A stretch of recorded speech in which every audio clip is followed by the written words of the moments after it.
David Lee Miller to get out. So as we watch the Trade Center building number 7 collapsing, and the police are moving the camera crews, get out, get out, get out. Let me there's still more live pictures of this. Let me speak to Richard Suttmeyer, who joins us. He is a frequent guest on Neil Cavuto's show and is in one of the buildings down there. Richard, is that your building, the one that just collapsed? No, we're in the 59 Maiden Lane, which is right opposite the Federal Reserve. And you had to walk down, what, 32 flights? Right. Could you tell, because we've all been trying to figure out, of the 50,000 people who work in those 2 towers that collapsed, could you look out on the street and make a judgment as to whether a significant number of them managed to get out?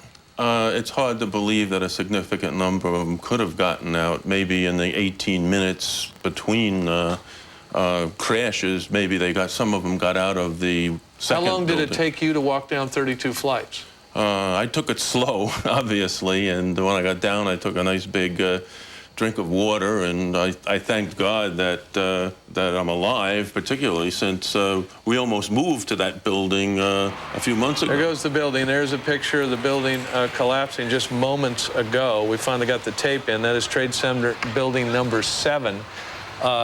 It was involved, I guess you would call it collateral damage here, from the original collapse and fires of the 2 Trade Center towers, and moments ago, our fire department here in New York lost it, and it collapsed. Richard, I'm just trying to get a couple of, how long did it take you to walk down 32 flights? We're trying to judge how long it would have taken somebody on the 80th floor of the tower to get out of the building before it collapsed. No, a lot of people passed me because I'm a big guy, so I wanted to walk slowly going down 32 flights. It took me about 20 minutes because they already had the doors locked down on where I had to get out. Richard, also, if I can jump in, just so people understand who was in the World Trade Center, there are some small offices that nobody might recognize, but then again, there are also companies that a lot of people recognize. I mean, from everywhere from Avis, car rental, to Lehman Brothers, the investment house, to Delta Airlines. Who else? Well, Morgan Stanley has quite a few floors, like 10%, and Cantor Fitzgerald is on the upper part of the first building that was hit, and that's an interdealer broker with screened prices, and I've known them for 30 years. I'm going to be very sad when I see the list of people who didn't make it out of the building. It's going to be the next time I break tears, I think, with this situation. Richard, we're talking about 10,000 people as just a rough guess. It's got to be more than that. You think? Okay, Richard Suttmeyer, thanks a lot. Hold on just a second. Let me go now to Senator Chuck Hagel, who has been conferring today in D.C. about this horrible day of infamy, perhaps not just a day of infamy, but the day of infamy. Senator Hagel, has the State Department got any clue what happened today? Nobody does, John, except to say this was a very sophisticated effort. I think we all recognize that. Resources, intelligence, people that came together in a very precise project and effort to do this terrible, terrible terrorist act. That's what we do know. Now, we will unfold this, and we will pull it apart, and we will get the facts. And when we get those facts, there will be punishment. But right now, what we must do is what we are doing, in fact, is securing our country and all our national security interests, helping those we need to help, pray for the families and those loved ones who have been lost. And then we've got a lot of work to do ahead of us, John. Senator Hagel, if I can ask you to just stand by with us for 1 second. We need to quickly get a report from correspondent David Lee Miller on the collapse of building number 7 of the World Trade Center. David? David Lee Miller.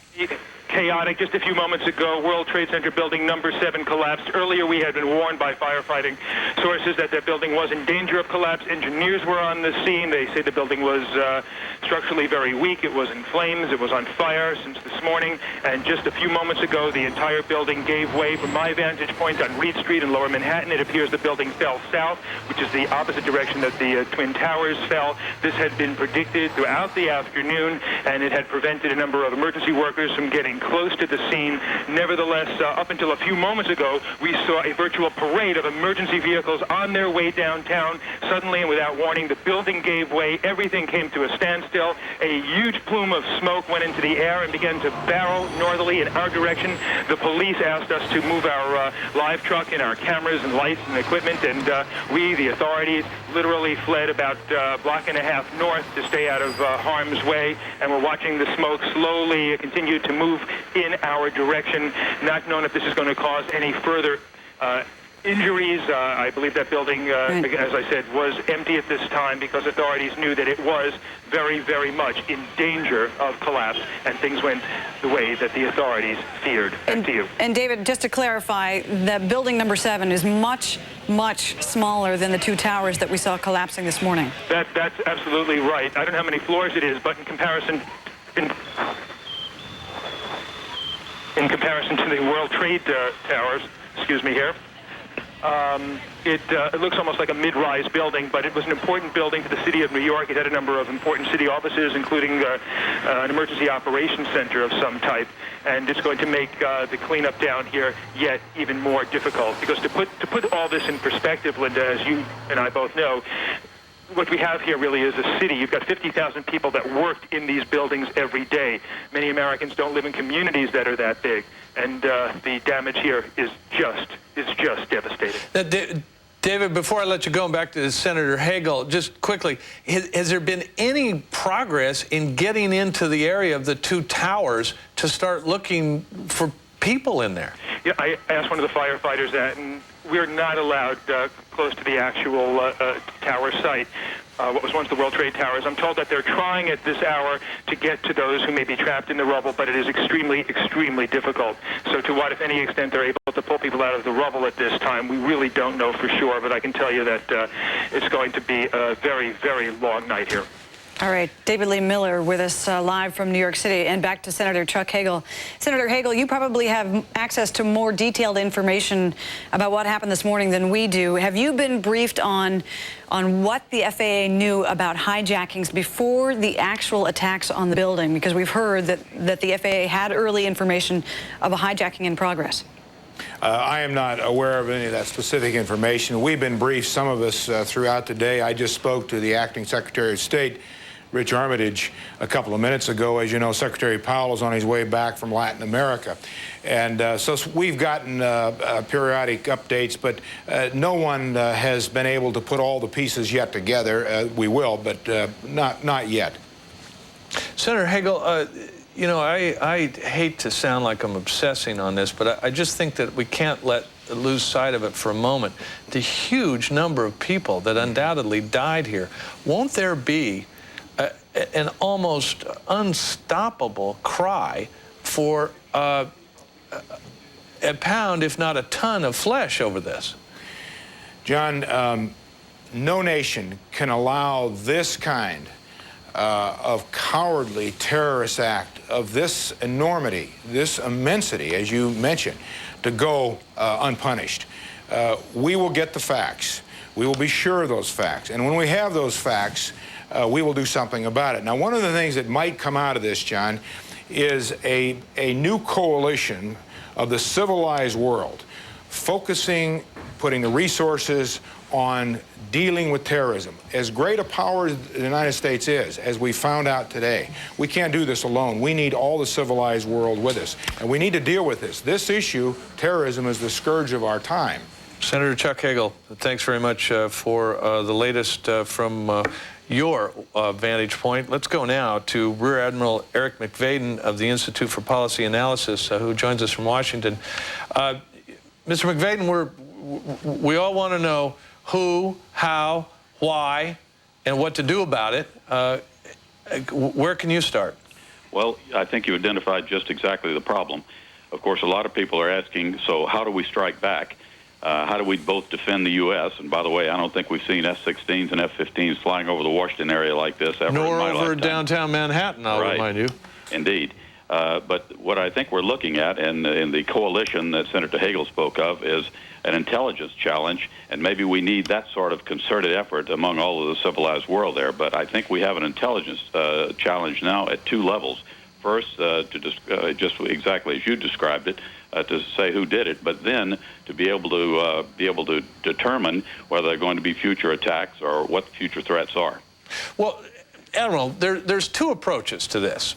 You figure out who, and then you say, do we take the cuddly approach? Why are they mad at us, and how can we make them happy with us? Or do we take the opposite approach and say, we hit them hard, make them so frightened of ever doing such a thing again that it doesn't happen? What's the approach? Well, I don't know what the approach is, because you've identified the dilemma exactly. And, let me describe it in terms that the Chinese often do with me in North Korea, and say what you should do is be able to get along with the North Koreans better, and you'd eliminate the threat. Well, that's much easier said than done. I think it's a balance between the two, and that we'll have to cope with that for all the time that I can foresee. Admiral Linda Vester with you as well. Just a question about what it means that the Pentagon and actually, as we understand, naval forces along the entire East Coast are under threat con Delta. Can you explain? Well, that's simply going to the highest state of alert so that we attempt to both be ready to cope with anything, but also for force protection means, and so that we ensure that we do not get yet another very unpleasant surprise. Right. So we have multiple Navy ships now dispatched, some of them to the New York Harbor to help with the rescue. How much training do those aboard those ships have for this kind of incident? Well, of course, I've heard that there might be a hospital ship that's going, and so that would certainly have something there. But yes, people are trained to cope with emergencies and so forth, but I guess I take some pleasure, if there could be any such thing derived in this kind of situation, to know that once again the country looks around and says, where are our aircraft carriers? So it makes me proud of my years in the U.S. Navy. Yeah. All right, Rear Admiral Eric McFadden, thanks very much for joining us. You may want to stay on the line and listen to this. We're going now to our senior correspondent in Washington, Rita Cosby, who has new information on the possible Osama bin Laden connection. Rita. Yeah, John, I just got off the phone with two law enforcement sources, and they are telling me that they are getting strong indications that Osama bin Laden and his organization of al-Qaeda, which is based in Afghanistan, along with bin Laden, may be behind this attack.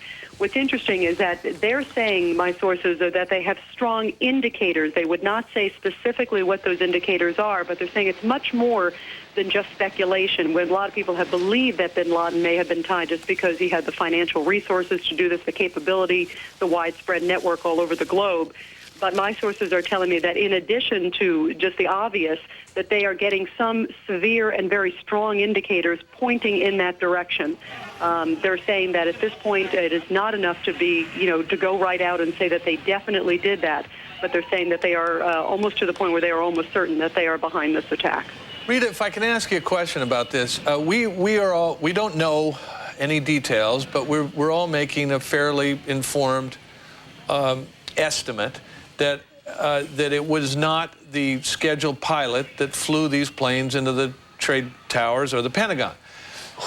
Who in Osama bin Laden's world can train people to fly 757s? Well, there are actually a number of them, frighteningly, and in fact, intelligence sources were telling me earlier today that they actually have a couple of training grounds right there in Afghanistan where they are training suicide bombers for planes, i.e. 737s, 757s, 767s, also private planes, and also other types of bombing attacks. And, of course, intelligence sources firmly believe he's been behind the USS Cole attack. That was where a small boat pulled up alongside the USS Cole and it exploded. But they said that they have gotten some intelligence information that he was indeed training people on some American commercial jetliners, and that he was capable of doing this. And in fact, I remember around the time of the Millennium strikes, remember all the preparations that were being made and the strikes that were thwarted by U.S. officials at that point, there was in the mix the possibility that there might be multiple hijackings on U.S. soil, and it would have involved some Algerians with ties to Osama bin Laden.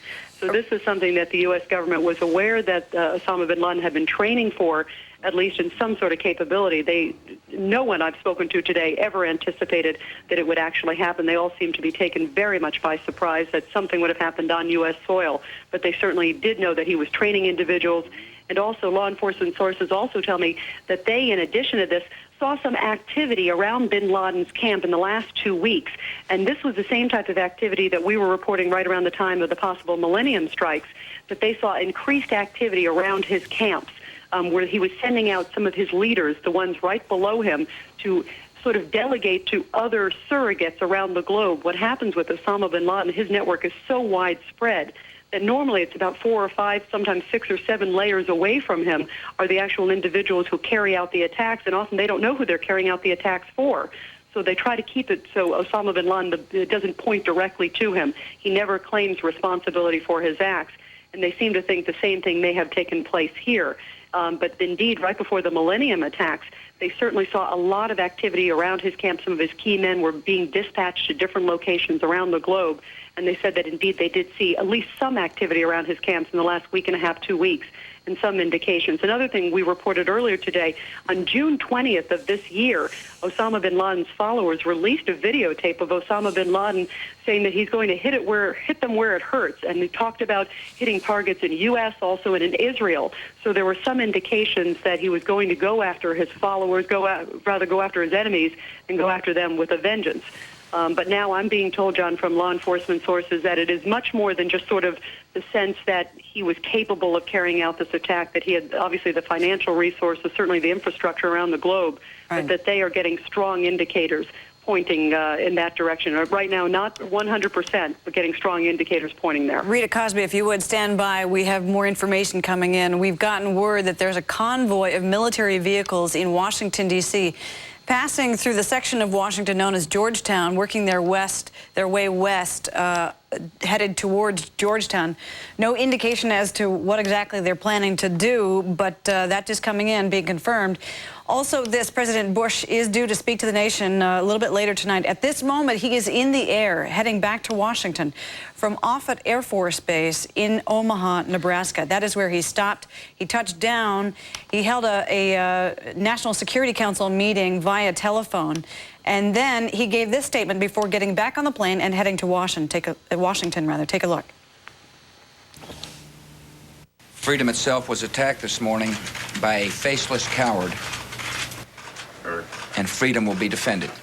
I want to reassure the American people that the full resources of the federal government are working to assist local authorities to save lives and to help the victims of these attacks.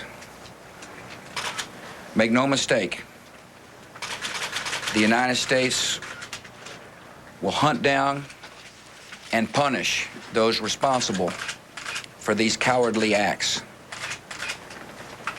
I've been in regular contact with the Vice President, Secretary of Defense, the National Security Team, and my cabinet. We have taken all appropriate security precautions to protect the American people.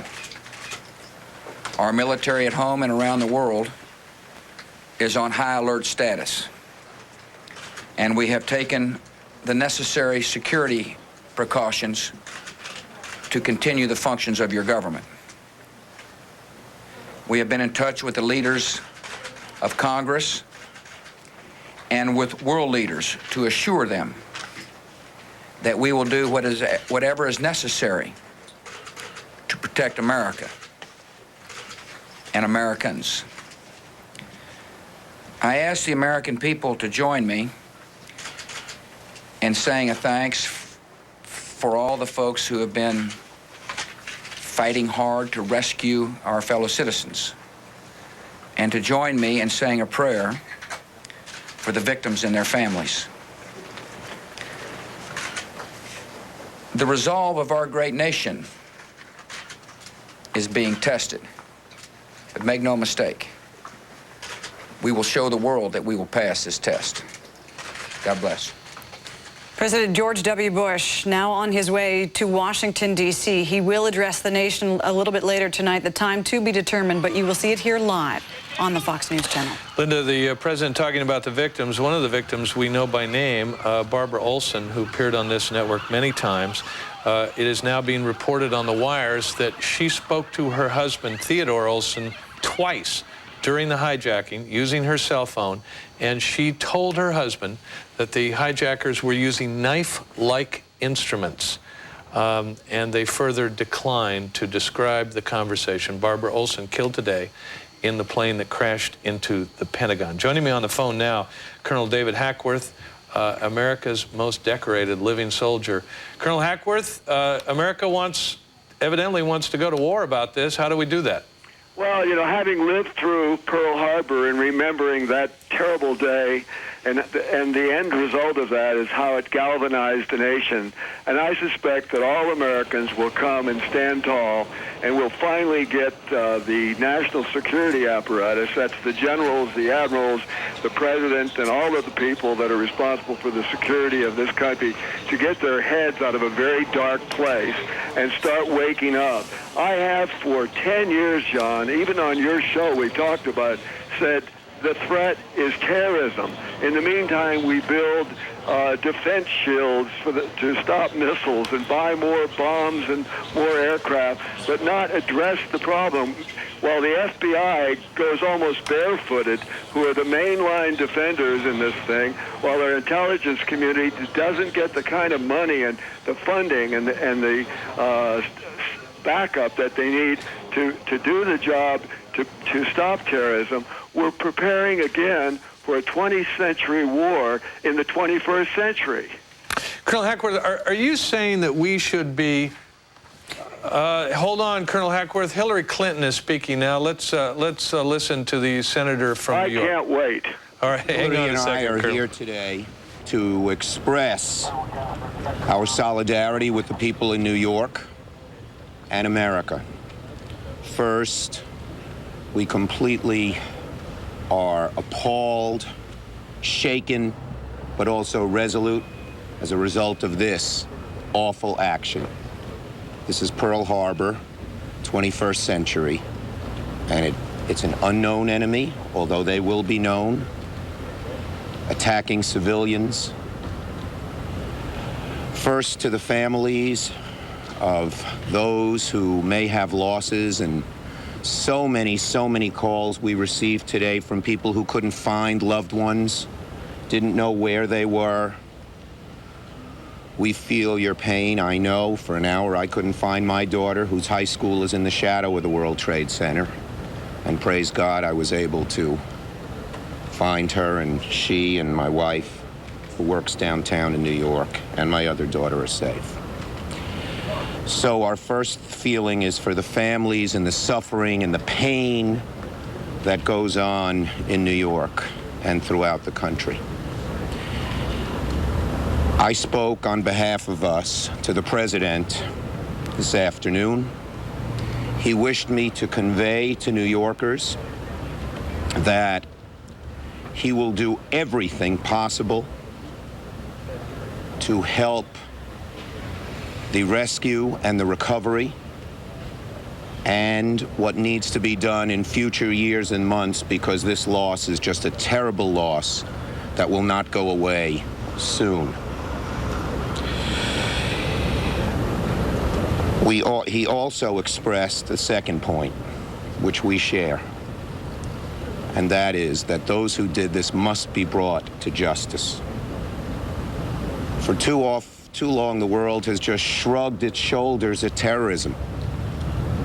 But we now know that none of us as Americans can avoid that terrorism unless we take strong action against it.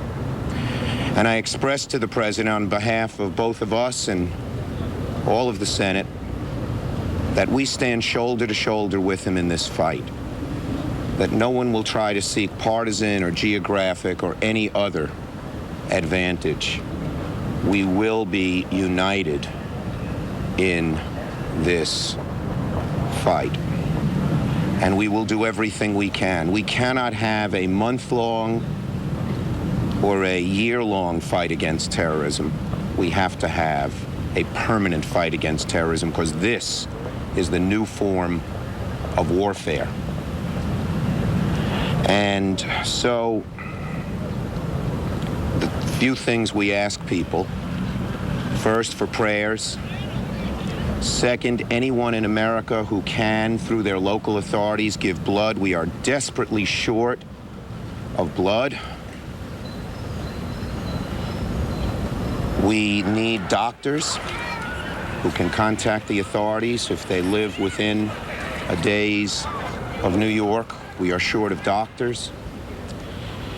And of course, FEMA and the urban rescue teams, as many as our nation has, are being sent immediately.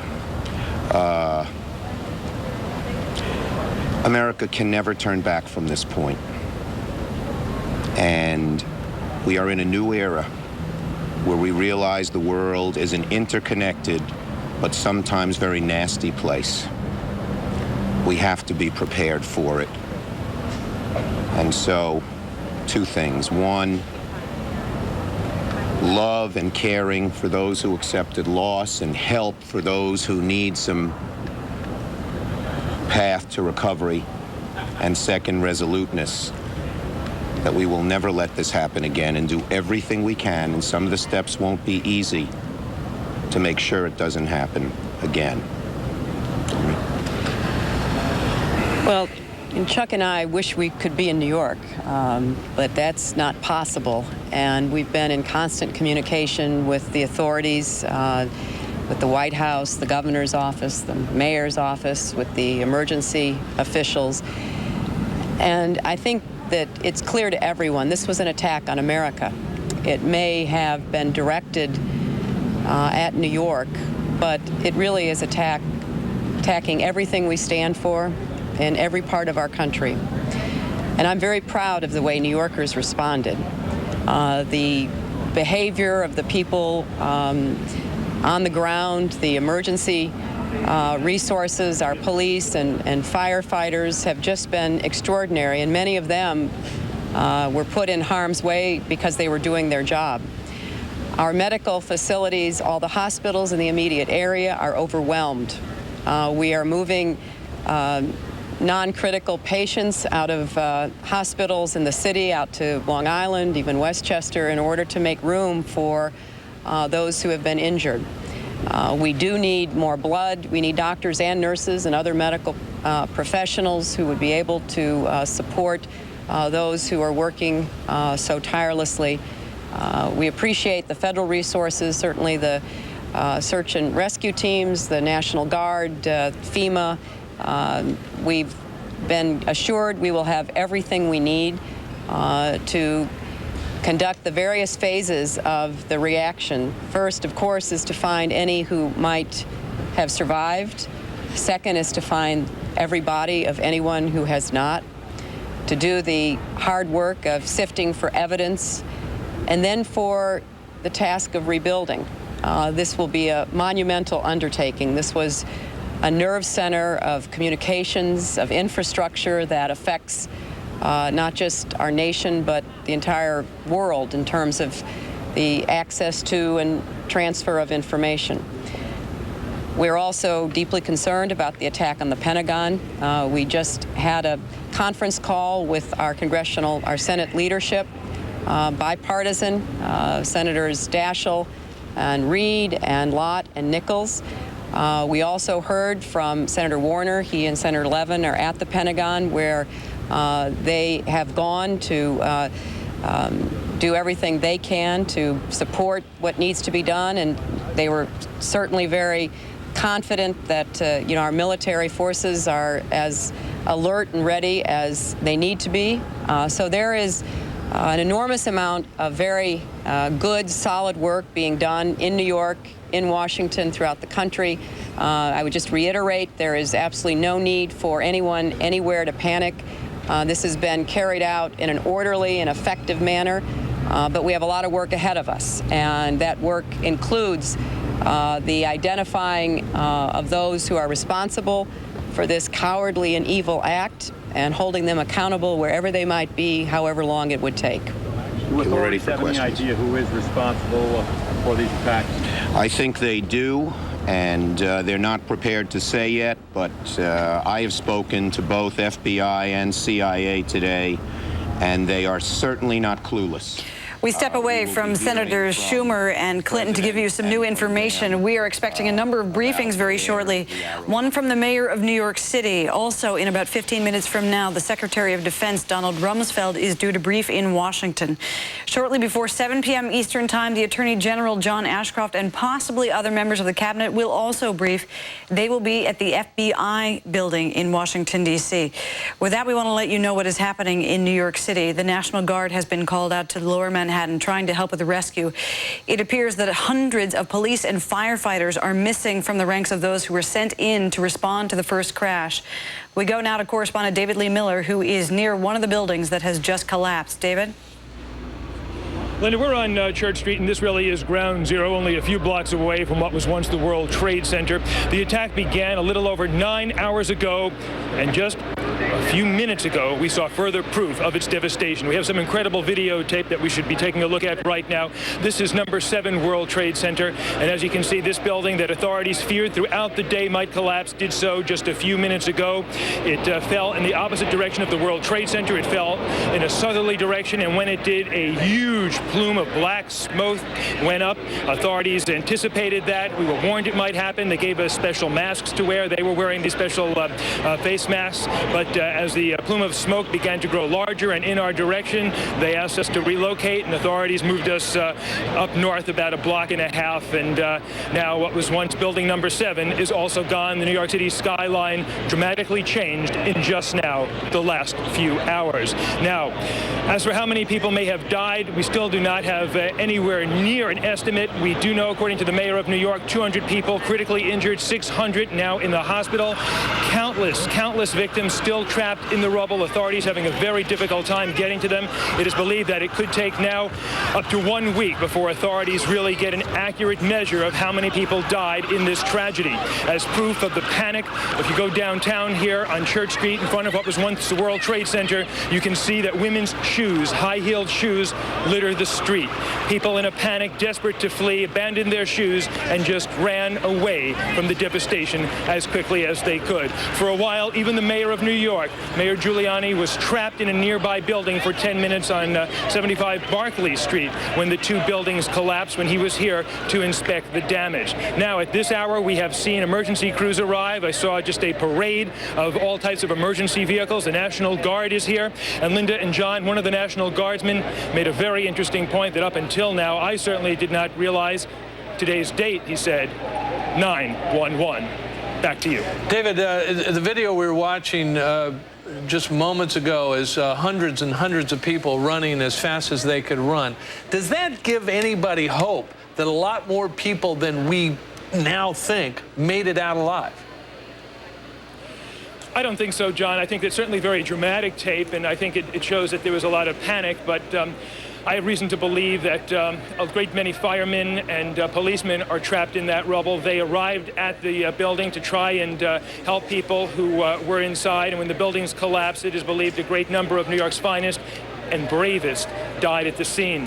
I can tell you because I was here this morning a few minutes after 9 o'clock, and when the buildings began to collapse, it was a very dramatic scene here on the streets. The white cloud of smoke that spread in my direction caused myself and the police to run as fast as we could in the opposite direction. But at the end of the day, I think we only now just getting a small glimpse of the extent of the damage. Back to you. Correspondent David Lee Miller. David, thank you very much. This just in, it has been confirmed that President Bush will address the nation at 9 p.m. Eastern Time tonight.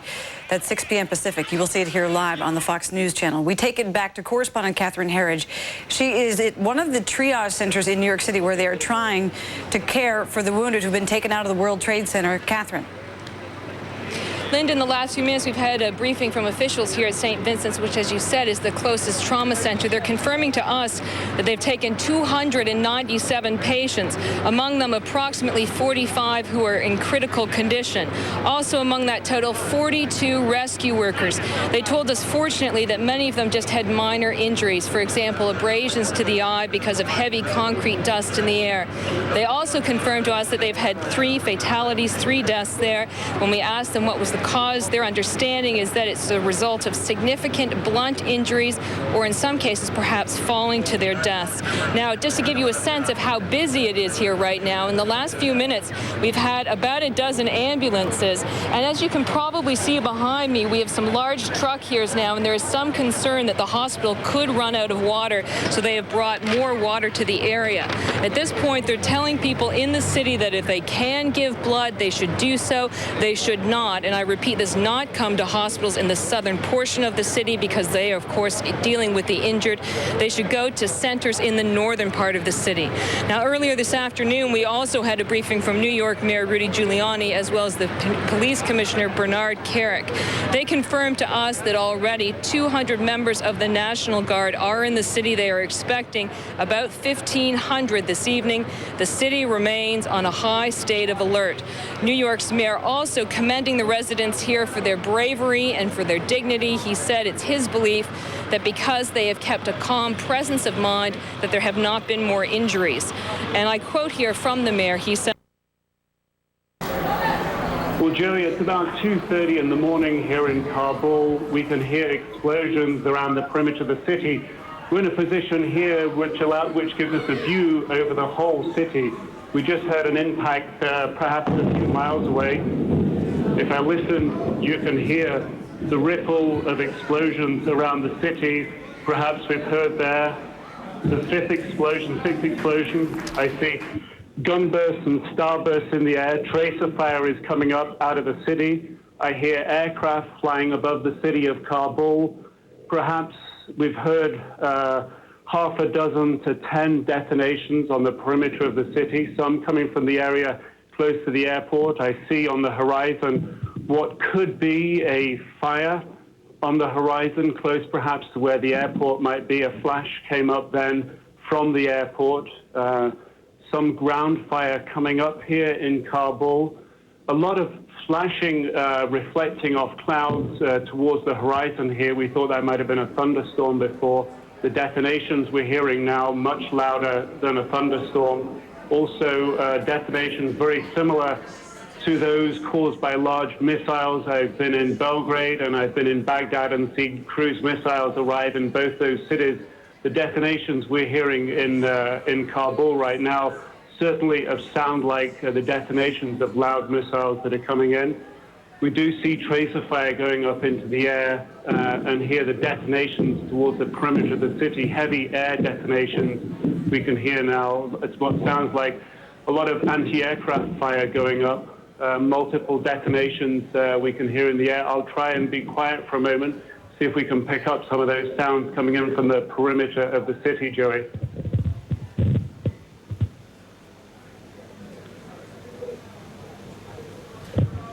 Very quiet at this particular moment. The city still tracer fire, rockets going up around the airport, tracer fire flying across the city in the direction of the airport.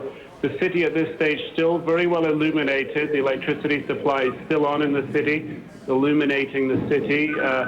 Detonation coming in from towards the airport. Multiple detonations now going off again towards the perimeter of the city in the direction of the airport.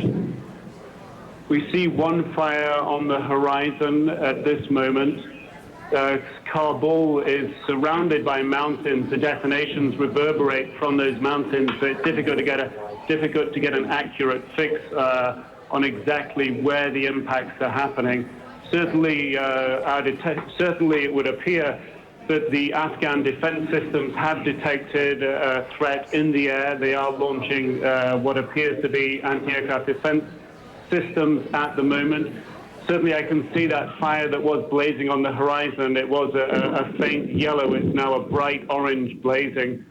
Several other detonations going off around the city, multiple areas. Rockets appear to be taking off from one end of the airport. I can see that's perhaps located about 8 or 9 miles away from where we stand, Joey. We want to ask you to please keep your line up to us. We're having difficulty reaching you on another line, but please keep your line up. We can see the pictures coming to us by the video phone. Again, this is very advanced technology that CNN is using, but you will see some of the digital effect. It is not quite as clear as your average television signal, and so to our viewers, we apologize for that. But this is certainly the only video that you're going to get from Kabul, Afghanistan at this point, and you're watching it on CNN. Again, we are hearing from our correspondent, Nick Robertson, who's on the scene in Kabul with his team there, and he has reported the sounds of tracer fire. He has reported the fire burning there in Kabul, the seat of Afghanistan's power and the seat of its Taliban government. Again, we are watching their picture coming to us on the video phone, and it is very hard, of course, to see exactly what you're looking at, but you are looking at Kabul. Again, you see some tracer fire there coming across the scene. Nick Robertson, can you hear us? We're being told, Joey, I can hear you if you can hear me. Certainly, big detonation there, missiles flying across the city. We're being told from sources in Kandahar, that's the spiritual capital of Afghanistan, 300 miles south of here, that there is no rocket activity like this south of here in Kandahar. Certainly in Kabul, very, very active at this stage. Multiple detonations. It is nighttime here. It is dark. It is difficult to get an accurate fix on exactly what we're seeing and exactly what we're hearing. Certainly the sound, what appears to be the sound of large missiles incoming and landing in the city. Certainly a big fire on the horizon of the city at the moment. And certainly anti-aircraft fire coming up from the city and rockets being launched and flying across the horizon of the city.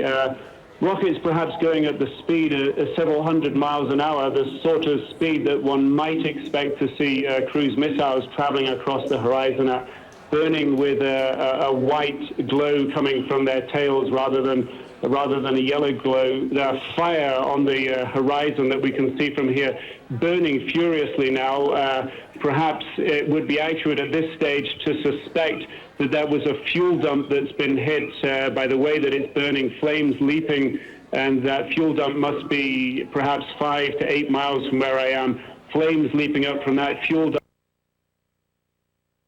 The damage is still smoldering, and I must tell you that initially a lot of the building withstood the impact. It was only after a great deal of fire and a moment when the firemen had to move out of the area that the building you see behind me collapsed to the state it is in right now. But we are going to hear from the Secretary of Defense, and this is a very tough building and deep within the bowels of the Pentagon, the largest building in Washington. The military is still being directed and operations continue. Brian, I still see what appears to be smoke rising from the building over your left shoulder near that great cavity that we see in the wall of the building. May I take it that the fire, if not out, is at least now under control? It is contained, and what you're seeing are the smoldering ruins, but they still continue to cool with their fire trucks. The fire really got to rage for a while because there was such concern there might be a second plane on its way that they pulled out even the firefighters after the first attack. So the damage from the fire was fairly substantial. All right, Brian Wilson there at the Pentagon. Brian, thank you very much. We've been, as before we talked to Brian, I was mentioning that the President of the United States had spent much of the day in the air, hopping from one Air Force base to another, finally stopping there near Omaha at Offutt Air Force Base, which is that used to serve as the headquarters of the old Strategic Air Command, and he is now headed back to Washington. But this was a day in which his advisors were to some extent split on what he ought to do and how he ought to handle this situation. I'm joined here in the studio by our senior White House correspondent, Jim Angle. Jim, obviously this was a day when many people in the country doubtless felt they would like to hear from their government, and particularly from their president. They did via videotape. They have not since this morning otherwise heard from him. What went on that we know about? Well, it was a very difficult day, obviously. First you have the shock of what had happened, but then the president's advisors, his political advisors, were saying the president needs to get back to Washington. Obviously, the country is upset by this, and there's a certain amount of panic that enters in when you see people being killed, people leaping on fire out of flaming buildings. What the advisors wanted to do was bring him back to show the president in charge, to show the nation that the government is functioning, that the president is at the helm. Secret Service, however, wanted to take the president to NORAD headquarters at Cheyenne Mountain near Colorado Springs, which is inside a mountain, several feet of steel doors protecting it, originally against nuclear attack. That's where they wanted to take the president to keep him safe. They said they could not guarantee the president's safety if he were in the White House and a hijacked airliner crashed into the building. That would leave them in the position if someone took off, let's say, from Bermuda and flew toward the White House. The Secret Service says we would have to decide whether or not to shoot that plane out of the air. I gather, though, how the matter's been resolved in favor of bringing him back here for remarks to the nation tonight. We expect at 9 p.m. In the meantime, in New York City, Mayor Rudolph Giuliani, who, of course, has had to preside over all of the efforts that are being made for research and recovery and further security, is giving a briefing. Let's listen. People of the city of New York should act differently. We should act bravely. We should act in a tolerant way. We should go about our business, and we should show these people that they can't stop us, and they can't. Governor? This is obviously still an ongoing effort to deal with the consequences of this horrible disaster. I want to commend the mayor first and his professional team. I don't think there's any finer group in America or the world, and they're doing an excellent job. And we're proud to have the National Guard and other state resources here helping as well. I want to thank my colleagues, the governors from the surrounding states. I've heard from virtually every governor, and we're getting help from Pennsylvania and Connecticut and New Jersey to deal with specialized needs to respond to the crisis that we still face. The goal right now is very simple. Everything that can be done to save every single life is being done, and we will continue to make sure that that is a priority. But we're going to get through this, and we're going to get through this strong. And just about an hour ago, I was out on the street in front of Cabrini Hospital, and you see New Yorkers from all walks of lives, more than a block long, waiting in line to donate blood to help the victims of this disaster. It's that spirit. It's that pulling together and that refusal to be intimidated in the face of this horrible terror that's going to make sure that this city, this state, and this country come back stronger than ever, and that the freedoms that we are entitled to have as Americans will not be lost because of this terror. So, Mayor, again, we're here. We'll do everything we can to make sure we support you. Barry, you want to say a few words from the FBI? I'm Barry Moyne with the FBI. I'm the Assistant Director. As the Governor and the Mayor just mentioned, we have taken the investigation. We'll take a back seat to search and rescue. Obviously, personal safety is #1 concern, even for us in law enforcement. I have talked, just generally speaking, this is going to be coordinated, is being coordinated by FBI in Washington at our headquarters. We have the various offices already actively engaged where some of the planes were hijacked, such as Boston, where it crashed in Somerset, Pennsylvania. We're doing all of that. The lead office and coordinating office will be the New York office with the, primarily because of the Joint Terrorism Task Force that we have here with NYPD, as well as all the other federal agencies. We are gathered. Probably the only thing that I would mention is we are bringing, probably when we get to a point that we can, the immediate search or preliminary search. And Senator Orrin Hatch of Utah. I want to ask both of you about what's going on. Let me begin with you, Secretary Cohen. Is this something that is likely to be the United States retaliating, which is what I think immediately comes to people's minds? I think we have to be very cautious in coming to that judgment, Judy. What we're looking at now is the United States gathering information and intelligence. Obviously, there are many plans and contingency plans that we have to deal with responding to any potential terrorist threat that might be in the offing again. But I think it's very premature to make any judgment on this. This could be part of the civil war that's been raging on for some time, and so I think we have to wait to get more information. What do you mean part of a civil war? Well, there's been a civil war raging in Afghanistan for some time now, and this could be simply the factions still carrying on their fighting in Kabul, rather than any kind of an attack being launched by the United States. Are you saying, Mr. Cohen, that it's unlikely that the United States would move this quickly? I'm asking that because just a few minutes ago I was interviewing former Secretary of State Lawrence Eagleburger, and he said flat out what the United States needs to do is strike against countries like Afghanistan that are harboring terrorists and not wait to find out exactly who was responsible for today's atrocities? Well, I think we do have to isolate and ostracize those countries like Afghanistan and others who are on the terrorist list who will give safe harbor for terrorists. But I think we have to be a little more judicious rather than simply striking out. We have to get more information, and further strikes might be warranted. But at this point, I think we get all the information, then make a very ice-cold decision in terms of what we need to do to protect the American people and make sure that this doesn't happen again. But I think that may be a bit premature at this point. Senator Hatch, again, we're stressing we have no idea who's behind these attacks in Kabul, the government center of Afghanistan. But if this were the West, if this were the United States, would it be appropriate to retaliate so quickly? Well, we have some information. You know, about a month ago, we had information that they were planning on some big strikes, people who were affiliated or associated with bin Laden. Then just today, we've intercepted some information where some people who are associated with bin Laden basically said that they had hit 2 targets. So it looks to me like there's increasing evidence, even though it's fragmentary and even though it's not positive, that bin Laden is behind all this. And of course, I first warned the nation in 1996 on Meet the Press that we better get hold of bin Laden or he's going to kill Americans. We're going to bring back our Nick Robertson there on the ground in, or I should say on top of a building there in Kabul. Nick, you're on. Go. Well, certainly the fire we were watching on the horizon before, I'd made the assumption that it was an oil depot burning because we'd certainly seen flames, a dull yellow fire turn into a bright orange fire with flames leaping into the sky. I've been informed by my associates here who work with us in Kabul that it's very likely an ammunition dump that we're looking at. They believe an ammunition dump is located in that area. That, of course, would account for some of the explosions that we've been hearing here as ammunition has detonated and gone off from that location, Judy. Yeah. Certainly it's all quiet here in Kabul right now. Certainly no more explosions are being heard around the city. And we certainly believe what we're looking at now is an ammunition dump, the fire at that dump now dying down, and we're hearing no more detonations coming from that dump.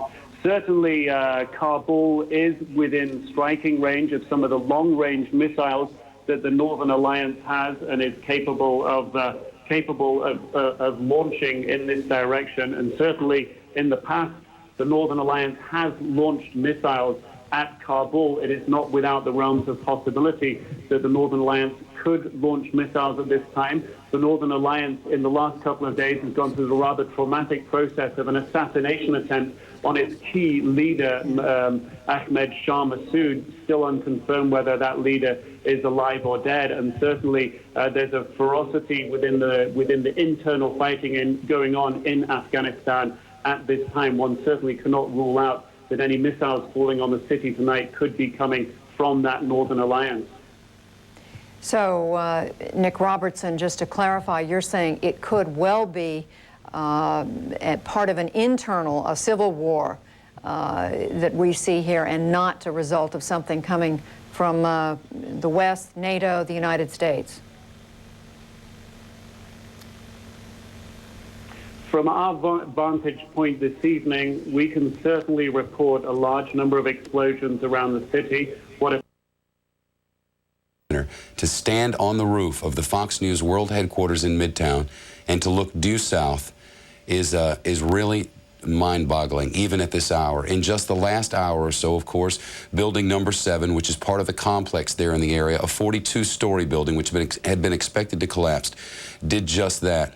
All this following a day of unprecedented terror, Britt, across Manhattan. It is my assumption now that I'm about to toss to another correspondent, though I've gotten no direction from anyone. And I can tell you that throughout the day, the emergency personnel have commandeered all of the taxi cabs in the city of Manhattan to be able to ferry rescue workers to and fro. Now we're waiting, as you may have reported to this point, for 2 aircraft carriers to make their way to New York Harbor, where it's our understanding. Yes, Britt. It's Britt in Washington. I just want to interrupt you for a second because we're seeing now coming in here some remarkable pictures from earlier in the day. This is from the Fox 5 helicopter that patrols the skies over Washington. This is the Pentagon. That is the helipad. You see it there on the ground where the big white H is. You see the plume of smoke, and you see the damaged area of the Pentagon from the sky, and it gives you a very clear sense of where that airplane came in and hit. There you see, of course, the struts of the helicopter there. And you're hearing a little bit of the helicopter radio traffic. But that is what the situation looked like at the Pentagon this afternoon as firefighters labored to get that blaze that Brian Wilson was describing to you earlier under control. That airplane came right in over that green area, right along Route 395, just south of Washington. Very major commuter artery there. There you see the Potomac River in the background, and to the right, the runways of National Airport. And you can understand, Shep, how it would have been possible for air controllers and indeed even defense officials in Washington watching a plane approach along a path toward that Pentagon to believe that it was really just heading for National Airport, and at the last minute veered off course. So you get a sense of how vulnerable in terms of its geographic location the Pentagon is to the kind of attack that was made today by a large aircraft. And then you see some of the rescue workers working there on the ground.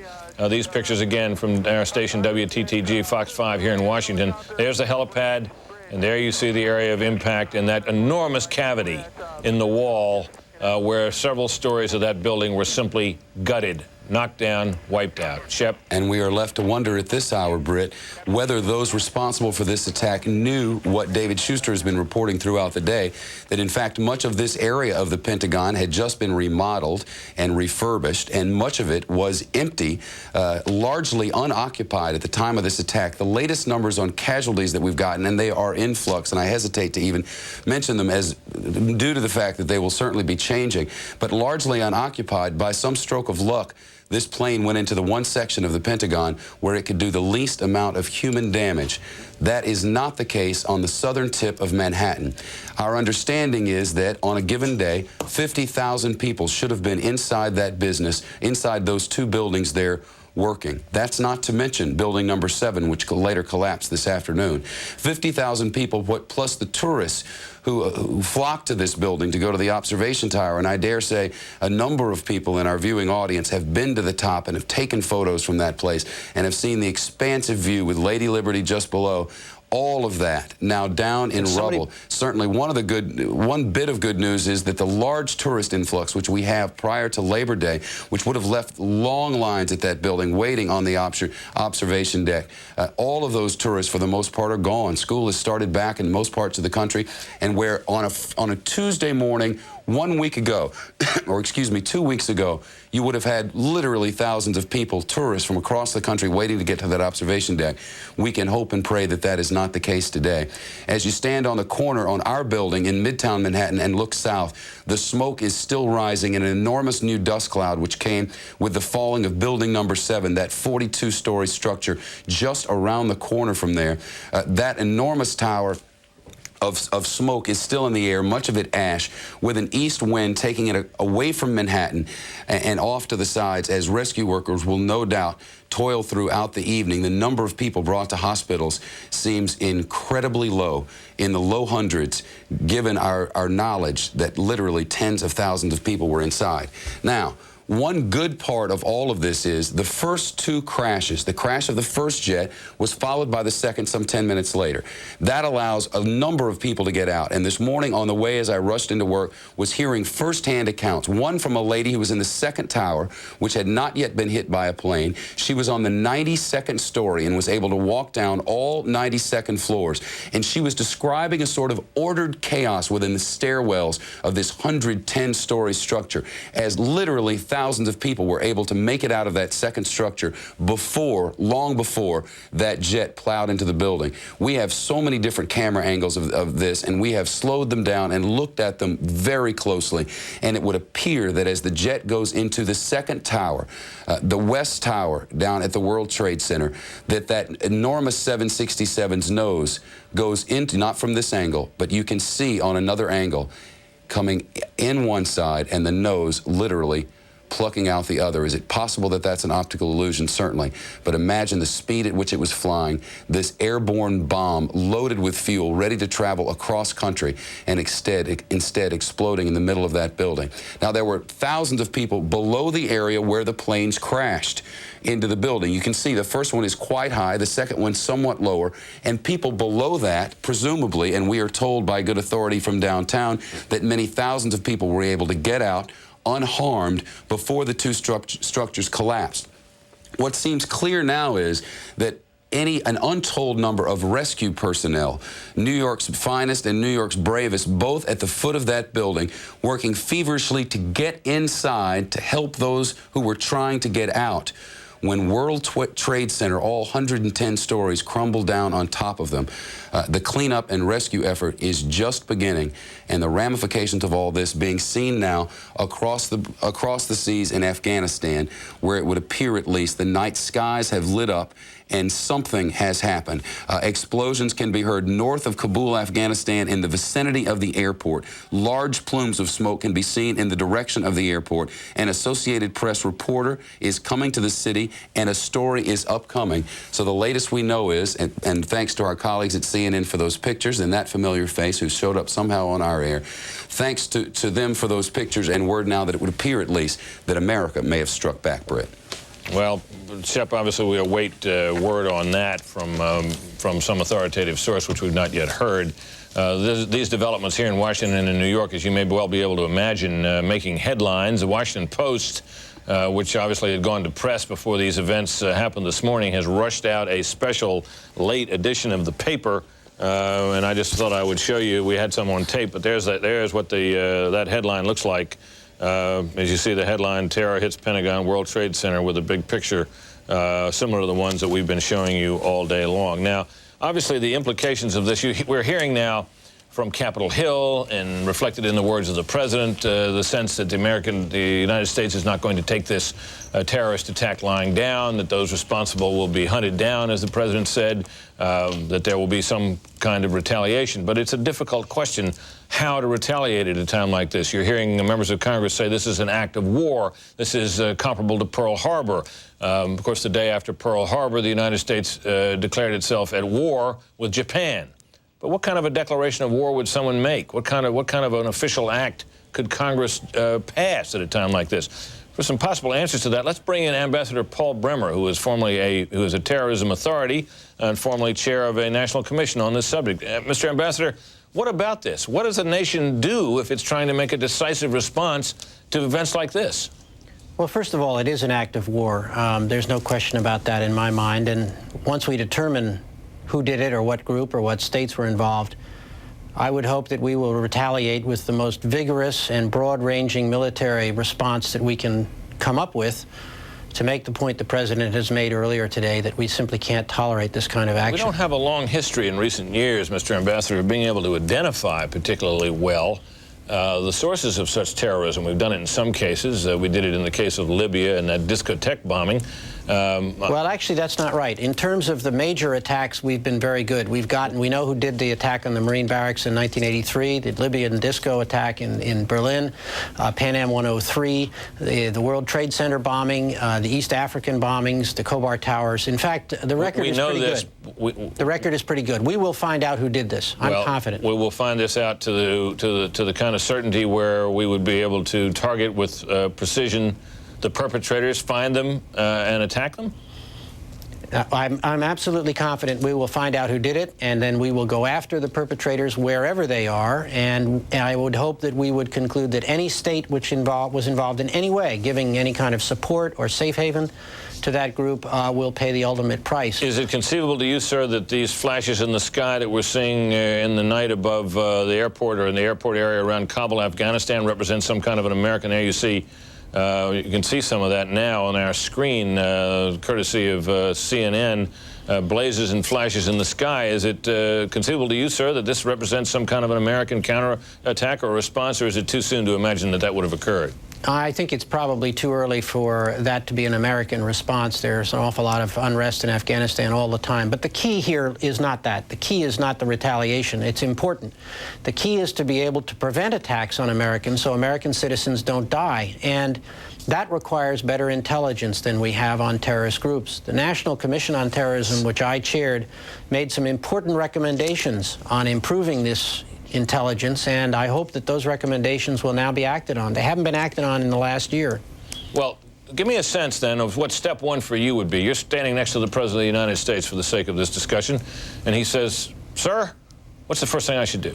First thing you got to do is figure out who did it, and that involves going back through the intelligence that's been coming in over the last year and seeing if we missed anything. It means coordinating with the law enforcement as they begin to look into these hijackings to see where those trails lead, and they will lead somewhere. These people had to buy tickets and show identification. We will find out something.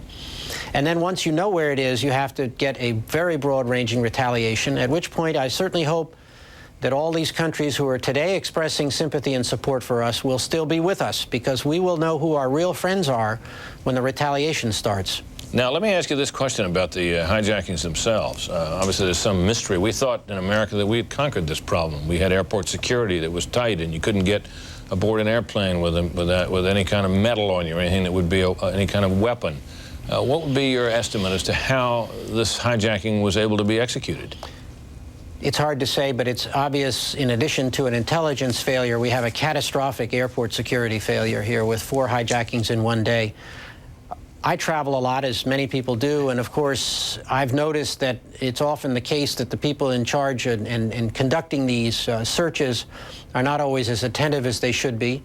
It's possible that these people got on board without real weapons and used fake weapons, weapons they could get through the X-ray machines. We just don't know at this point.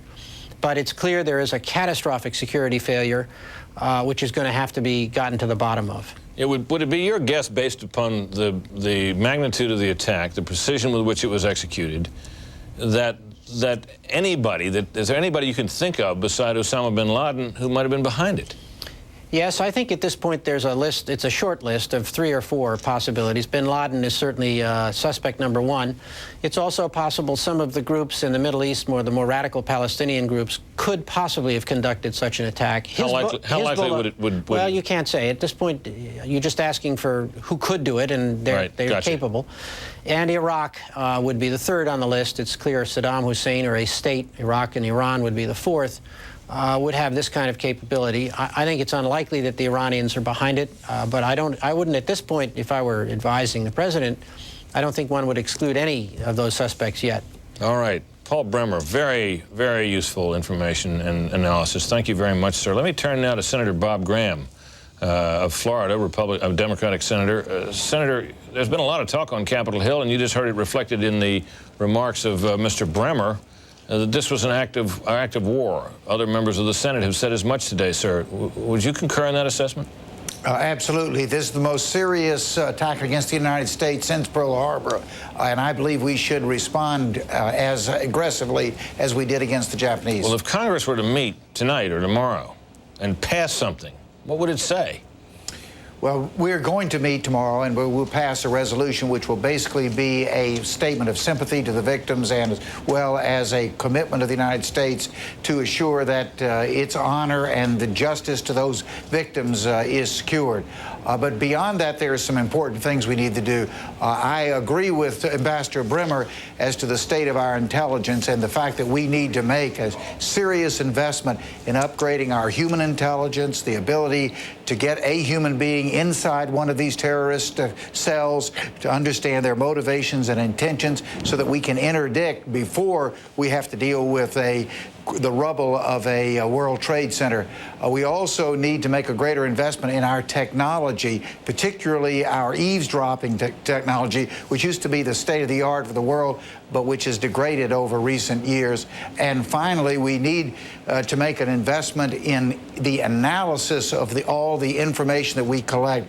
We collect a mountain of information, how to pick out those few nuggets within that mountain that make the difference in terms of understanding what a terrorist group's going to do. Senator, let me just stop here 1 second to note one thing. Admiral Craig Quigley, who is the spokesman at the Pentagon, who does the talking for Secretary Rumsfeld when the Secretary is having someone else do it, has said that those explosions in the air over Kabul, Afghanistan, are not caused by action by the United States. They are not us, as he put it. So perhaps we can put that matter to rest. Afghanistan, of course, is a country rent by some strife, and so who knows what is going on in the skies over Afghanistan. Interesting pictures, but apparently have nothing to do with a response by the United States to today's attacks.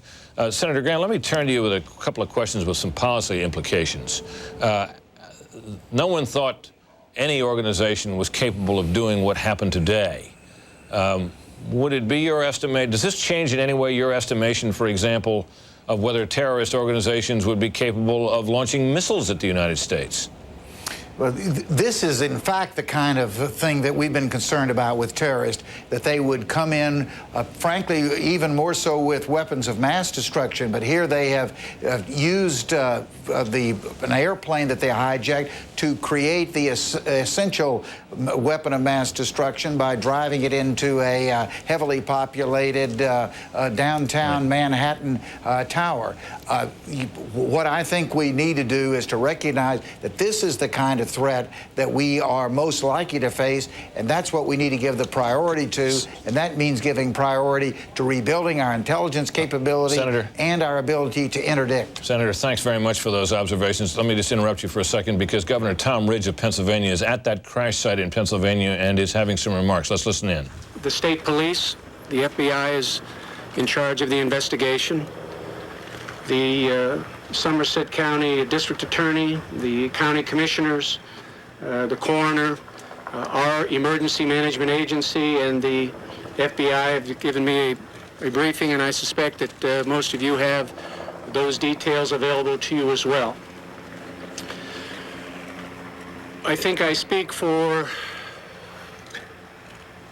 all of my fellow citizens in Pennsylvania, and I suspect across the country, when it's difficult to describe the range of emotions everyone feels when they not only learn about these incidents today, but they've actually seen them. And the dictionary is inadequate. There aren't enough words, but I guess the range of emotion goes from rage and anger to sorrow to horror to, I guess, a sense of nausea that we all experience and feel. I've talked to Governor Pataki, I've talked to Governor Gilmore. We're and offered the assistance of the Commonwealth of Pennsylvania in any way they think is appropriate. You should know that one of our search and rescue teams is already on its way to New York. Our Pennsylvania National Guard has some heavy equipment that'll be at the either governor's disposal if needed.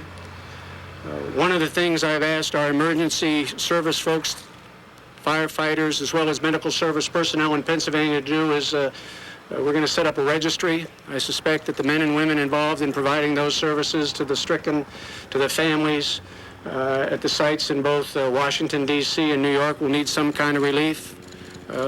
We'd like to provide Pennsylvania support if called upon to do so. And my plea to all Pennsylvanians is to, first of all, for your prayers. Secondly, for your blood. I think that the Red Cross would appreciate volunteers.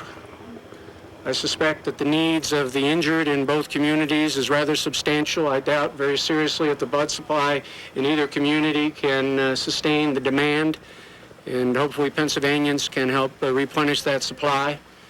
And as I said to you before, we're also calling on Pennsylvanians not only for their prayers and their blood, but their talent. We're going to set up a volunteer registry to help support the professionals in need and the volunteers in need as well in either of these instances if called upon to do so. By just in case it may have been unclear, Governor Ridge of Pennsylvania is, of course, talking about that hijacked plane that crashed near Pittsburgh today, and he is out at the scene of that crash. And, of course, it is believed that that plane may have been on its way to Camp David or perhaps Fort Detrick in Maryland, which is where a lot of chemical and biological warfare materials are stored. No one knows for sure what was going on there, but we've just been listening to that briefing from Governor Ridge, and he, of course, is simply talking about what appear to be rescue and recovery efforts on the scene there. In the meantime, this has been an interesting day in the sense that we have not heard very many official statements. And if something big happens in this country and in this city, normally the one thing you can count on is that officials will be popping up at lecterns all around the city to brief on this, and there's been very little of that, remarkably little of that. We heard from Karen Hughes, we heard from the president on tape, and we heard from very few other people. Well, there's a reason for that. People were being evacuated, and officials were being spirited off to safe locations. The members of Congress were restless with that. Some wanted, as you heard, we heard us talk about earlier, wanted to come back into session this very night. Well, our correspondent, our chief political correspondent, Carl Cameron, has been keeping track of all these things and has an update on what's going on with the leaders of Congress, where they are, and what they're planning to do. Carl? Hi, Brett. Well, we're at the east front of the Capitol where helicopters are hovering, and at any moment, the Republican leadership of the U.S. House of Representatives and the Democratic leader of the Senate, Tom Daschle, Dennis Hastert, are going to be dropped off by helicopter. They have been secured all day, we are told. Shortly after the planes struck the Twin Towers in New York and the plane struck the Pentagon, they evacuated. The Capitol building here was emptied out, and they were taken to an undisclosed location where they have spent much of the day. They have had constant conference calls with the president, a variety of national security briefings with the CIA, with the FBI, and various different other officials. And at this point, they are expected to hold a bicameral, bipartisan news conference. In other words, both the leaders of both parties of the House and Senate here on the steps of the Capitol. The Congress was recessed and released as the building was evacuated, and there was a great deal of discussion about whether or not they should reconvene tonight as a symbol of American unity and a denunciation of the terrorism and an illustration that the U.S. government would not be deterred by this type of an act. Some lawmakers have made themselves available after some of their briefings, and whether it is a Republican or a Democrat, they have all described the United States in one way or another as in a state of war. Here's a sampling from one member of each party. And I characterize it as a man who lived through World War II, as a young sailor at the end of the war. It's another Pearl Harbor for this country. This is a strong and united country, and our adversaries should know that. And we are prepared to defend our people and to fight back. Time and again, there have been assertions, if not suggestions, that Osama bin Laden or some associated cell has been behind this. Richard Shelby, the former chairman, now ranking member of the Senate Intelligence Committee, also talked about this as being caught flat-footed, a condemnation of U.S. counterintelligence exercises, saying, in effect, that the United States never saw it coming. Britt, we'll throw it back to you in the studio. All right, Carl, thanks. Carl, thanks very much. Air Force One is said at this hour to be wheels down at Andrews Air Force Base. Now, normally, when the president returns and it's something important, cameras are up and live pictures are available, and you see the president disembark his airplane and come into the city. Not going to be happening in this case because the officials at Andrews, out of an abundance of caution, were not letting anybody on the base. The base was locked down. That does happen sometimes. So the president will be coming by helicopter into the city. And while the thought from the White House had been that his remarks would be at 9 p.m. tonight, that is not a firm time, and we're going to have to keep you posted on when exactly the president will speak. When he does, of course, you will see it live right here on Fox News Channel. So the president back on the ground just outside Washington. Let's go back for further reporting and analysis of this remarkable day in New York to my colleague Shepard Smith. Shep? Britt, we've been watching downtown Manhattan throughout the day. Let's take a live look from the roof of our headquarters here in Midtown Manhattan. And you can see, once we get to that picture, that the smoke is still rising from the lower third of the city. An enormous and coordinated rescue effort is underway. Mayor Rudy Giuliani urging the city for calm. There are no plans at this moment for any sort of city shutdown for the evening. The city to operate as usual this evening, certainly, except for the lower third. Certainly a quiet calm over it all, as we're now getting our first animation here at Fox News Channel of our understanding from the FAA of exactly how this first plane took off. It left from Boston, went due west, was hijacked, and then made its way almost immediately to New York City. As we've said throughout the day, this appears to have been a coordinated event.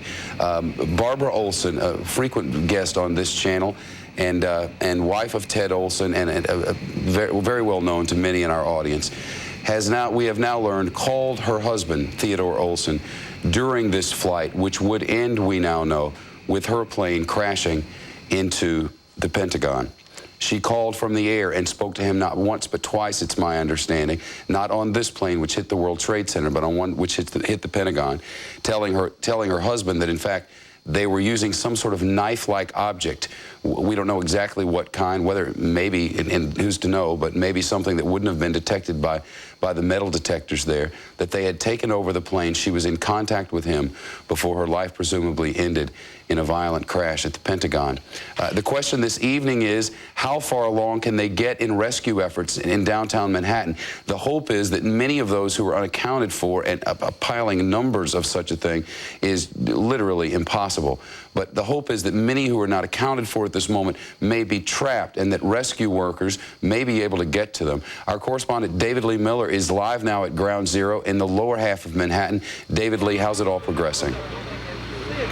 Shepard, it's still a horrific scene right here down in lower Manhattan. Right now we are on Church Street. It is now nearly 10 hours after this terror attack got underway.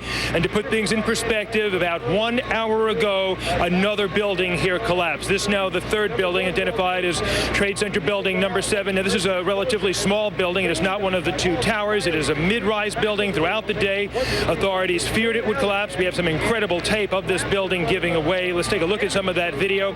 And I can tell you that as it did collapse, another huge plume of smoke rose over lower Manhattan. Authorities here, fearing the smoke was going to make its way up north, moved the rescue crews, police, fire, and the media further up Manhattan. And right now, very dramatically, the Manhattan skyline has certainly changed. Now, as for the number of injuries, Mayor Giuliani a few hours ago said that there were as many as 200 people critically hurt, 600 that were now being treated for injuries, but there are still estimated to be hundreds and hundreds of people, if not more than that, trapped under the rubble because this fire is still smoldering. It has been very difficult for authorities to get at the scene. Just a short time ago, we saw some very heavy equipment make its way down Church Street. We see now the National Guard is here, and we've seen volunteers make their way down this road. But as you can see, it's going to be a very long night. And as a reminder of what transpired here only a few hours ago in lower Manhattan, you can see the sidewalk and the street itself is covered with women's high-heeled shoes, people who fled here, desperate to get away. David, it's Britt Hume in Washington. Sorry to interrupt you, but we got the briefing with Secretary Rumsfeld underway at the Pentagon. Let's go there. Be nice if we could hear him. I hear it, though. Boost it. I'm deeply grateful for the many volunteers, establishment, and from the excellent units from all throughout this region. Well, folks, this is the kind of thing that happens in live television. You just heard me when you didn't need to, and you needed to hear Secretary Rumsfeld, and we are struggling to get that audio working. And in the meantime, we're just going to keep an eye on the Secretary until somebody tells me that we can actually hear him. And when we can, you will hear him as well. This has been quite a day for him. He spent the entire day inside the Pentagon, and much of it in the national commands, national throughout the areas. I should say we've received calls from across the world offering their sympathy and indeed their assistance in various ways. I'm very pleased to be joined here by Chairman Carl Levin and Senator John Warner. Senator Warner called earlier today and offered his support and was kind enough to come down and has been with us. We've very recently had a discussion with the President of the United States. Chairman Hugh Shelton has just landed from Europe. Secretary of the Army, Tom White, who has a responsibility for incidents like this as executive agent for the Department of Defense, is also joining me. It's an indication that the United States government is functioning in the face of this terrible act against our country. I should add that the briefing here is taking place in the Pentagon. The Pentagon's functioning. It'll be in business tomorrow. I know the interest in casualty figures, and all I can say is it's not possible to have solid casualty figures at this time. And the various components are doing roster checks, and we'll have information at some point in the future, and as quickly as it's possible to have it, it will certainly be made available to each of you. I'll be happy to take a few questions after asking first General Shelton if he would like to say anything, and then we will allow the others to make a remark or two. Thank you, Mr. Secretary. Ladies and gentlemen, as the Secretary just said, today we have watched the tragedy of an outrageous act of barbaric terrorism carried out by fanatics against both civilians and military people, acts that have killed and maimed many innocent and decent citizens of our country. I extend my condolences to the entire Department of Defense families, military and civilian, and to the families of all those throughout our nation who lost loved ones. I think this is indeed a reminder of the tragedy and the tragic dangers that we face day in and day out, both here at home as well as abroad. I would tell you up front, I have no intentions of discussing today what comes next, but make no mistake about it, your armed forces are ready.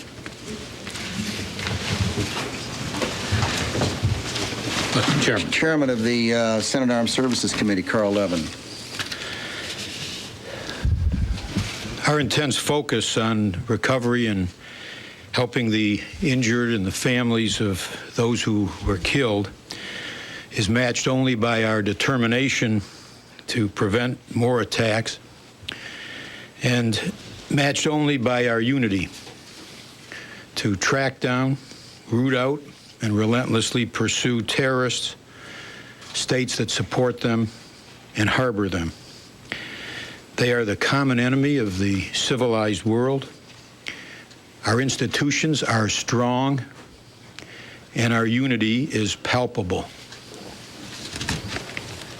Senator John Warner. Thank you. As a past chairman preceding Carl Levin, I can assure you that the Congress stands behind our president, and the president speaks with one voice for this entire nation. This is indeed the most tragic hour in America's history, and yet I think it can be its finest hour, as our president and those with him, most notably our Secretary of Defense, our chairman, and the men and women of the armed forces all over this world stand ready not only to defend this nation and our allies against further attack, but to take such actions as are directed in the future in retaliation for this terrorist act, a series of terrorist acts unprecedented in world history. We call upon the entire world to step up and help, because terrorism is a common enemy to all, and we're in this together. The United States has borne the brunt, but who can be next? Step forward and let us hold accountable and punish those that have perpetrated this attack. Again, I commend the Secretary, the Chairman, and how proud we are. We spoke with our President here moments ago. He's got a firm grip on this situation, and the Secretary and the General have a firm grip on our armed forces and in communication of the world over. Thank you very much. We'll take a few questions and then we'll adjourn. Charlie. Mr. Secretary, did you have any inkling at all in any way that something of this nature and something of this scope might be planned? Charlie, we don't discuss intelligence matters. I see. And how would you respond if you find out who did this? Obviously, the President of the United States has spoken on that subject, and those are issues that he will address in good time. Mr. Yes. Secretary, we are getting reports from CNN and others that there are bombs exploding in Kabul, Afghanistan. Are we at the moment striking back? And if so, is the target Osama bin Laden and his organization? I've seen those reports. They, in no way is the United States government connected to those explosions. What about Osama bin Laden? Do you suspect him as the prime suspect in this?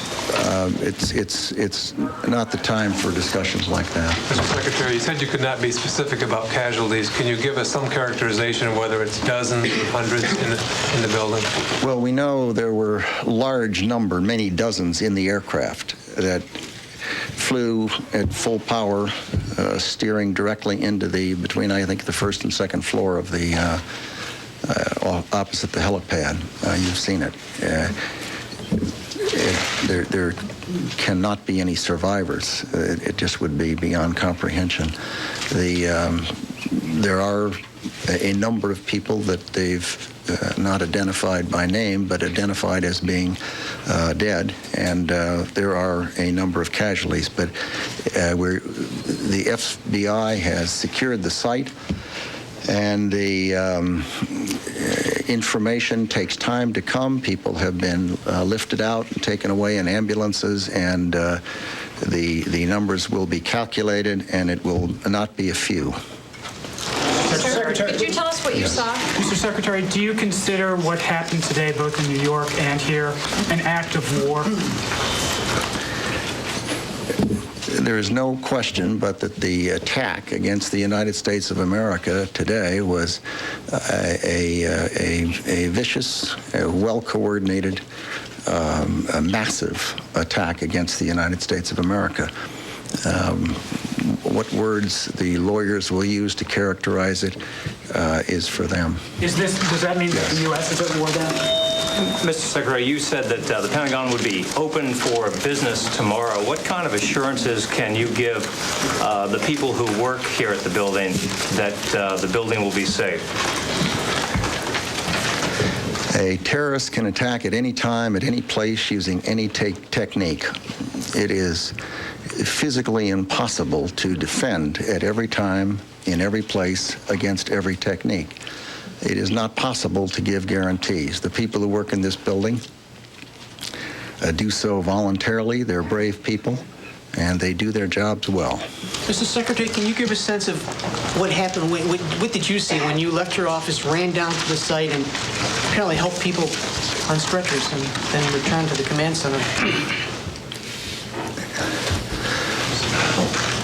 I felt the shock of the airplane hitting the building, went through the building and then out into the area, and they were bringing bodies out that had been injured, most of which were alive and moving, but seriously injured. And a lot of volunteers were doing a terrific job helping to bring them out of the buildings and get them into stretchers and into ambulances and into airlifts. Mr. Secretary, can you tell us how many of the dead were soldiers and how many were civilians? Have you been able to determine? Absolutely not. Yes. Mr. Secretary, today we saw military planes both in New York and in Washington. How much more of a military presence will we see now that this incident has occurred for the next week? Those kinds of decisions are made day to day. It is correct that we had aircraft flying protective missions at various places in the United States today, and they will do that as appropriate. Mr. Secretary, what do you say to the American people who may have questions on how something so coordinated has been carried out against this nation? What do you say to them who might not have confidence that our intelligence and our security are what they should be? I say to them that the President of the United States will be making some remarks to them this evening that will address those subjects. Mr. Secretary, you've declared, the Pentagon has declared ThreatCon Delta forces around the world. Could you tell me why? Have you received any threats, or has anyone claimed credit for this? We have, in fact, declared Force Protection Condition Delta and a condition of high alert, indeed the highest alert. We did so almost immediately upon the attacks, and it is still in force. Mr. Secretary, were there threats, issued against other U.S. facilities elsewhere in the world today?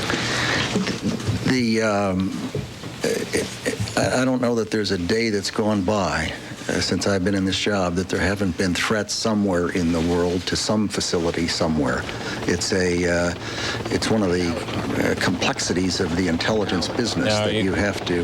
That, of course, is we believe that's the president's helicopter arriving on the South Lawn. Sometimes they will bring in more than one, just in case, so nobody knows for sure which one the president is aboard. So we'll watch this with some care as we see the white-top helicopters of the very kind that become Marine One anytime they ferry the president from one location to another. This is the first one to land, and we'll see in a moment whether this is indeed the one the president is aboard or whether some staff member will emerge from it and the president will come on a subsequent one.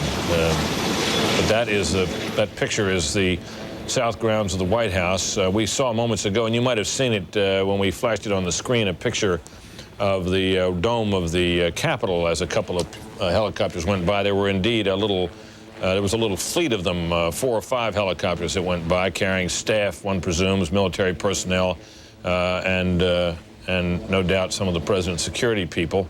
The more the better at a time like that in the eyes of security people, because no one can tell for sure which one is actually carrying the president. But this is the first one to touch down there on the south lawn of the White House, so we will watch and see if the president emerges. It will be the first time since this morning that we have seen a live picture of the President of the United States, who has spent much of the rest of the day in the air aboard Air Force One, going from one U.S. military base to another, ultimately declining to go along with the recommendations of some of his security people that he go to the North American Air Defense Command inside of a mountain in Colorado and hover there until people gave the all clear. The president's advisors were not pleased with that request, felt it made the president look in an inappropriate light, and the result of that was the decision to come back here this evening, and that is what we are watching unfold as we speak here. It's not exactly clear that the president is going to speak at 9 p.m., but that was the estimate that was given us, so we will wait and see if the White House in fact confirms that. Joining us here in our studios in Washington is Republican Senator John Kyle of Arizona. Senator Kyle, you've now had a chance to be briefed yourself. You've heard the remarks from the Pentagon by a couple of your colleagues and, of course, by the Secretary of Defense. What are your impressions at this hour of this whole entire situation and the United States' response to it to date? Britt, I think those expressions were entirely appropriate. The concern for those who were injured and the concern for the families of those who were killed. The commitment that we would do everything we could to bring the perpetrators of this tragedy to justice and do what we could to ensure that it didn't happen in the future. As a member of the Intelligence Committee, though, I'm going to interrupt you to note that there's the president. I'm delighted that the president has returned to Washington. I think the American people want to hear from him. I hope we'll hear from him tonight. And I also hope that as a result of this tragedy, that the commitment that we all express verbally, we can translate into action, because there are many things we could do to improve our intelligence and our national security, and I'm afraid that, unfortunately, it may take an incident like this to actually force us to do some of those things that we could have done earlier. There you see as the president goes by, see all those chairs and tables stacked up. There was to be on the south grounds of the White House tonight, Senator, as you know, a congressional picnic. And, of course, plans for that had to be scrubbed because of the obvious circumstances. There the president is walking up that fieldstone path there up to the west wing of the White House, from which he is expected to address the country in just a short period of time. There you see him joined by Karen Hughes, who did the talking for him a couple hours ago at FBI headquarters. Let me go back now to you, Senator Kyle. Do you think the president should have stayed away as long as he did? And do you think he should have sent out someone else besides, for example, Karen Hughes to speak to us, perhaps the vice president or some more, or the Secretary of Defense? What's your impression on that? Well, I think the president did speak at least once or twice today, not live, but he certainly assured the American people of the situation as it existed at that time. And as you noted, did not follow the advice of his security folks and decided to come back to Washington tonight. I think that was the right decision. I think the American people want to hear from him. I think it's also important, though, that none of us jump to conclusions about exactly what's happened or who's behind it or what we should do next. We want to hear from the president what he knows about that right now, and my guess is that he'll be somewhat guarded until he has all of the facts as well. Well, I suspect you're right. Senator Kyle, very nice to have you. Thank you for joining us and giving us your impressions of this situation. We are coming up on the 7 o'clock hour, and that, of course, is the time of night when our colleague Shepard Smith's broadcast, the Fox Report, normally begins.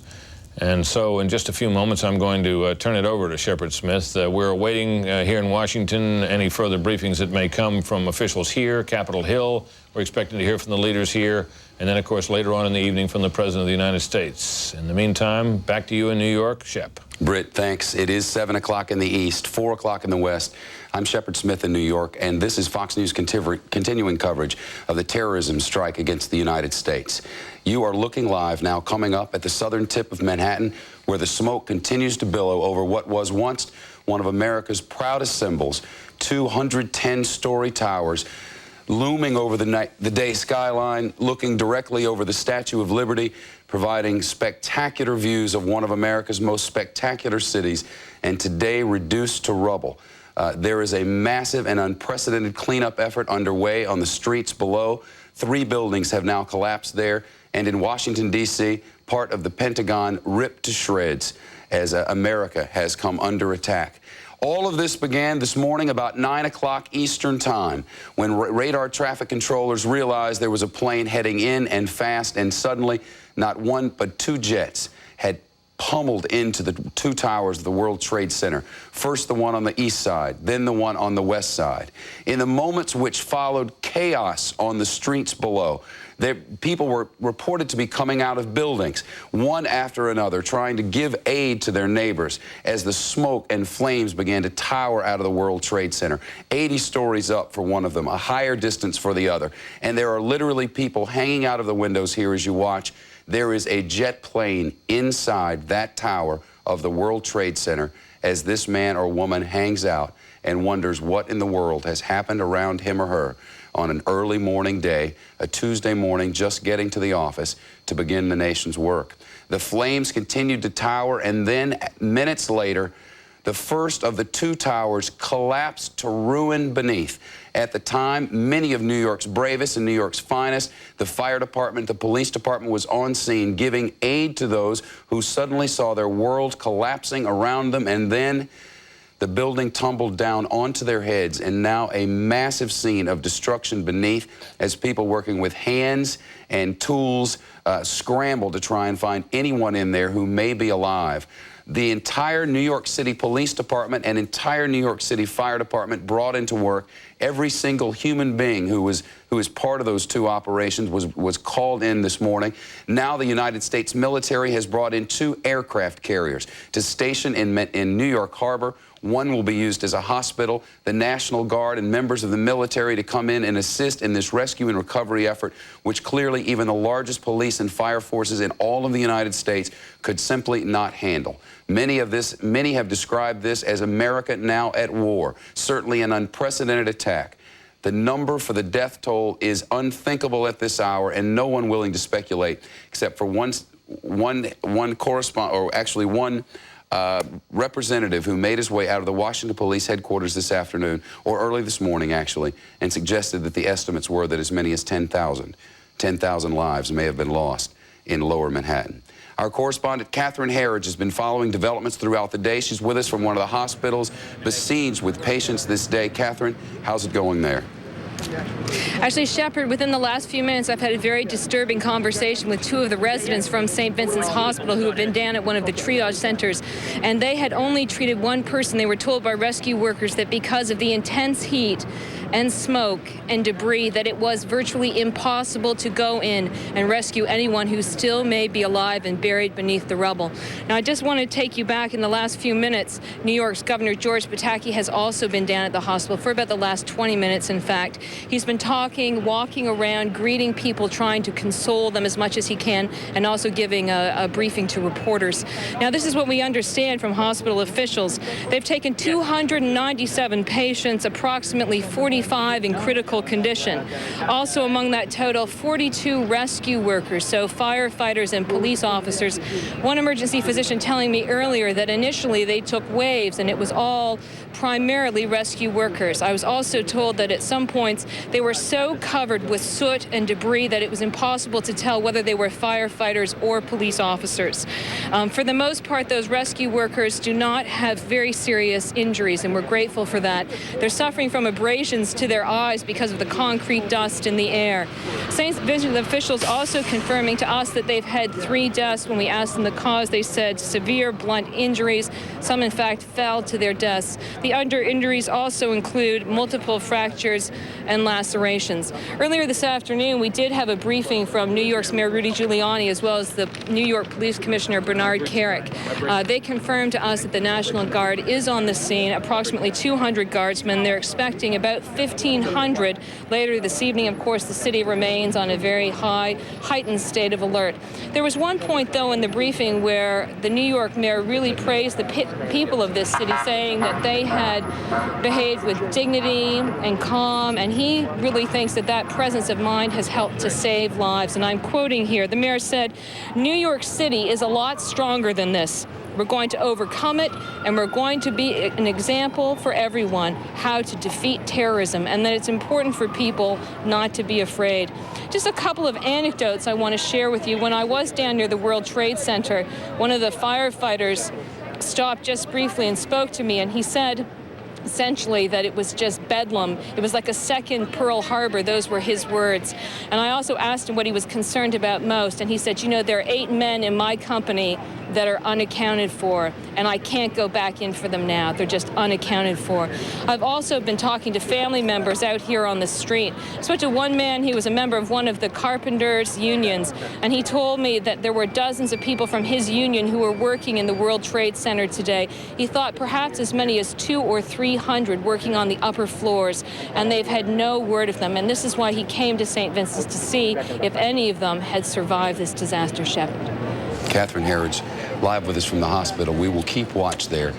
The numbers at an initial look might sound good, that there are just a few hundred people who have been taken to area hospitals, a few hundred people that have been reported to us. There are different ways to read that, of course. The video at which you were just looking was the collapse of the 3rd building there. They call it Building 7 at World Financial Center, a 42-story structure, certainly a building that would have towered above most skylines across America. It was dwarfed, of course, in the shadow of the World Trade Center, but it collapsed just about an hour and a half or so ago, I believe. That was expected. There had been a lot of shaking on Lower Manhattan. They knew that it would come down. The question was when, and now it has. As many as 50,000 people working in that building. Thousands of tourists on a given day would visit as well, and putting numbers together is something that simply cannot yet be done. Seeing those pictures, knowing that, imagine, if you will, the number of people in the city of New York who knew people who went down with TWA Flight 800. Everyone seemed to know someone. Rest assured, everyone does know someone who was inside the World Trade Center this morning. Of course, there was also a horrible explosion a short time after at the Pentagon in Washington. We now know that it was a Boeing 757.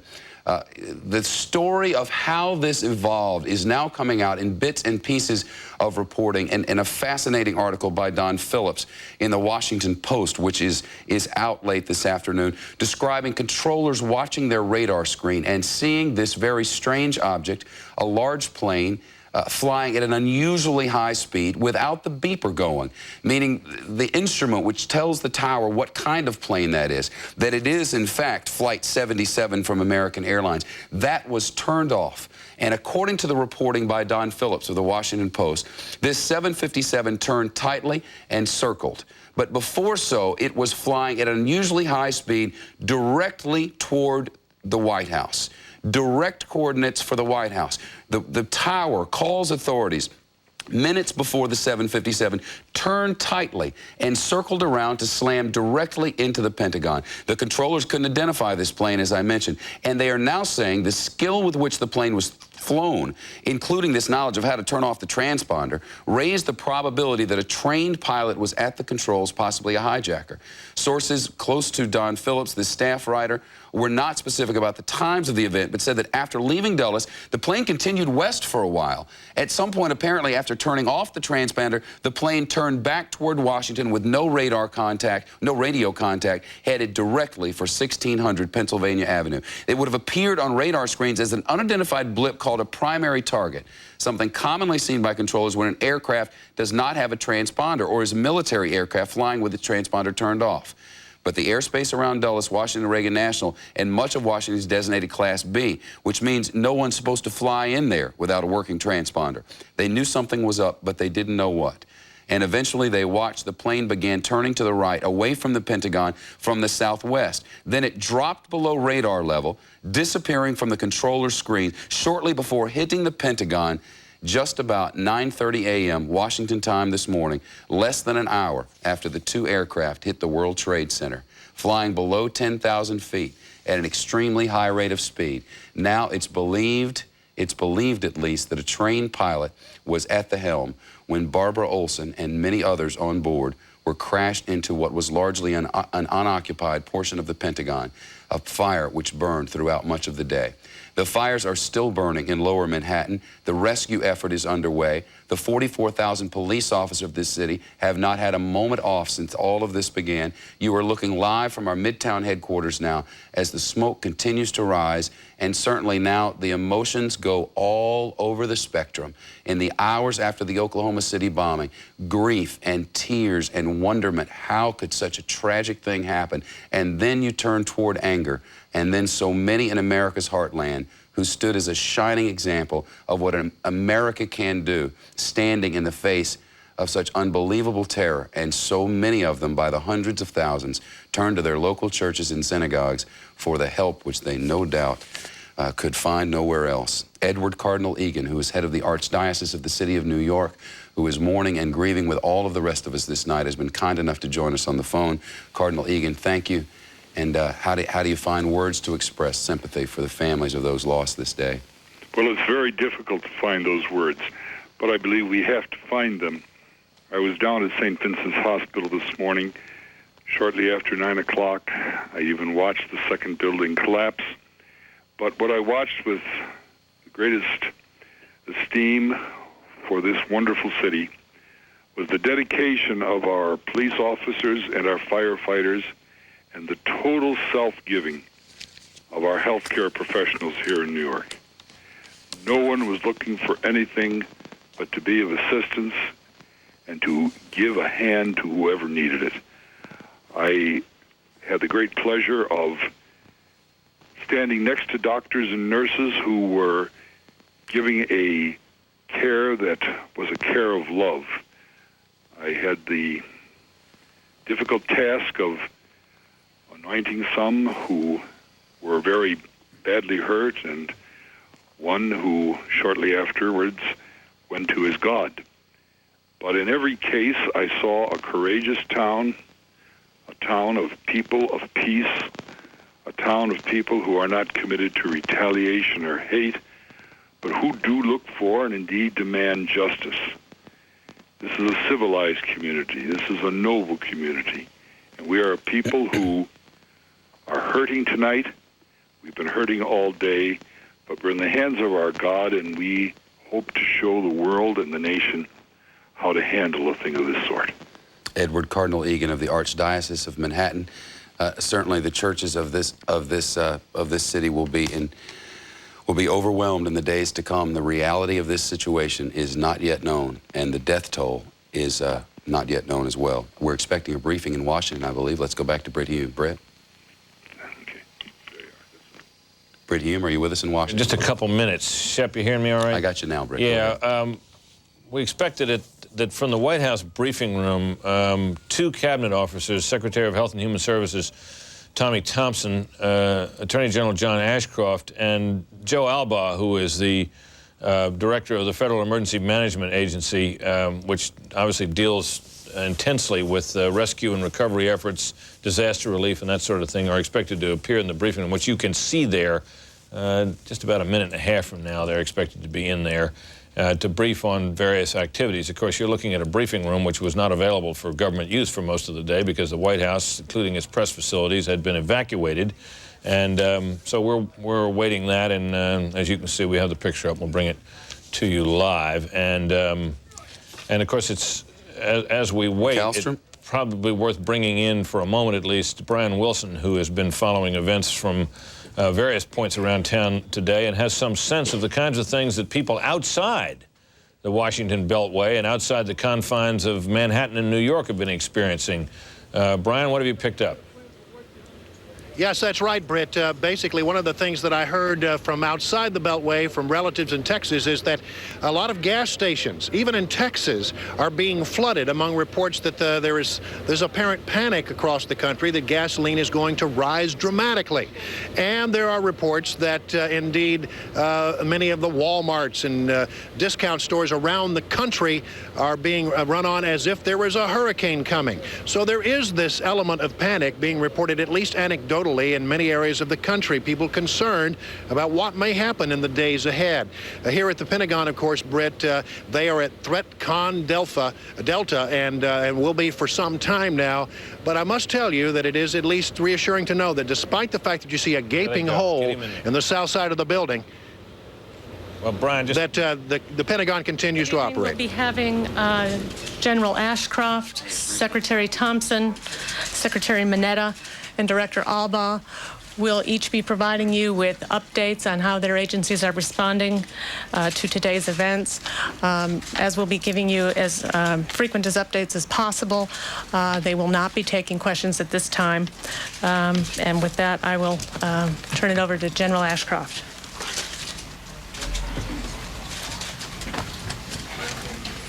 Thank you. Today, America has experienced one of the greatest tragedies ever witnessed on our soil.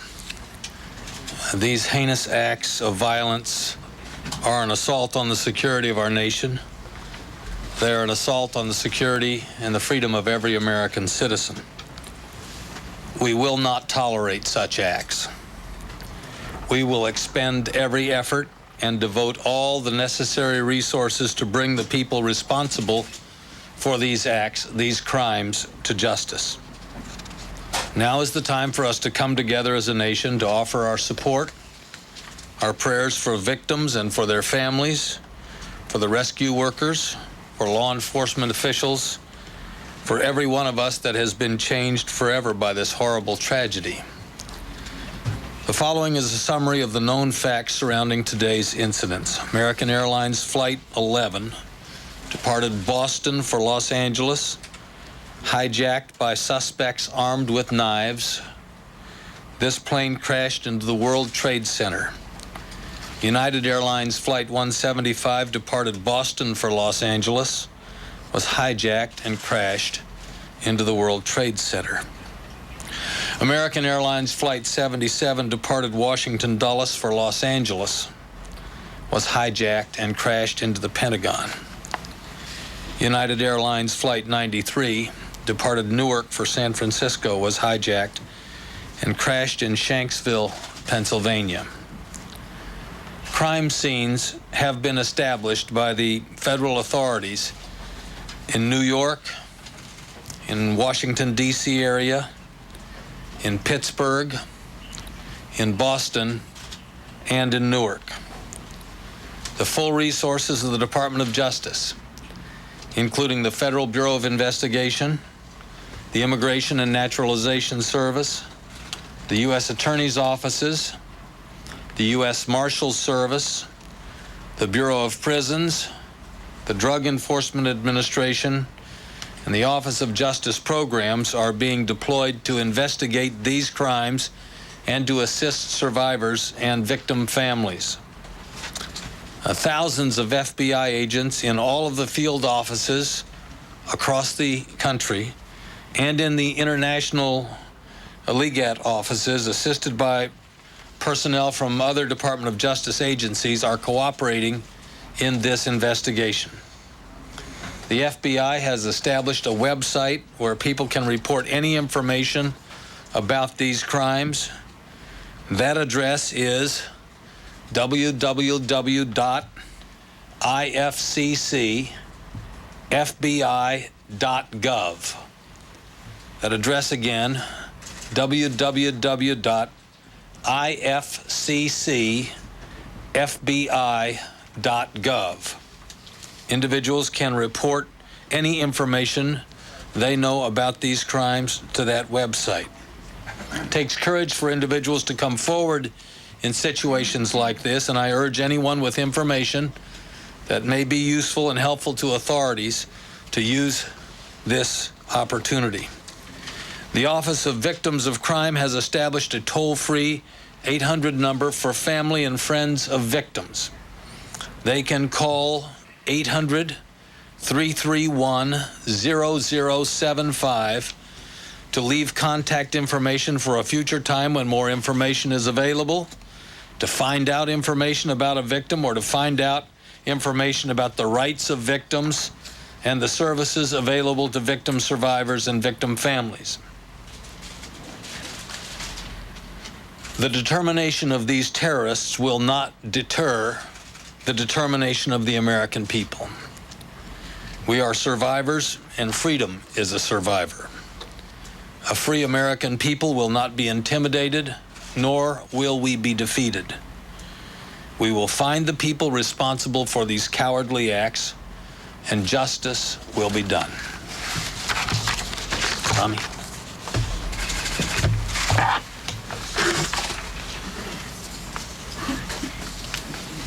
Every single American lost something today. And every one of us at this time expresses our deepest sympathy to the victims of today's tragedies and their families. It is now our mission to begin the healing from this tragedy. From the moment that we learned of these attacks, the Department of Health and Human Services has begun readying teams and resources to be sent to New York City and the Washington area to meet any needs of state and local officials.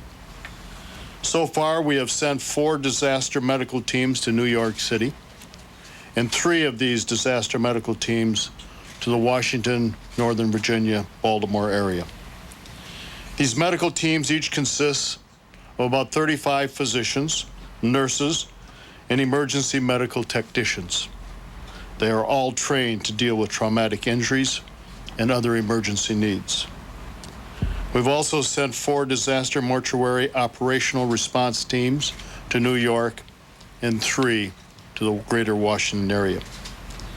We're also in the process of shipping a great deal of emergency medical supplies to New York City with the help of the Centers for Disease Control. In short, we're making the full force of the Department of Health and Human Services, both its resources and medical expertise available to the areas that need our assistance. We've also this afternoon activated the United States Public Health Service Commission Corps, which consists of approximately 6,000 health professionals. We also are giving backup assistance to the 500-bed ship Comfort from the United States Navy. Americans all over are calling up and asking what they can do. The best thing they can do is respond to this great call by volunteering to give blood. We need Americans to continue to answer that call. No matter where you live, please do your civic duty and assist us by donating blood. It is our primary job is to make sure Americans harmed by this tragedy get the help that they need. We will remain in constant contact with the governors, the mayors, public health officials, and other local officials to make sure that all their needs are being met. That scene you see in the other picture there, of course, that's House Speaker Hastert. You also saw a glimpse of Senate Majority Leader Tom Daschle. They are gathering for some remarks to be made by congressional leaders surrounded by a number of other members of Congress. So you see Dick Armey, the House Majority Leader, in the background, and you see David Bonnier there. These are all, the joint leadership of Congress is going to be heard shortly, and we will bring you that. In the meantime, obviously, we'll continue to listen to the remarks being made at the White House by Transportation Secretary Norman Mineta, who is the freedom of movement, the ability to move freely and safely. But today that freedom was attacked. But we will restore that freedom throughout the national transportation system as soon as possible.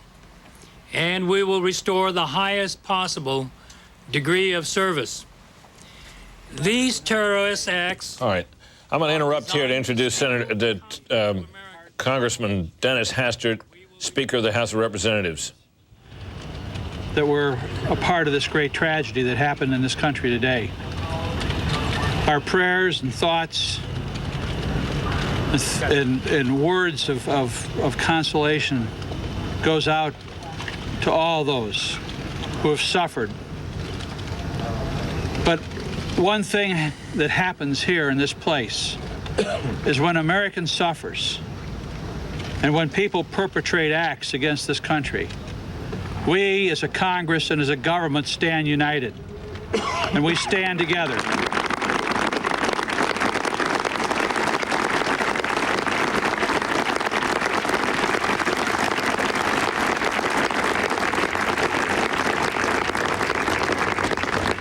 Senators and House members, Democrats and Republicans will stand shoulder to shoulder to fight this evil that's been perpetrated on this nation.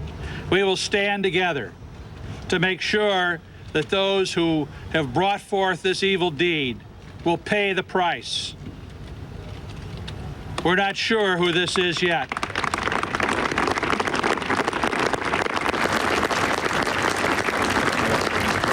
But we have our suspicions. And when that is justified and when those suspicions are justified, we will act. We will stand with the president, we will stand with this government, and we will stand as Americans together through this time. Thank you.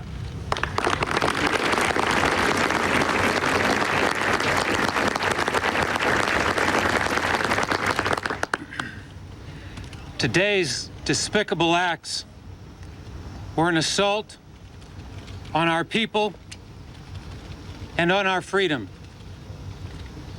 As the representatives of the people, we are here to declare that our resolve has not been weakened by these horrific and cowardly acts. Congress will convene tomorrow.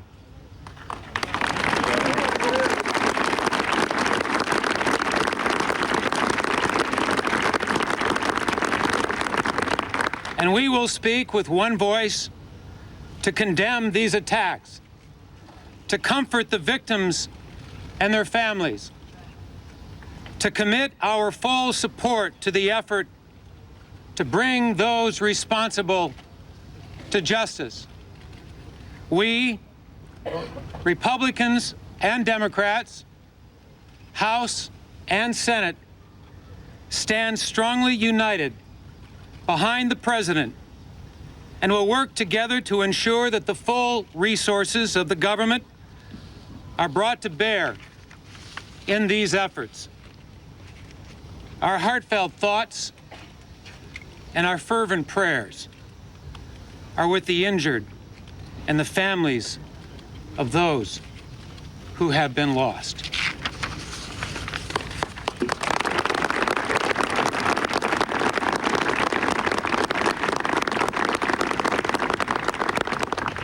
We know, as a nation, as we said, our thoughts and prayers are with those families and those injured and those who are the casualties of today's attack.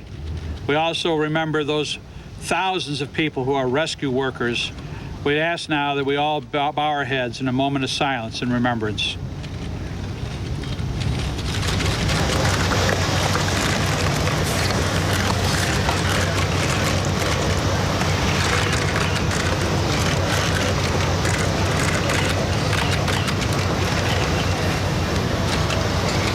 Thank you.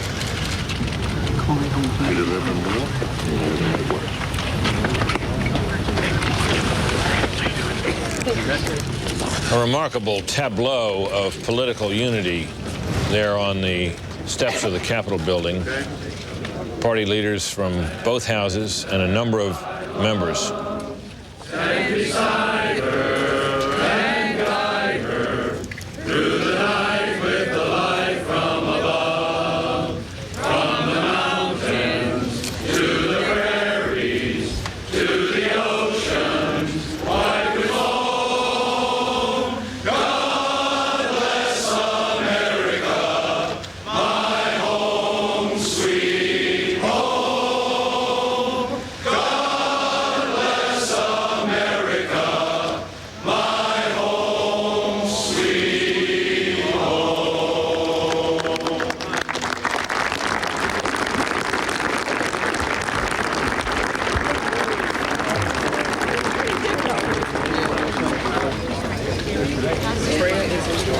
There you see We will make a way. The way maker. Senator Daschle embracing Senator Schumer of New York. Senator Schumer, who spoke movingly earlier in the evening about what has happened in his home city of New York, joined in that by the junior senator from New York, of course, Hillary Clinton. If someone had told me 2 days ago, in the midst of the political struggle on Capitol Hill and down at the other end of Pennsylvania Avenue over the budget and taxes and Social Security, with the congressional election coming up in the year ahead, that the leaders of the House and Senate, joined by many of their members from both parties, would stand on the steps of the Capitol together to declare their unity and sing God Bless America spontaneously, I would have not thought that that was a likely event. It was something to see, an unusual spectacle indeed, brought about by events that no one could have foretold and, of course, that no one would ever have wanted. I'm joined here in the studio as we follow the unfolding events here in Washington tonight, wait for further remarks and briefings from, among others, the President of the United States, who is to speak later. And with fire still burning at the Pentagon, I'm joined here by our senior White House correspondent, Jim Angle. There you see a shot from the distance showing the roof of the Pentagon and where flames are still burning. Of course, as we know, these planes, in each case, and particularly the one that hit the Pentagon, had just taken off from Dulles Airport, which is only about 20 miles, 25 miles from Washington, which meant that, and it was headed for the West Coast, which meant that the fuel supply aboard that plane would have been almost full. And of course, burning airplane fuel spreads fast, as does fire triggered by it. So that is what the firefighters at the Pentagon have been up against all this day and now into this night. And although the building remains open, and you just heard the Secretary of Defense a short time ago speaking from there, the firefight goes on at the Department of Defense of the United States of America, the mightiest nation on earth, now unable so far to put out a fire at its building. This is, of course, earlier pictures from the Fox 5 news chopper here in Washington showing you the tremendous damage that was done to that corner of that building. You can get a sense from that of the concentric rings. The Pentagon is really a set of buildings arranged together, five rings of the Pentagon. And so far, as you can see there, although badly damaged, only one corner of the outer ring was hurt. But it has spread inside, and they are still working to contain some flames on the roof. As I said, I'm joined here in the studio by our senior White House correspondent, Jim Angle, and Fox News contributor and the executive editor of the Weekly Standard, Fred Barnes. I don't want to get too far ahead of things here, gentlemen, but looking at the political landscape of this country, it's probably not unfair to say that it has been altered in dramatic ways. Let's take a look, for example, at issues of defense, which are urgently before the Congress now. The defense budget had not been approved. Defense appropriations bills not yet voted out of Congress. The President has a number of things he wants, missile defense among them, increase in defense. We've heard talk from Secretary Rumsfeld of his desire to reform the place. There's been some resistance to that. What effect does this event have on that, Fred Barnes? I think it should have a big effect, particularly depending on what the President says. Now, we just heard Tom Daschle, the Senate Democratic leader, say that the full resources of the government will be brought to bear to deal with terrorism. You know what that means to me? You're going to have to break the lockbox. That's the full resources. I think, referring, of course, to the lockbox where all the Social Security surplus is locked up. It's $158 or $160 billion. If you're going to have a huge defense increase to wage war against terrorism, and there is a terrorist movement that was responsible for this, and Britt, you have to remember, you know, Pearl Harbor, there were 2,400 Americans killed. Today, there are probably going to be more than 10,000 killed. The only time I can remember in one day more Americans were killed was at the Battle of Antietam during the Civil War, and then 13, 14, 15,000. I forget the exact number. I've heard 23,000. Well, it was more. It's the only one where there were more. So this is a horrific case that's going to have to be dealt with a lot more defense spending. Jim? Absolutely. It is difficult to imagine any member of Congress, after the events of this day, standing up and saying, we don't need more money for defense. I wouldn't be surprised if the President doesn't increase the amount of money he's asking for. He has already said, as far as spending Social Security money, that you could do that, though he is determined not to do it under ordinary circumstances. You could do it in the case of recession war or a severe emergency. You could certainly argue that today's events fit both the latter categories. And what about such policies as missile defense, which is something that he wants? I was trying to get at that a little bit earlier in discussion with Senator Bob Graham as to whether finding out what we now have about the capacities of whoever did this, was it beyond belief now that such a person could launch missiles at the United States? Boy, not at all. Remember, it was just a few months ago that a rubber boat filled with munitions was floated up against the USS Cole in Yemen. And it seemed as if the terrorists only had crude instruments like that. Well, we know better now. After hijacking 4 planes and flying, that was a direct hit at the Pentagon. Secretary Rumsfeld said it hit, the nose hit between the first and second floor of the Pentagon.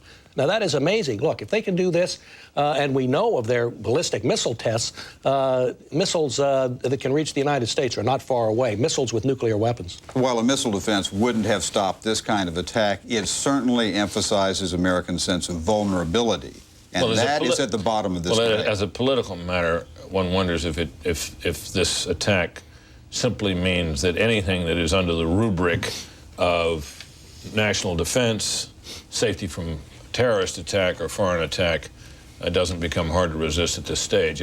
Impossible. It would appear. It would appear on the face of it that would be the case. Yeah, but there'll be a pretty broad definition of that. It can be more troops, not just more for counterterrorism and more to beef up intelligence. It can be money for a lot more things. A bigger army. I mean, this could conceivably a war against terrorism lead to American troops on the ground in Asia. Now we heard a condemnation of this, of course, as one would expect to, from Israel today, and a particularly strong expression of sympathy for the United States from Shimon Peres, the foreign minister there, who said that tomorrow will be a day of mourning in Israel for its friend, the United States. Obviously, Israel has a lot to lose. In the near term, one would presume that the support for Israel would be strong if Americans sense that this was done by Israel's enemies. But over the longer term, politically, are Americans likely to ask the question, what are we getting for our support for Israel beyond hatred in the Middle East and perhaps terrorist attacks? Well, I think Americans are going to ask a lot of questions about that. The Israelis will obviously say, look, now you can see what it's like to face day-to-day terrorism. Now that you have found this on your own doorstep in your own cities with your own citizens dying, you know what we're up against. But the other side of that equation is that will U.S. citizens continue to say, let's stick with Israel, even though there is a large part of the world that is angry about that, and apparently some of them willing to launch terrorist attacks? Brett, it's just not a question of what we give and what we get. This is a moral issue. I mean, Israel is a democracy. There are not many democracies in that part of the world. In fact, Israel is the only one. There aren't any Arab democracies. And we have a moral obligation to defend Israel, I believe, in the same way we have that obligation for many other democracies around the world. So, well, of course, Israel has always been, a close friend and ally of the United States and was a steadfast ally during the Cold War. Let me go back now to Capitol Hill and to our correspondent, our chief political correspondent, Carl Cameron, who has been standing there at the scene of that unity display that we just saw a short time ago with the leadership of Congress and many members standing behind them. Carl? Well, hi, Brett. A number of the things that you've been discussing there have been very much on the minds of the lawmakers, both in the Senate and House. Specifically on the budget, we spoke to the Senate Budget Committee Chairman Kent Conrad, and he acknowledged that the Social Security lockbox, the Social Security surplus, has virtually been, quote, kicked down the mall, and that now they are prepared to take a look, and that all defense monies, and in fact, a whole variety of appropriations spending beyond just defense are on the table.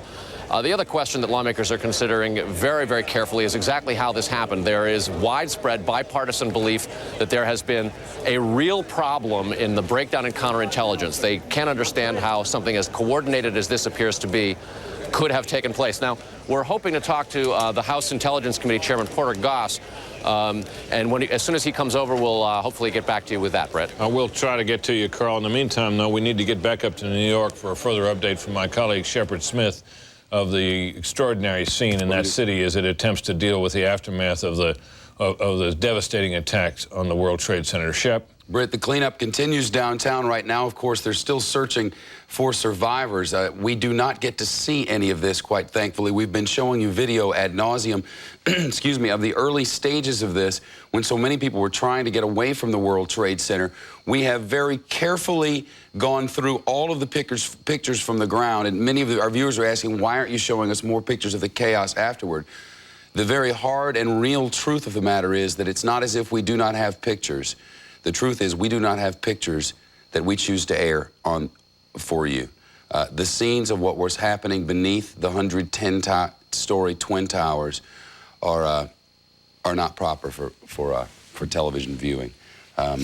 Imagine the 50,000 people in there at the time, and now the FBI trying to get to the bottom of how this may have happened. Of course, this is the collapse here. As this collapse was happening, engineers were standing on the roof of our building, which is due north of this, setting up for a live broadcast that I would be giving minutes later. They were running cables, setting up microwave hops, making sure that microphones were working. Peter Blangiaforti was on the roof, one of our engineers, when it sounded as if a plane went very low over your head, right, Peter? That's right. What was it? It was the explosion of the building crumbling down, and you just heard the sound wave just travel straight across the city from downtown straight uptown. Did you see the first one collapse, Peter, or did you just hear the first one? We saw the first one collapse. We were standing here trying to set up the first camera shot, and 1 second it was standing there burning, and the next second all you saw was a puff of smoke, and we just stared and looked and couldn't believe what we were seeing. And at the same time, we couldn't keep our eyes off it. It was amazing, and it was something horrific. I just kept on thinking about the people. Collapsed onto itself, Peter, and you mentioned that all of it did not fall. There was a bit that didn't. That was the second tower. It looked, after the first tower fell, it was a matter of minutes, maybe 10 to 15 minutes before the second tower gave way. And when the second tower gave way, you saw what appeared to be like some sort of iron structure, very thin, straight up through the middle of the building that just remained there for a short while the rest of the building was simply collapsing all around. And all we saw was this little stick of iron left in the air, and eventually that collapsed as well. And then this noise that you described for me earlier so well. It was just a rumbling that we thought maybe more planes were coming across or whatever, but the rumbling just, we couldn't believe what we were hearing. We're looking all around, and then we did realize that it was coming from the buildings collapsing and the sound waves coming straight across the city. It was just devastating. Peter Blangiaforti, one of our engineers who's been working tirelessly throughout the day to bring pictures to our viewers. Peter, thanks very much. It was an unbelievable thing to see. Imagine the phone starts ringing, and you look out the window of the box in which you live, elevated above the city, and there is chaos below you. A ride to work doesn't happen. There are no cabs around. The subways are stopped. There are fears that it may happen again, and you walk up to Park Avenue, which so many people have seen in a gorgeous Christmas season, all lit up, and a look directly down Park Avenue, and looming in the distance where the World Trade Center used to stand, an enormous fire and a symbol of America crumbling around it. Osama bin Laden once said, and we do not know that he's responsible for this, but he once said he wanted those to come down. Osama bin Laden, a man of his who was charged in the embassy attacks in Kenya, was scheduled to be sentenced tomorrow morning in a courthouse directly across the street from the spot where the World Trade Center used to stand on this September the 11th, 9/11/01. James Kallstrom is on the line with us, former head of the FBI. Jim, what an enormous task is ahead. How the hell could something like this happen? That's the question. How could it happen? Yet it happened, and it happened with, beyond our, wildest imagination or the wildest horror movie we could ever see. We need now to take care of all the families and the victims and all the people affected by this tragedy. We're a strong country. We'll get over this. We'll be stronger because of it. If you watched, and I know you did, the emergency workers and the volunteers and everyone on the streets of New York, the police officers. You saw a lot of bravery, a lot of camaraderie out there today, a lot of heroism, just like I saw firsthand in TWA. It's a tragedy. Now is not the time to blame and look for scapegoats. There's no one that I know of or ever knew of in law enforcement or the intelligence world that would ever want something like this to happen. They dedicated their lives to public safety and national security. So we'll be fine. We just have to get through this immense tragedy. Jim, all of that said, and knowing, of course, that unlike the crash of that plane over which you toiled so tirelessly, there was a second disaster. New York City has the ability to mobilize relief forces like maybe no other in the world.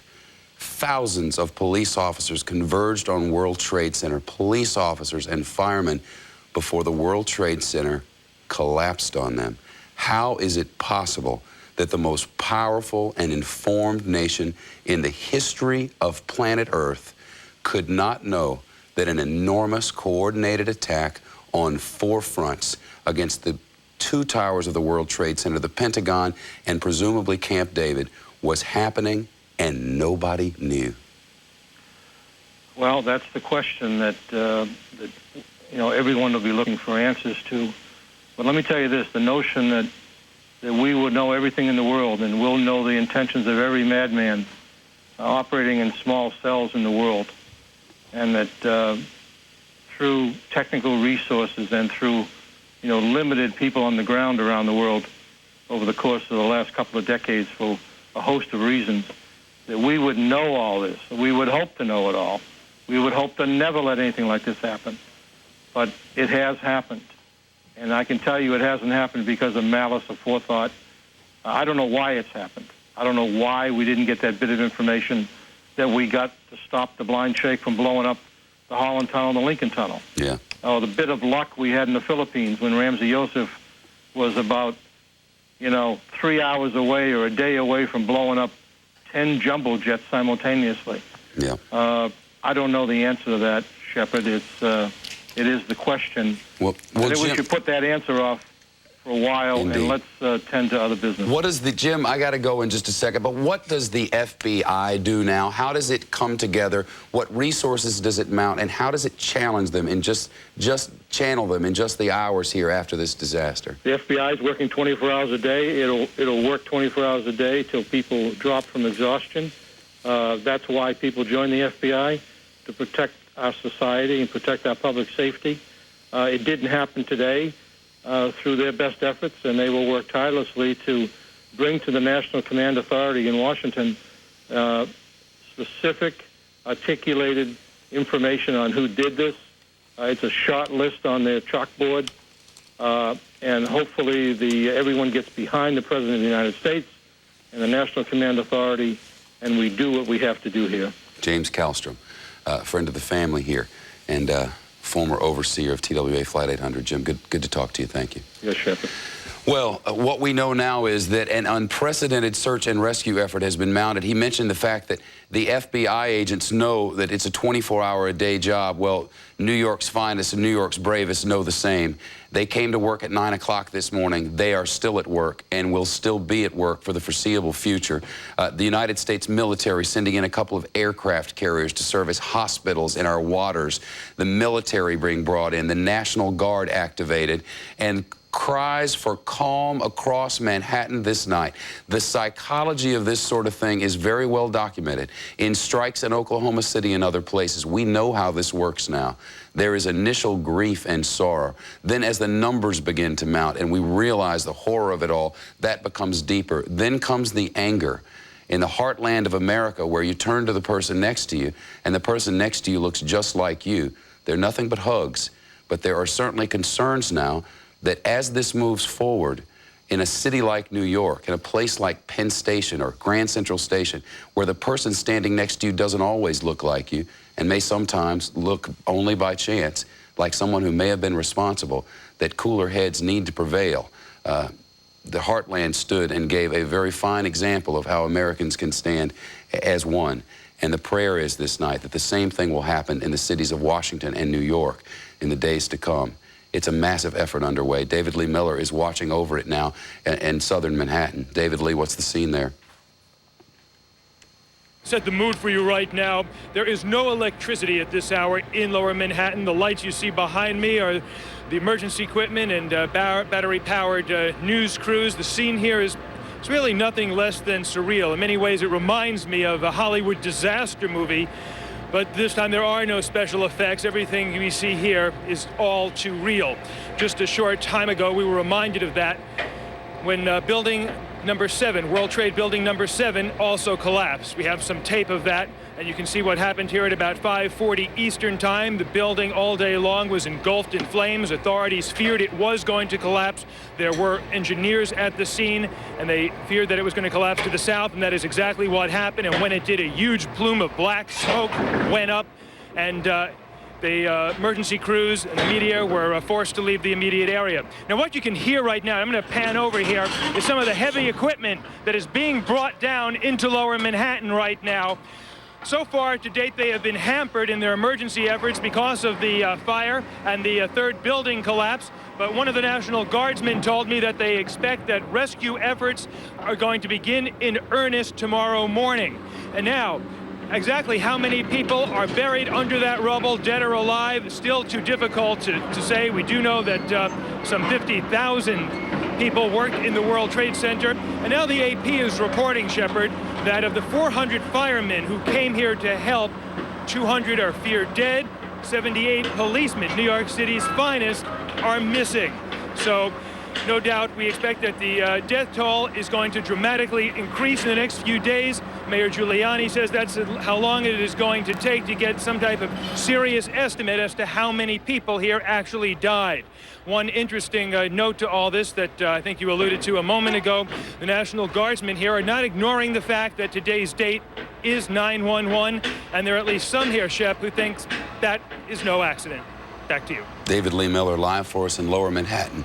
United Airlines, American Airlines, 911, all symbols and attacking symbols of United States, its pride, and even its freedom.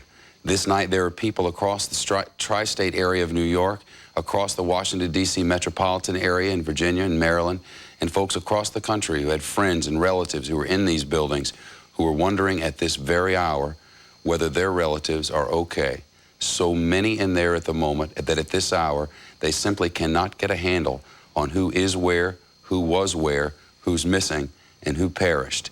That could take days, and this night the churches and synagogues and mosques of this community are loading up with people who are going to say a prayer for those who have been lost and the families of those left behind. Franklin Graham, son of the Reverend Billy Graham, has been carrying on his crusade as the Reverend Graham is resting. Franklin Graham, good to see you. Such a sad day for people around the world. It is, and my prayers are with all the victims of this great tragedy, and we pray especially for their families and their loved ones, and of course we do pray for our president, that God will give him wisdom, and not only our president, but all of our elected officials. This is a time where America needs to come together, and we need to be strong. This isn't the end. This, I'm afraid, is the beginning of a very long and difficult process. I've been traveling now to the Middle East for 40 years. I've made over 30 trips to places like Afghanistan. I've seen for myself these terrorists, these Islamic militants. They hate the United States. They hate us because they see us as the defender of Israel. They hate us because they see us as a Christian nation. They see our faith in the Lord Jesus Christ. And there are these militants that want to do everything they can to bring down this nation. And there are nations out there that harbor these people. And I hope that this country recognizes that this is a war, and that we not just slap somebody on the hand, but we go after these people and the nations that support them and bring them down. This is terrible. This could happen again tomorrow and the next day if we're not careful, and we better wake up. Franklin Graham, live with us. Franklin, thank you so much. Thank you. I want to go to Britt Hume now in Washington. Britt? Shep, thanks very much. Extraordinary to hear a man of God such as Franklin Graham speaking in that way. But in that regard, you know, we heard a condemnation, a public condemnation earlier this day from Palestinian leader Yasser Arafat about this horrible act, as I believe he called it. However, from today's column in the Palestinian Authority official daily, the following quotation: "The suicide bombers of today are the noble successors of their noble predecessors, the Lebanese suicide bombers who taught the U.S. Marines a tough lesson in Lebanon and then with no preconditions threw the last of the remaining enemy Israeli soldiers out of the security zone. Those suicide bombers are the salt of the earth, the engines of history. They're the most honorable people among us." Now, of course, that is today's edition of that. It doesn't speak of the suicide bombers in this country necessarily, but there you get a sense of the attitude about suicide bombings as it's held among some of the Palestinians, certainly, at least. And let's turn now to, as the criticisms continue to pour in from various quarters about this being a terrible intelligence failure, let's turn to Carl Cameron, standing with a man who has oversight of our intelligence agencies. Carl? Thanks, Britt. Yes, he is the chairman of the House Intelligence Committee, Porter Goss. And, sir, we were talking a little bit about the degree to which our intelligence community never saw this coming and what that means for national security. What's your assessment? Well, I think that that's a little bit of a misstatement, that the intelligence community never saw it coming. We have a lot of people working very hard on a terrorist target, and we've had a lot of alerts. It is true, as far as I know, that our intelligence community had absolutely no specific items on the events, the tragic events that took place, and apparently a very well orchestrated, very well organized, somewhat sophisticated planning approach earlier today. I think that anybody who thinks that our intelligence community or any of our national security assets can guarantee Americans 100%, whether they're at home or abroad, obviously doesn't understand the nature of the terrorist world today. There are some nasty people out to give us horrible surprises. We are an easy target for them. We are an open society. We pride ourselves in our freedom and our First Amendment. It is not hard to go about doing destruction on us. So we as a society are going to have to take a good close look at how about we go about our daily business and find out how much vigilance is reasonable, self-vigilance. Now, when you get on an airplane, you're asked questions. You go through a metal detector. You have to show a picture of yourself now. That's because of terrorism. Many people have forgotten that. We've had a horrible reminder today. I suspect we'll have more proposals for tighter regulations, and a degree of how much regulation and how much freedom is what this debate will really be. We're going to run out of time quite quickly. Let me just quickly ask you about your assessment of the world stage now. Just a moment ago before we began, you talked about this being a whole new world. I think it is. I think it's the nature of the threat against the United States of America has changed very dramatically. We have to understand that. We have to have different capabilities. It changes our policies, our relationships overseas. And I think a lot of things we started out thinking at the beginning of the day were very naive. And I think by the end of the day, we're in a situation we are going to have to take a good, cold, fresh look at virtually everything we do overseas and who we are and how we go about our business as the world's leading democracy. Porter Goss, the chairman of the House Intelligence Committee, sir, thank you very much for your time. We appreciate it. Britt, we should note for our viewers that Mr. Goss is a man of very measured statements, and he included earlier in his suggestion that everything needs to be looked at, such things as Israeli policy towards Israel, as well as the entire defense appropriations process. In essence, everything he said is different than the way it was before this day began. Britt? Indeed, Carl, thank you very much. I think all of us have had the thought as we have watched these events unfold today that nothing would ever quite be the same in the United States, militarily, politically, and perhaps in terms of our freedom of movement. Jim Angle, you heard what Porter Goss had to say. One can imagine that there will be, perhaps tonight, forthcoming from the President, proposals for new and further more intense intelligence operations. I'm sure there will be, and there will be plenty of criticisms of the intelligence community. But we have to remember, Britt, it is almost impossible to know about all of these things. Earlier tonight, the Defense Secretary said terrorists can attack any time and any place with any technique, and it just isn't possible to protect against that. I think what Representative Goss was saying is, yes, you can follow this. The intelligence community was aware of the general threat. They didn't know about this specific threat. We know what a risk this is. There are a lot of resources being put on this. but you simply cannot say the intelligence community must be held responsible for not knowing every single terrorist act. One senses, Fred, though, in political terms, that this is not a good time to be a senior official at U.S. intelligence agency, any of the U.S. intelligence agencies, wouldn't you imagine? No, no, it's not a good time. Certainly there'll be congressional hearings, and there'll be a lot of second-guessing and so on. But, Britt, one of the problems is that the intelligence agencies are hamstrung to a certain extent in going about their business. They can't pretend to be journalists, and they can't hire actual terrorists themselves. As sources. As sources, the people who really know what's going to happen. These are all things there's going to be much talk about in the days ahead.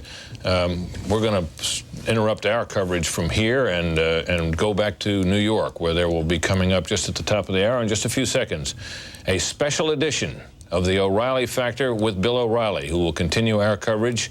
And that concludes our end of it here from Washington. Now to Bill O'Reilly.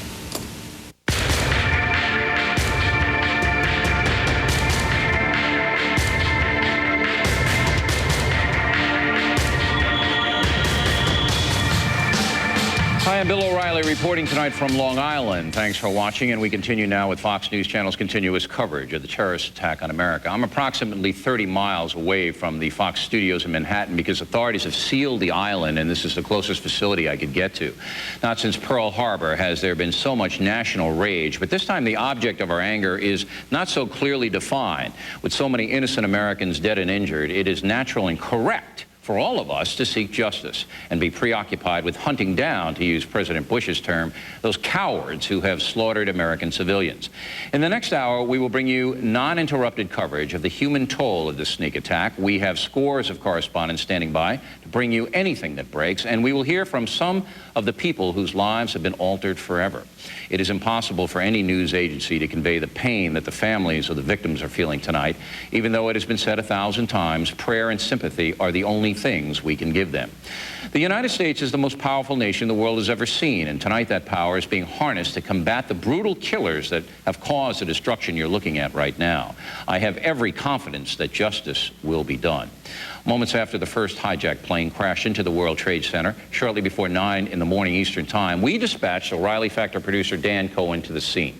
Dan is an emergency medical technician as well as a journalist and quickly found himself in the middle of hell. Dan Cohen joins us now from our New York studio. Dan, what was the one image that stays with you above all others? Well, the one image would have to be that whole tower coming down. When the first tower came down, we were directly underneath it, and I heard what I thought was another jet coming. I thought it was going to hit the plane, and turned out that it was actually the building. I looked up, and it was like the pictures you see of buildings being imploded just in slow motion coming right down toward us. We ran as fast as we could, 2 or 3 blocks, and luckily made it out past the debris. We got hit by a big cloud of white smoke, but... All right, and later on you went back, and you were in the middle of the dead and dying, correct? Yeah.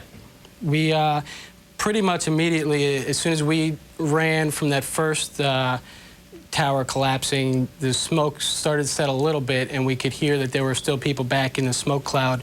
So myself and a bunch of firemen and some other EMTs ran back in, not too far, but just into the smoke to where the people were, and started pulling people out. How did you handle it? I mean, you don't really think about it when it's going on. I mean, you mentioned that I'm an EMT. I've never obviously seen anything like this, but at the moment you're just thinking what to do. You're not really. Well, but when you see somebody who's just died, Dan, I mean, it must have an effect on you as a human being. It doesn't have an effect at that exact moment. It's not until later when you can really think about it and take it all in that it has an effect. At that time, there's the adrenaline, there's everything happening, and we really just needed to get the people that were not dying out or as far away as we could. How many people did you work on yourself? Altogether, probably 40 or 50. It was just stabilizing them, getting them out either to an ambulance or to some sort of help, and then going back in and taking the next person. Did you have conversations with the people? Yeah, I did. As we were taking them out, we tried to calm them down, tried to reassure them, tell them, you know, that they just kept saying, "I can't believe it." They were completely distraught, and we would tell them, you know, you're out, you made it, you're okay, the worst is over. But many people, especially the firemen, were worried about the people that did not make it out. One of the firemen that I took out, I said, how many firemen are in there? And he said, thousands. And I said, no, I mean, how many firemen are in the building? He said, thousands. And he started crying. All the firemen were in tears because they knew that most of them did not make it out. Right. And also, the firemen right now, they tell us there are 250 New York City firefighters who are missing. And what happened there was that they, after the initial explosion that you see now, firefighters and police both rushed into the building to help people out. But then, about an hour later, as firefighters and rescue workers were still working, the building collapsed, as Dan described, and a lot of those people were trapped inside. Is that about what happened, Dan? That's exactly it. Like I said, the first tower came down. We went back, it moved our position further away from the building and started working on the people that were at dust cloud. And I'd say, I don't know how many minutes later, but a few minutes later, somebody yelled, the tower's leaning. We looked up and saw the second tower coming down, and once again, just hightailed it, this time all the way to the water. But like you said, in between those times, there were a lot of people rushing in, a lot of firemen going in, and there were firemen even up on the higher levels of the building trying to rescue. So firemen had gone up to try to rescue people, Yeah. and one of the most horrific images that we all as Americans have seen today were people hanging out of windows 100 stories high. You could see smoke and flames behind them. They were trapped, looking down to see if there was anybody to help them. Of course, there wasn't. And I understand some of those people actually jumped out of the windows. Right. When I first arrived on the scene, and I was split up into a unit with the New York City Fire Department, they, I believe, were going to have us start going to get some of the people that were jumping. They were, when I got there was people, I'd say about 10 people jumping from the top of the building out. And of course, they were killed instantly because there was really nowhere for them to jump to except for concrete. They were jumping from levels that were so high, there's no way they would. Right, and there's just no way authorities could have gotten them, but it was either that or, I guess, another form of death. That's what stayed with me, Dan. We're seeing it now on the screen, these poor, poor people. Now, when you spoke, did any of them feel anger? Did any of them feel... you see, I'm trying to get to the emotion of people that you worked on. It was more just why people just kept saying, why, oh my God, and more of fear for those who didn't get out. I think the anger probably came a little later when they had time to calm down, but people were just confused, shocked, and really worried about everyone else who hadn't made it out. Right, and their own families too, allowing people to know that they're alive. Mm-hmm. People think when something like this happens that it's very orderly, but it isn't. It's just a whole bunch of rescuers there trying to do whatever they can on the spur of the moment, correct? It was, when I first got there, it was actually quite orderly. I was very impressed. They instantly set up command posts. Like I said, they put me on what they called a fast team with 2 other EMTs from New York City Fire Department. We were going to go in fast, grab as many people as we can, get them out fast.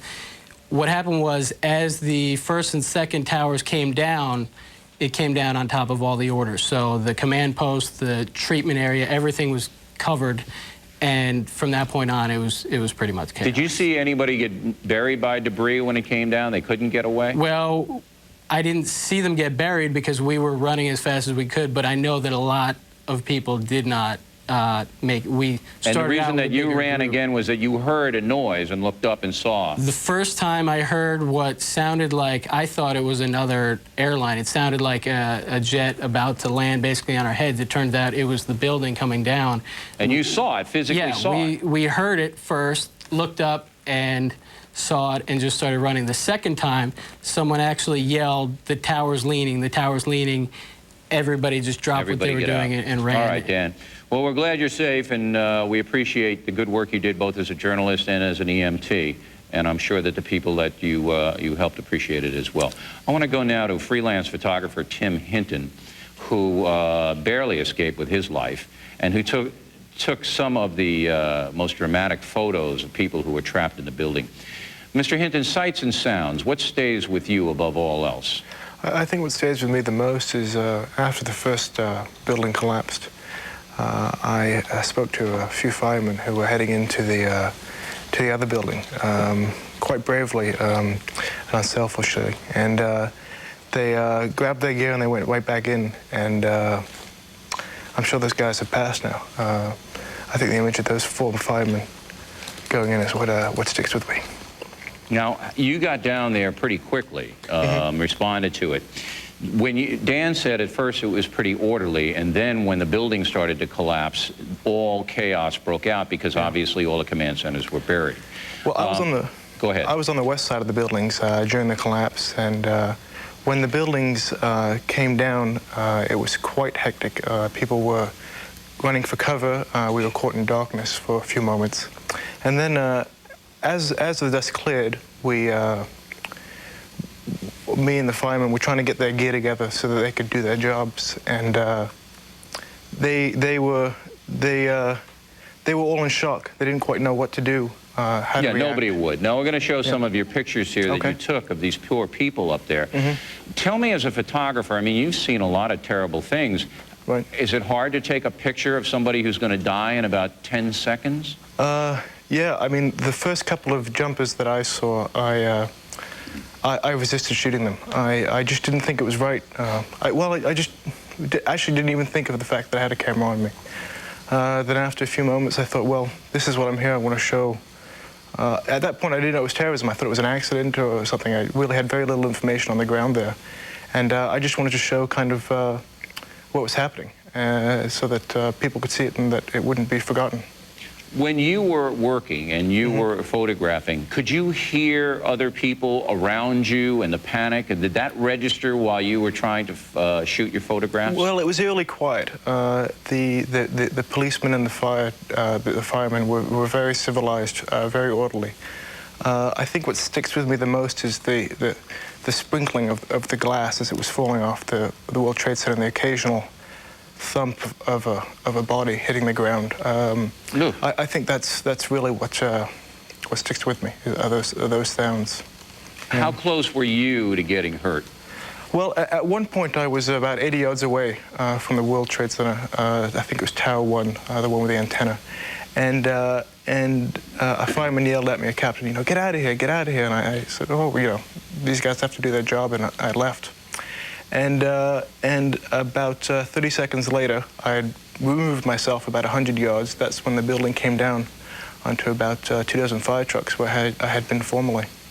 So you were very lucky to move when you did. You know, I wouldn't have moved. I thought I was in a great position to get some shots where I was, unless that fire captain had said something to me. Has that registered that you almost were killed? Yeah, it's registered that I almost died twice, and that, you know, if that fireman hadn't said anything to me, I wouldn't be here right now. All right. Thanks, Tom. We appreciate you coming in very much. Okay. Now, I'm going to go to David Lee Miller, who is now currently in Lower Manhattan, because there are still people, according to Mayor Giuliani, alive, buried in the rubble. And there's a problem, David, to get to those people right now, correct? Very much so. In fact, we're told by one of the National Guardsmen that the rescue efforts in earnest really won't begin until tomorrow at this hour, Bill. And you can see it happening behind me. They're bringing in all this heavy equipment from all over the Northeast, it appears, to really begin what's going to be a very massive digging operation. But up until now, they were very concerned about this World Trade Building number 7 that collapsed at about 5:40. That building, which was in flames, prevented the authorities from getting to those who were trapped, both the dead and those who were still living. All right. Now, how far are you away right now from where they believe people are alive? I'd say we're about 7 or 8 blocks away. It's hard for you to see, in fact, but you can hear the sirens. I don't know why there are sirens at this hour, but there are still emergency vehicles down here in Lower Manhattan. There is no electricity at this hour, and there's an eerie sort of glow right in front of the World Trade Center where they do have the emergency equipment and the battery-powered lighting set up. But that is where at this hour there are presumably survivors trapped under tons and tons and tons of rubble. The only thing that I can sort of liken this to is the embassy bombings in Nairobi, which I got to report on. But this is the scale of this is just so much more. Yeah, horrific, sure. I mean, combined with the fact, we're going to look at, of course. We're going to look at, David, when this is all over, it looks like we're going to look at in excess of 10,000 dead here in America. Now, yourself, first, one more question about the survivors. Why are they not digging for people who may be alive and under the rubble tonight? Why are they not doing that tonight? Because they fear other buildings are going to fall down? Earlier, that's what we were told by one of the National Guardsmen. Now, we were told that they were trying to get some of those who were trapped out from underneath the rubble, but it was not the same effort that we believe will be underway tomorrow. I think up until now, Bill, it has been simply too dangerous. I also believe that if they didn't have the right equipment, you can't be digging through this stuff with your bare hands. It's going to take some of this specialized equipment, cranes and tractors that will be brought in here. Otherwise, I think there's the risk that some of those who are trapped and the rescuers themselves could be harmed. Okay, Bill? and we might tell the audience that around the World Trade Center, one building has already collapsed and some structures have been weakened. So authorities do not know how strong those structures are, whether they will collapse, and obviously they have to be very deliberate. Now, David, I heard you earlier today. You were almost hurt as well as Tom Hinton was in the early going. You just got out of there barely, correct? Well, I don't want to sound like an alarmist, but there was about 10 seconds there where I actually questioned whether or not I was going to make it. I was outside the World Trade Center a few blocks away. I don't recall which street. I was arguing with a police officer because I wanted to go closer. He told me, no, it was not safe. I was arguing about presenting my press credentials. Suddenly we heard this enormous sound that we've heard some of your other guests talk about. We looked up, and the building was literally starting to collapse. Someone shouted, run, and we didn't need anyone to tell us to run. We just started to move as fast as we could in the opposite direction, and we saw behind us, over our shoulder, I saw this enormous white cloud of debris and smoke falling around us, and I seemed to stay just a few feet in front of it, and at that point, that's when I made it to a payphone, because there is no communication down here. Most of the cell phones, at least earlier today, were out, and I was able to describe on the air exactly what had happened. But I wanted to tell you, you're not an alarmist. Some frightening moments there. Right. You're not an alarmist, and I just want to tell everybody that Dan Cohen and Tom Hinton and David Lee Miller, I mean, these people are putting their lives at risk going down and covering this story. Now, the other thing is that, and this breaks my heart, there are 200 police and 250 firefighters missing right now, according to city authorities. How are the other police and firefighters reacting to that many of their brothers possibly being dead? Today we saw both police and firemen literally in tears. We tried to talk to some of the firemen here. One of the battalions just a few blocks away from the World Trade Center. They did not want to go on camera. And you have to remember, Bill, that some of these guys were here in 1993 during the World Trade Center bombing. So they remember that first experience, and combined with this experience, it's just doubly horrific. Some of those who died, we are told, were actually, they made it to the 34th floor of the first tower. They were trying to rescue some of those who were trapped inside. Some of them got out. They realized the building was going to collapse. They ran outside, and we're told that they got to an overpass near the West Side Highway here, which runs near the World Trade Center. And they were under this overpass, and that's what saved them. But some of the other firemen did not get out, and they are trapped under the rubble this evening. Bill? All right, David, thank you very much for that report. It's just a harrowing situation. It's important for all Americans to know the emotion of this story and that something has to be done here. Something has to be done. Now, there were many, many civilians who were have their lives altered forever. We have a package of reaction from people who barely got out with their lives today. Let's roll that. Back up, everybody! Keep going! It's about 10:31. 10:31. Where is she?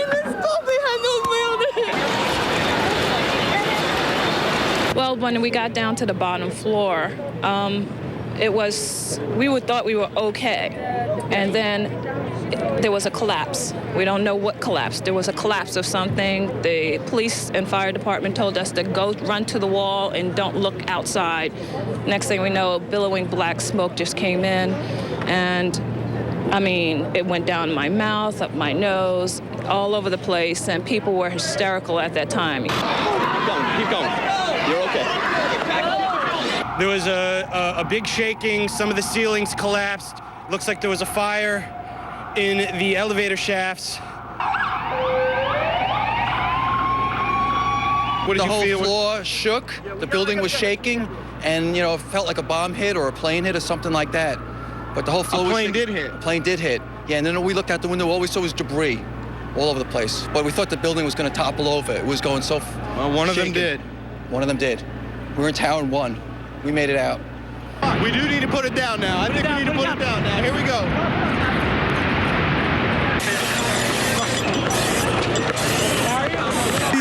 The one just got out of the tunnel in the blue. The subway tunnel? Yeah. The subway. Yeah. I saw the building falling down. Saw people jumping from the building from the 100th floor, and I saw the building just coming down. What are you doing? We just felt a big explosion. I didn't know what after the fact that we talked about, knew it was a plane. I was on the way down. It was pretty calm. There's some small fires, and from the 85 on below, there were small fires and some floods, but it wasn't that bad. And I had just gotten out of the building. I was crossing the street when I heard some rumbling. I saw someone coming off the top of the building. I just ran.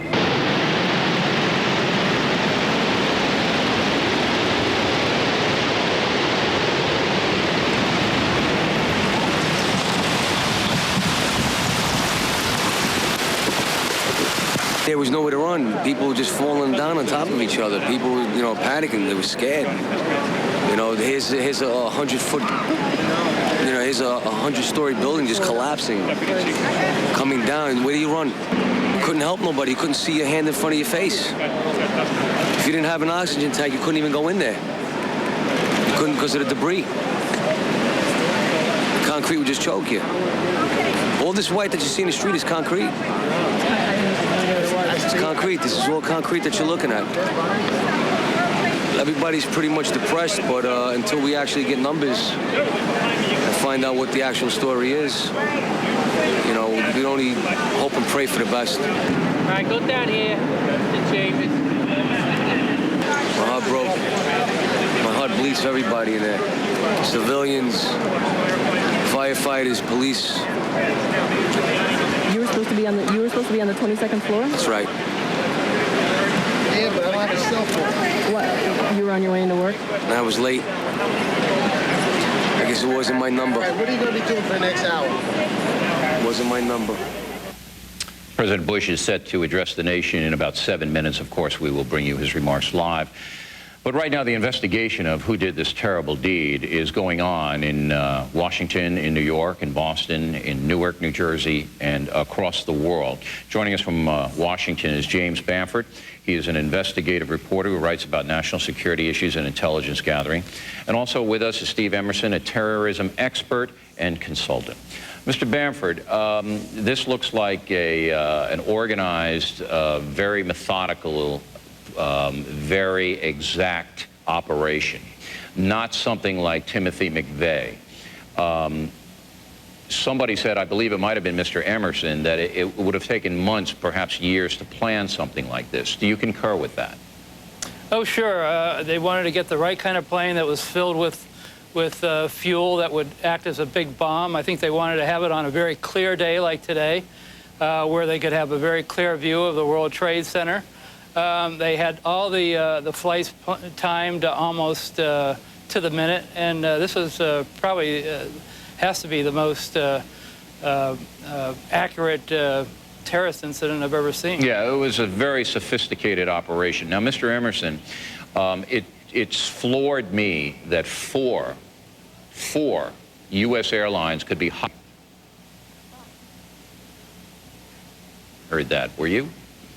It is astonishing, but remember that the twin embassy bombings in Kenya and Tanzania were simultaneous bombings within seconds of each other, and they were countries away. So clearly the MO of this, the person who did it or the organization, has had the precision to carry out such sophistication and the ability to do it on a simultaneous basis. We've never seen this before on the magnitude ever, and the fact is, however, intelligence agencies are pointing to only one organization today that has the capability, wherewithal, the motivation, and has evinced the threat openly to attack American interests in the United States. All right, I don't know if there's just one organization. I mean, it certainly points to that organization, but there are sophisticated countries around the world who could pull this off. But I was struck by the fact that I believe, as an American traveling and flying a lot, that it's pretty hard to hijack an airplane in this country. But it looks like these guys didn't have any problem.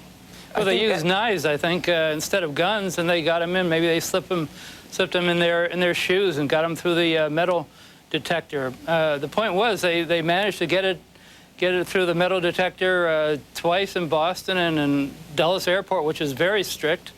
It just shows that it's very porous. If you want to get the weapon through, you can do it. Well, yeah, that's what stunned me, because I thought that a knife would be picked up. My keys are picked up. You know, if you have a blade that's made of iron or metal or some kind of thing like that, it would be picked up. And then again, there are questions of how do you hijack a plane with a knife when you have 90 people looking at you? Well, if you have somebody willing to hold somebody's neck up to the knife and then threaten to slit their throat, which may have happened, and then go into the cockpit and commandeer it, we don't know what would happen. I think we're going to find out a little bit once either the cockpit recorders or some of the transmissions between the cockpit and the ground stations at the airports are made public, or at least analyzed sufficiently by the intelligence and FAA. But I think that the restrictions on entering airports through the X-ray machines are really much more psychological. They're not very intrusive. I've gone through many times with keys that look like razor-sharp objects, never been stopped. And I think, you know, we've accustomed ourselves to a level of comfort now that was really not warranted. You certainly shattered today. Now, Mr. Bamford, I'm a pretty astute observer of the world, and I don't know any organizations other than Arabs who are willing to lose their lives in suicide missions because, of course, they feel when they do that, they go to heaven immediately. Is there anybody else that might be able to carry this thing out psychologically?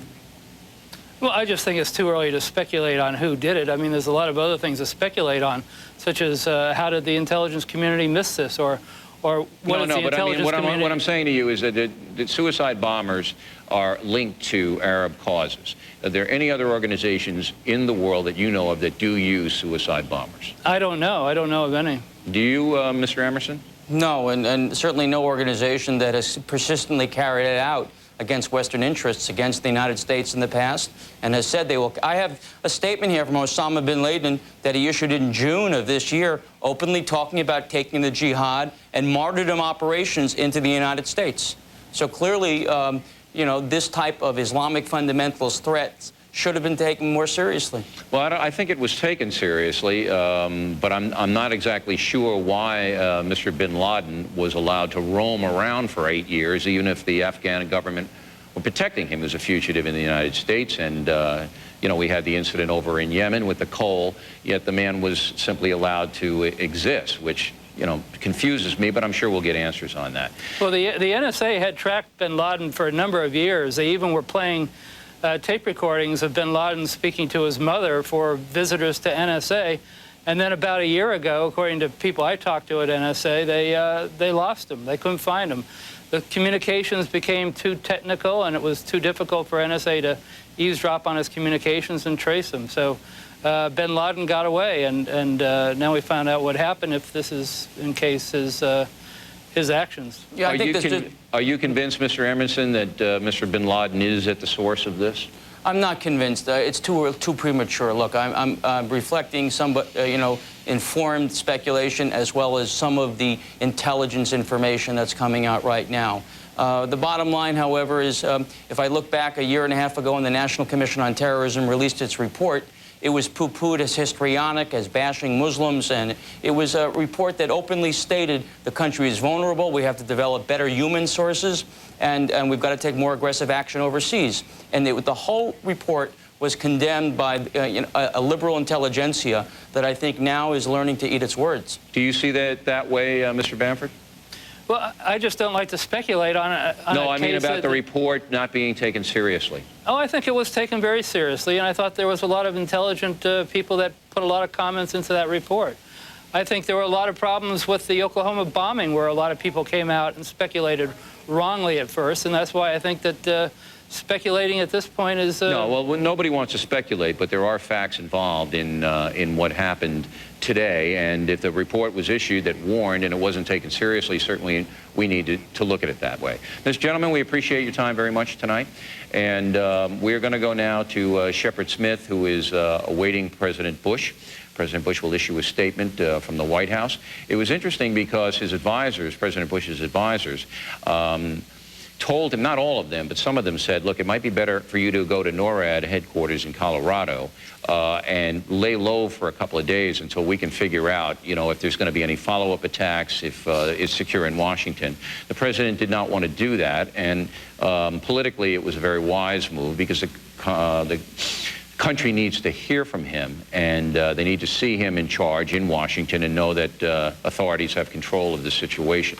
So he's supposed to come up at 8:30, and we will bring you his remarks, and then if he ends before 9 o'clock, we'll come back with some more analysis of what is being said and what is being done and what happened today. So, Shepard, are you there, standing by? Want to take it from us right now, and then throw it back to us if we have some time before 9 o'clock? We'll do that, Bill. Thanks very much. I am Shepard Smith in New York, awaiting the president's remarks, scheduled to begin just about a minute and a half from now. Latest word from the World Trade Center. The southern end of Manhattan, where the lights are off this evening, the gas is shut off, and a massive search and rescue effort is underway, and hampered by darkness and the fact that all the machinery necessary is not on hand. The West Side Highway on Manhattan's west side, which goes all the way from the George Washington Bridge to Lower Manhattan, now loaded, according to our correspondents, with lights and sirens, ambulances by the hundreds, literally, waiting to go to Lower Manhattan. The most recent reports on metro wires in the city of New York, rescuers have been told that, quote, once the smoke clears, it's going to be massive bodies. This, according to Brian Stark, an ex-Navy paramedic who volunteered to help. He said the paramedics had been told that hundreds of police and firefighters are now missing. First reports of the dead are devastating. A firefighter union official has now said that as many as 200 firefighters were killed in the fire and collapse of the World Trade Center buildings. A police source says at least 78 of New York's finest are now missing.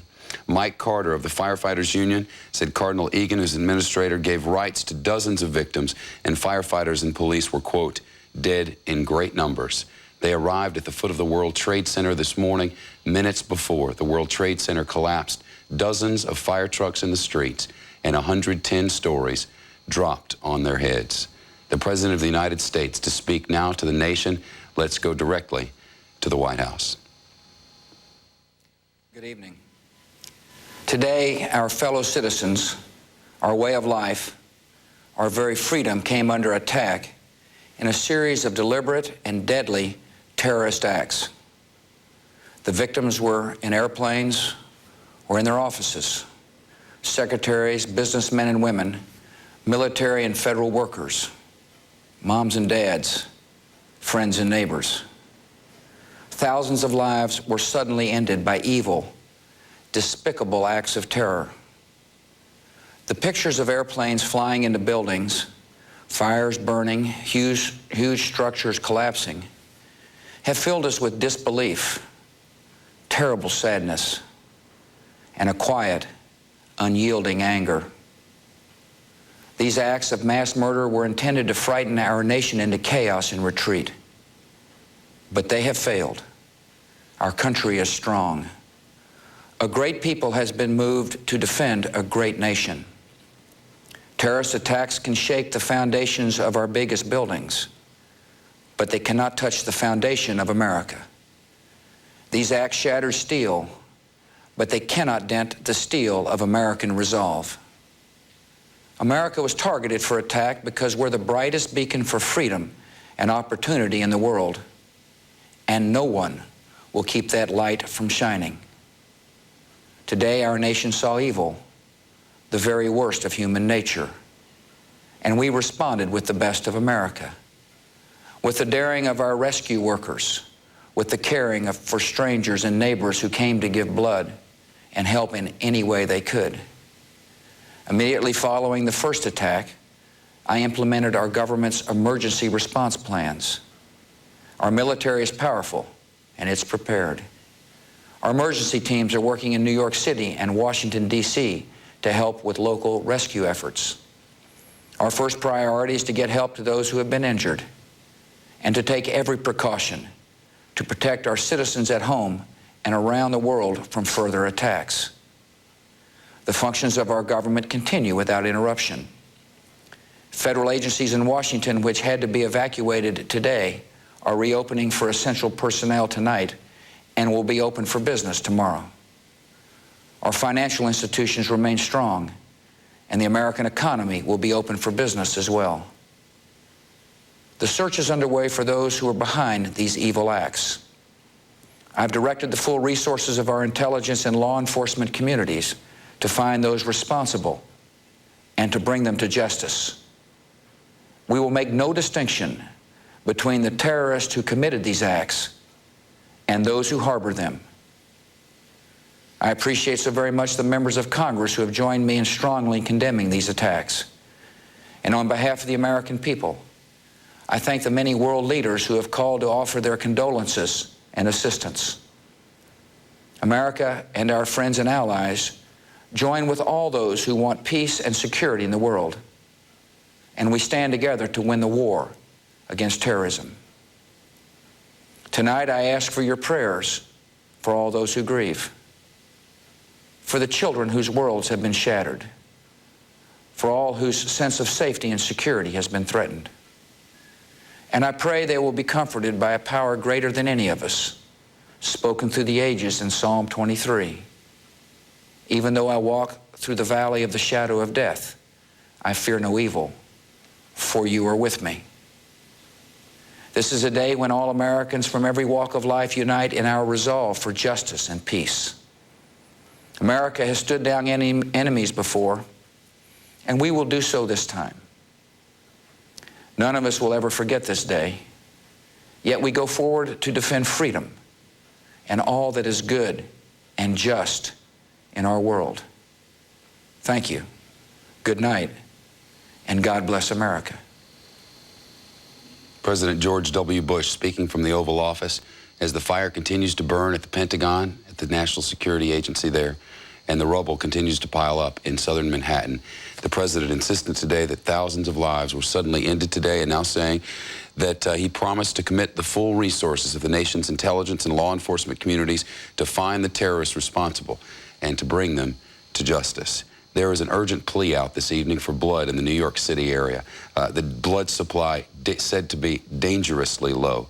For those who are in the New York City area and can help, they ask that you call 1-800-933-BLOOD. That's 1-800-933-BLOOD for locations in Metro New York. And for those who would like to help with the Red Cross, 1-800-HELP-NOW. We're back with continuing coverage at the top of the hour. Now let's continue with the O'Reilly Factor. Bill O'Reilly stuck out on Long Island as the bridges and tunnels are closed. He's broadcasting from the studios of News 12 Long Island this evening, and our thanks to them. Bill? Okay, Shepard, thank you very much. Let's go to Washington, D.C. now and check in with the former Speaker of the House, Newt Gingrich, who is a Fox News analyst.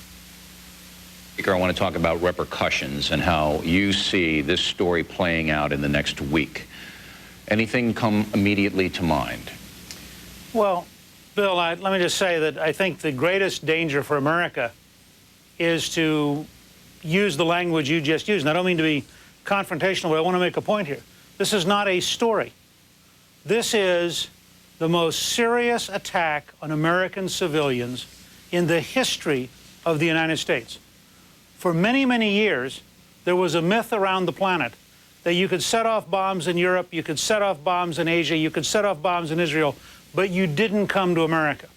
Starting with the World Trade Center bombing a few years ago, that myth began to be challenged. Today, we crossed a watershed in American history. And the question now is, since our enemies have declared war on us, what will we do? And I'm very, very concerned that we'll gradually go back to finding some way to have business as usual. This is an enormous historic moment. All right, but you just answered my question, because repercussions of what this is all about right now. So we have oil, for example, jumping $6 a barrel today. We have reports of people going to the grocery stores and being kind of panicky. We have reports of some Congress people being disenchanted with the intelligence community. We have all of the things in play. Do you... I couldn't have lost you, I think. Anything be addressed immediately, Mr. Speaker. Yeah, I think my hope is that in the next day or so, the President will go to a joint session of Congress. My hope is the President will ask for a declaration of war against terrorists and against any who harbor them. And my hope is that the Congress will give the intelligence community both the power it needs and the money it needs, and that the Congress will give the Defense Department the authority and the resources to do whatever it takes. All right, let me stop you there. Yeah, go ahead. I'm not getting you. Me now, Mr. Speaker? Mr. Speaker, Shepard Smith in New York, I believe we've lost Bill O'Reilly's connection. He's picking up on the conversation. As we move forward now, how important is it that the right tone be set, not only in this city and in Washington, but across the nation? Mr. Speaker, there are very real fears now that people will begin to look at their neighbors in a different way, and that there really could be trouble down the road. Look, the trouble's here. There are thousands of Americans dead tonight. And I think, look at the loss of life in New York City. Look at the attack on the Pentagon. Look at the airplane crash in, near Pittsburgh. The fact is, we as a country need to express our anger by turning it into effective action. And the action oughtn't to be directed at some witch hunt at the intelligence agencies, which I heard about today, or some other scapegoat effort. The action ought to be to say to every country in the world that hosts terrorists, Mr. Speaker, we will do what it takes to stop you. I hate to. All right, Mr. Speaker, I'm back online here. Yes, sir. You know, and we want to tell everybody that we are live and we are reacting to what's happened, which is why you're seeing pictures of the Pentagon situation now. And we have a few technical problems. But we know from intelligence reports that Afghanistan, Iran, Iraq, countries like this, even Yemen, a few other Middle Eastern countries, do harbor terrorists. Libya, right. They have camps there. I mean, we know this from satellites, reconnaissance. We know these things, and we've known them for decades. Are you saying tonight that we need to take action against these countries for what they've done in the past, or do we have to develop new information? Look, as long as there was terrorism outside the United States, we were diplomatic, we were pressuring, but this is different. This morning, the forces of evil who are organized for terrorism declared war on the American people. The only question we have now is whether the American elites have the nerve to declare war back. But when you say declare war back, I want you to be as specific because it's extremely important. I mean, if we reach a conclusion, and I'm not prejudging it, if we reach a conclusion that this is Osama bin Laden and this is his organizations, then we say systematically, starting with Afghanistan, turn those people over to us, or we will use whatever level of force is necessary. And the reason, Bill, is very straightforward. If we allow this to go unpunished, if we go back to business as usual, I think there will be more attacks in this country. I think our enemies will become bolder. The price of oil goes down when America is strong and certain. The price of oil goes up when our enemies think they can get away with it. All right, well, it's a political price. I know what you're saying, price. but you see, the problem is, as we just heard, is that we don't know where Osama bin Laden is. We don't know where he is. Bill, CNN interviewed him, ABC interviewed him, Time Magazine interviewed him, the British interviewed him. The fact is, and every interview, I believe, was in Afghanistan, the notion that reporters can find bin Laden when he wants to be found, and we can't figure out from those reports where he is, I think we could, in fact, bring dramatically more power to bear. And my point's simple. There are forces on this planet who are trying to get weapons of mass destruction. What we saw today is a warning. And if we don't rid the planet of systematic terrorism, and we don't make it impossible for nation states to harbor terrorists, to harbor training camps, to harbor refugee areas, to basically create the entire understructure of these terrorist groups, we are going to pay an unending price for the rest of our lifetimes. All right. What is your reaction to the pictures that we saw in Palestine where some Arabs over there were rejoicing in the streets? Look, the Palestinian people have been told by their leadership for a generation to hate Israel, to hate America. Arafat has publicly talked about the great joys of going to heaven and the great honor of being a bomber. Why would we expect people who've been propagandized for a generation to behave differently than we've seen them behave? I don't blame any of the Palestinian people. They've been told that over and over again.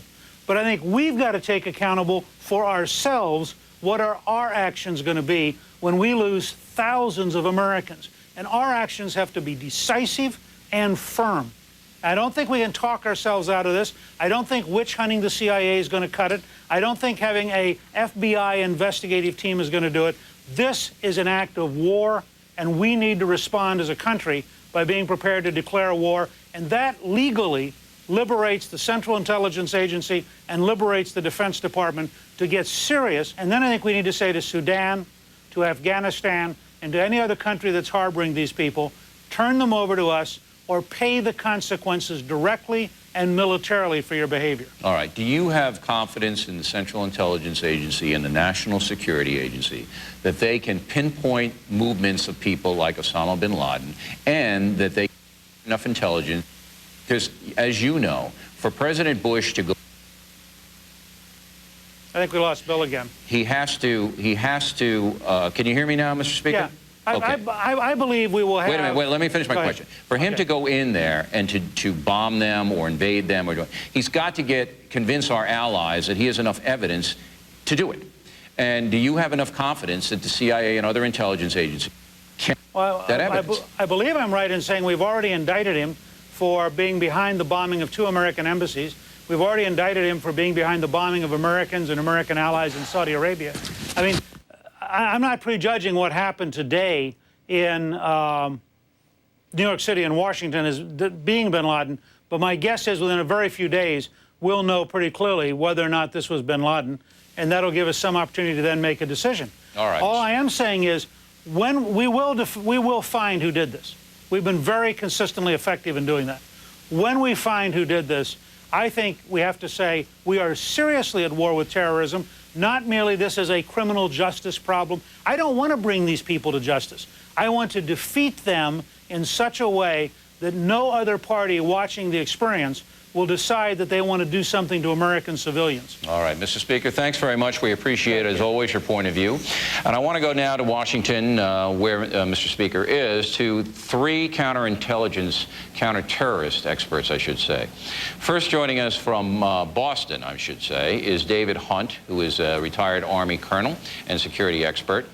And in Washington, terrorist expert James Dunnigan. I'm sorry, he's in New York. I'll get this right. Boston is Colonel Hunt, Mr. Dunnigan in New York, and in Washington, Ambassador Edward Walker, the Assistant Secretary for Near Eastern Affairs. We'll start with you, Mr. Secretary. Do you agree with Newt Gingrich that we've got to go in there and militarily solve this situation? I would agree with him. We are in a state of war, and I think the president was right to declare war on terrorism. It's not just a military problem, though. It may partially be a military problem, in which case we have the forces and the capability to do something about it.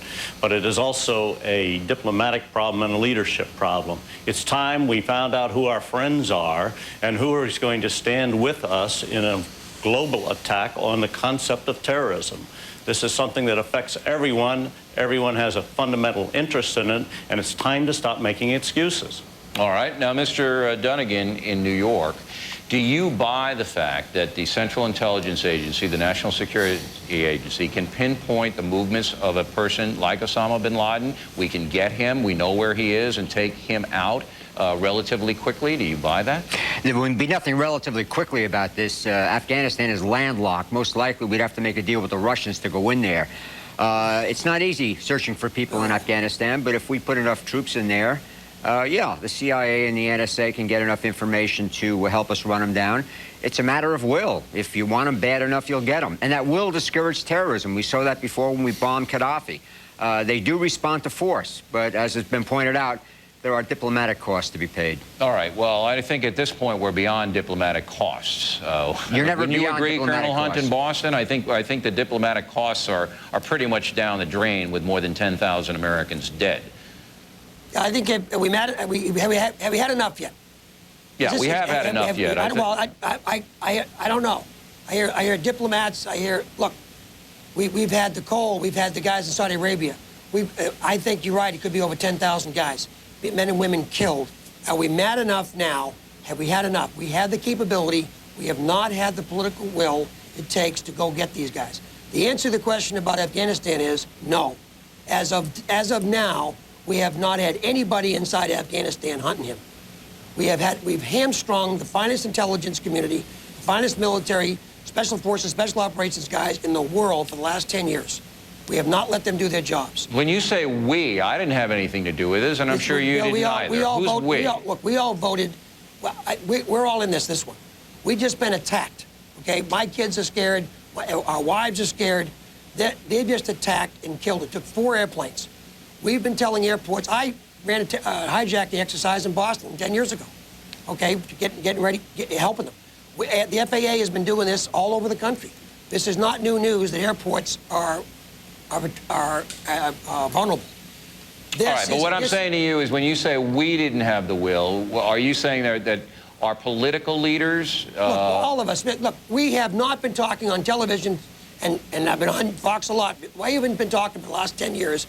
Every time someone gets on and says, we need to go get somebody, we get this wall of opinion that maybe not the politically correct thing to do. All right, Mr. Secretary, do you agree with that the nation has not had the will to deal with these people in the past?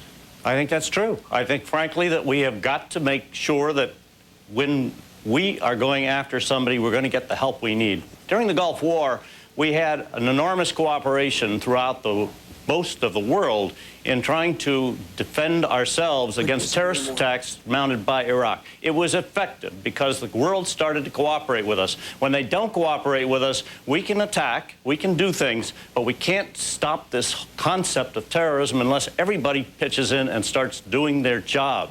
That's what we need now. Mr. Dunnigan, you're a terrorist expert. You must know that an attack of this magnitude would unleash the full power of the United States. So if you know it and I know it, certainly the terrorists who did this know it. Do they care? You're not dealing with rational operators here. It's like World War II. The Navy anticipated everything about Japan except the kamikaze. We're dealing with kamikazes. They all expect to go to heaven, you know, for their cause. That's a very different kind of enemy. You can fight them. We defeated the Japanese in World War II, but it's going to cost you a little more than you expect. It can be done. It probably should be done, but they'll keep coming.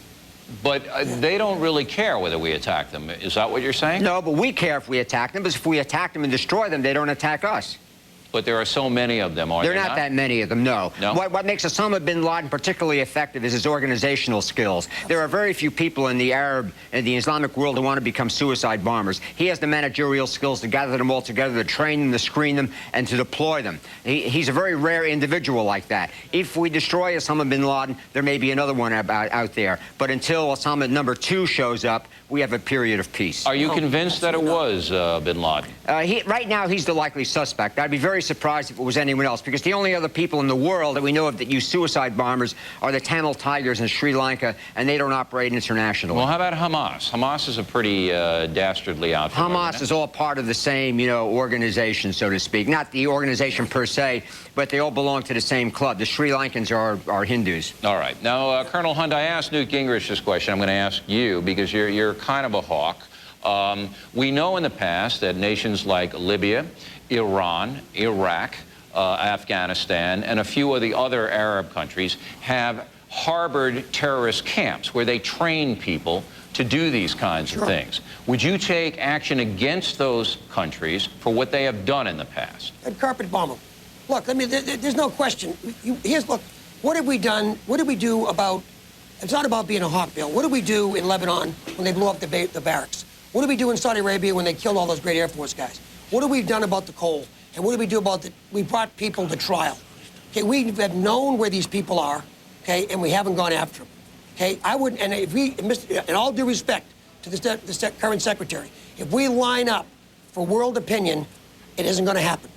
Okay, they have come after the United States of America. It is time to stop talking, go find them, and kill them. How methodical would you be about it, though, if we react and we make a mistake? I don't want. I'm not talking about wiping out countries that have involved. We can pinpoint, if we allow our national intelligence community, we allow our investigative powers, we put money on the street, we put the right people at this problem, we'll find them.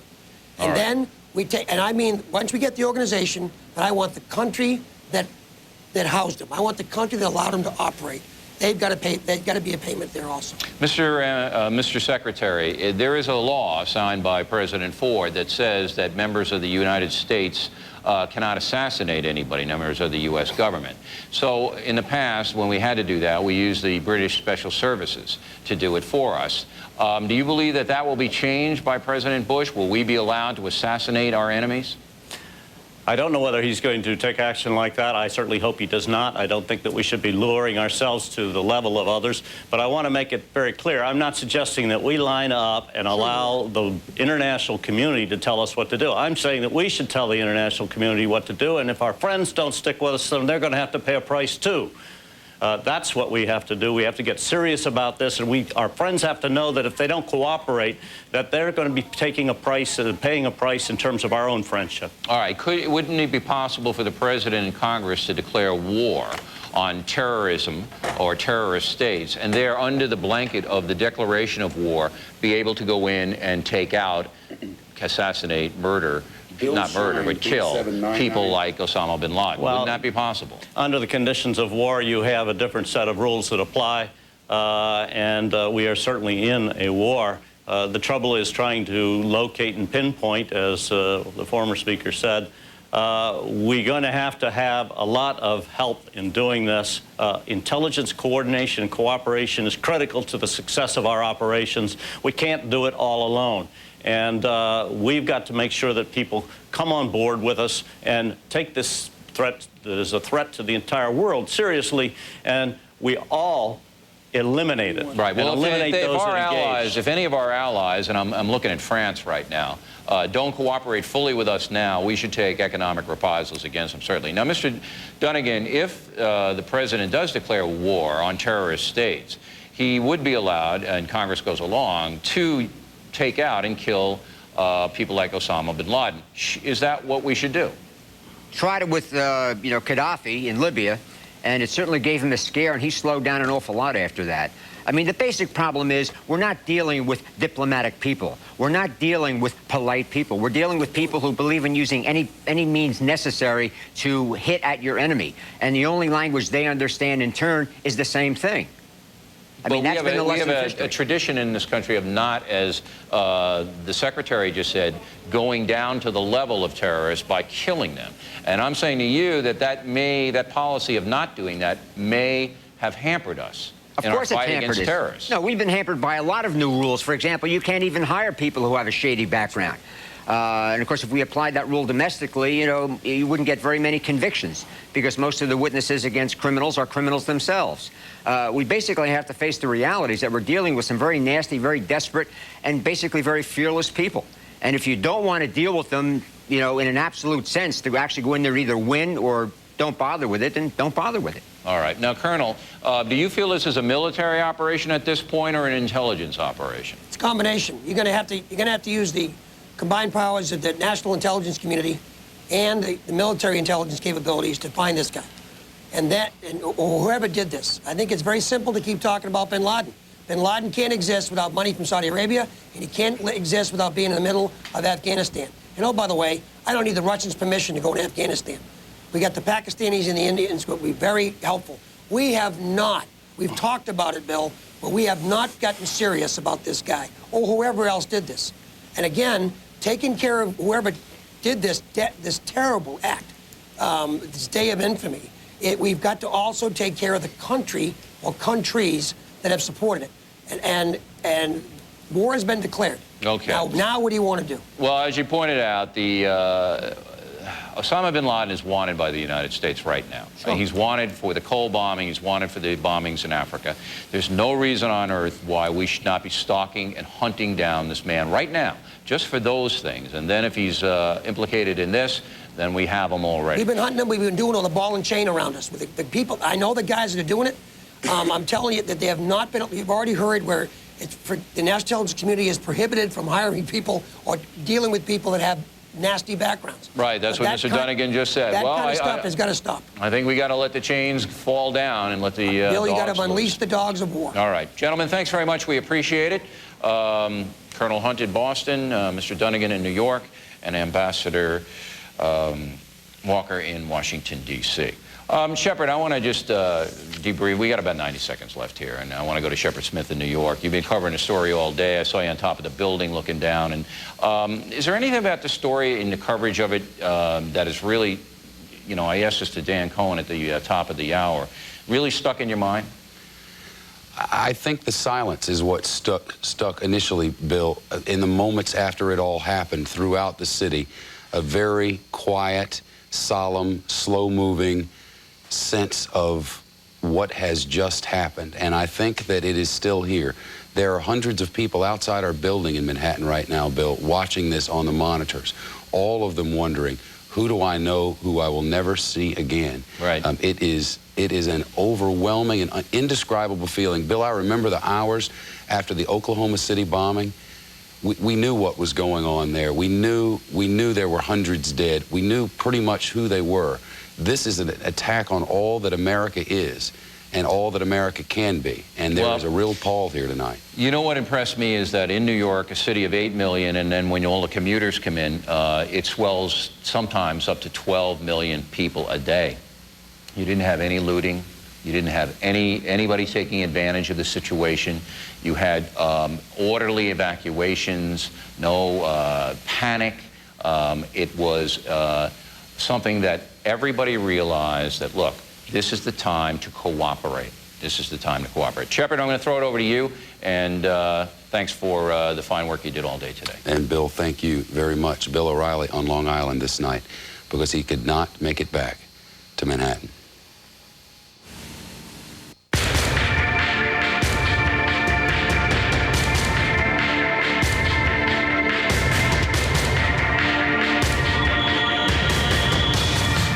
The largest city in the United States of America has been attacked tonight. Thousands in lower Manhattan with the lights off, the gas turned off, underneath the rubble of what was 2 towers of 110 stories are thousands of people who died today when a terrorist struck. 3 different planes making their way to American soil. This one, the second of 2, crashing into the second of 2 towers. A 757 loaded with people, the nose going in one side and coming out of the other, and an enormous fireball in one of the most 2 buildings that just loom over the New York skyline until tonight, at least. It is something that certainly takes the word out of even my mouth, if that is possible. This day, we watched from the roof of this building, my colleagues did, as the World Trade Center collapsed, never to be seen again on the lower tip of Manhattan. And the truth is, this night, as rescue workers stand by and the West Side Highway of New York is loaded up with literally hundreds of ambulances waiting to go down there at this late hour in the darkness over southern Manhattan, there is nothing anyone can do. There is no way to get there. A similar attack moments later in Washington, D.C. A jet which was coming out of Dulles Airport, hijacked. Barbara Olson, who has appeared on this air many times, the wife of Ted Olson, picks up the phone and calls her husband, makes not 1 but 2 phone calls, explaining that there are men on board with knives, or a knife-like weapon at least. We're not sure that they were knives, but they had hijacked her plane. She was feverishly trying to get in touch with her husband, and shortly thereafter, as this plane took off to the west, then its warning beacons went off, and it could no longer be identified as this American Airlines flight. Air traffic controllers in Washington, D.C. saw this blip on their radar, saw it streaming directly for 1600 Pennsylvania Avenue.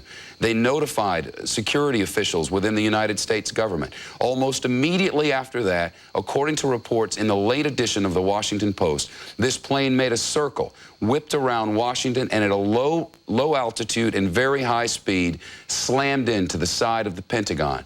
Tonight, the first pictures from up close in a pool feed provided by the Pentagon, the bodies that lay out front. Now, Somerset County, Pennsylvania, the 4th of 4 jets hijacked this day. This one described by our own Brit Hume as streaming up the Hudson River.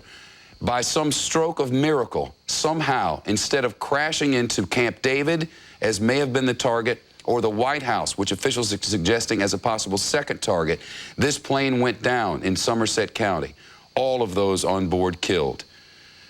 This night, America is under attack.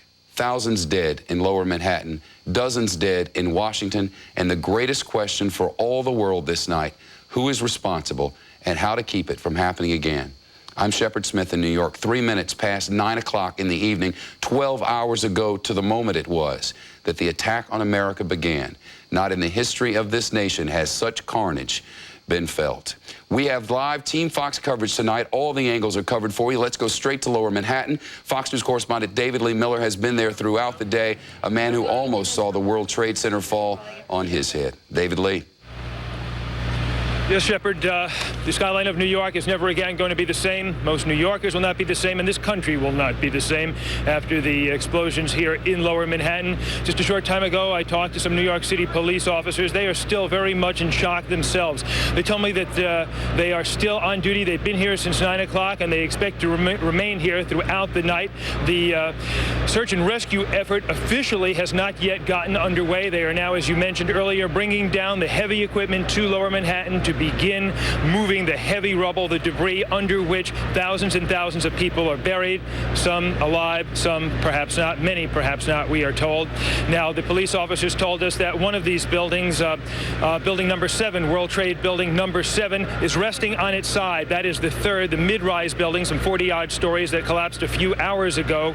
The other two buildings, the towers of the World Trade Center, actually imploded like a pancake, like an accordion, and there are just tons and tons of debris. For a while, Shepard, when I got here this morning, there was absolute chaos. No one knew, in fact, few people knew what had really happened. It wasn't even clear that aircraft had struck the two buildings, and then a short time later, the buildings began to collapse, and a huge plume of smoke covered all of Lower Manhattan. It was pulverized cement. Debris began to shower down the 4 or 5 block radius of the World Trade Center, and I, along with other officials in the area, began to run literally for our lives in order to avoid having the building literally collapse on top of us. Now, at this hour, as we mentioned, they are expecting to get the search and rescue operation underway in just a few hours. It should be underway no later than daylight, but Mayor Giuliani of New York says that it's going to take at least 2 or 3 days before we get some serious number as to how many people actually died here. I do have some statistics, though, courtesy of the Associated Press, of the 400 firefighters who arrived here shortly after the attack got underway. We are told that half, 200 of them, are believed to be dead, and New York City's police department is reporting at this hour that 78 of its officers, Shepard, are missing. That's the latest from Lower Manhattan, and as you can see, the lights here are still out, and we expect them to remain out at least for the next 8 hours. Back to you. David Lee Miller live in Lower Manhattan. Of course, schools will be closed tomorrow in Manhattan. Much of the subway system is not operable, but all of the numbered lines are, so there is transportation within the city. All the financial institutions, or the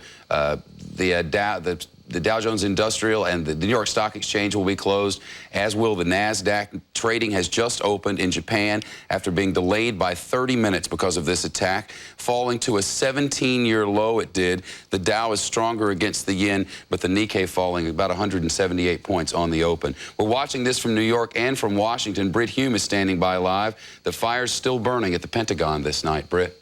Indeed it is, Shep, and of course one of the things we've been waiting for much of the day is how the President of the United States would respond to this. We had heard at mid-afternoon a statement by him that was made on tape as he spent much of the day in Air Force One, his security officials believing that it was not safe for him to return to Washington.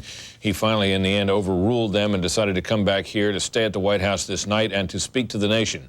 And that he has done within the past hour. And let us listen to key portions of the remarks he made from the Oval Office tonight. Terrorist attacks can shake the foundations of our biggest buildings, but they cannot touch the foundation of America. These acts shatter steel, but they cannot dent the steel of American resolve. America was targeted for attack because we're the brightest beacon for freedom and opportunity in the world, and no one will keep that light from shining. The search is underway for those who are behind these evil acts. I've directed the full resources of our intelligence and law enforcement communities to find those responsible and to bring them to justice. We will make no distinction between the terrorists who committed these acts and those who harbor them. That, of course, is the last line that you heard there was the most striking, perhaps the most striking thing the president said.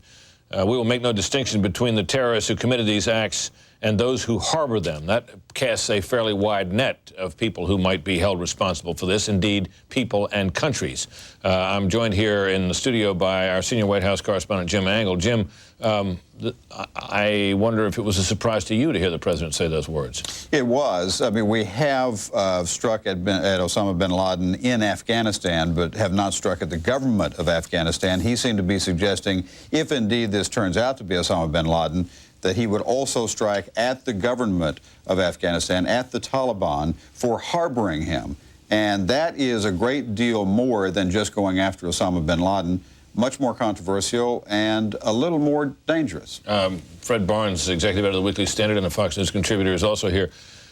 Fred, we've been hearing some terrorism experts say that the distinctions among Osama bin Laden and his networks and the terrorist groups that operate on behalf of the Palestinian cause in and around Israel is not a very great distinction. Is it conceivable that out of this you could have United States military attacks, perhaps even in places in the Middle East very near Israel? Well, it is conceivable. I mean, we know from earlier terrorist incidents, the Khobar Towers bombing in Saudi Arabia where Americans were killed, the USS Cole in Yemen, and a variety of others, that other countries have been involved. We believe Iraq, Iran, Syria, Libya, of course, was bombed for a terrorist act during the Reagan administration. I wish the president had spoken a little longer. He spoke 4 minutes and talked about the struggle ahead and what we're going to need to do.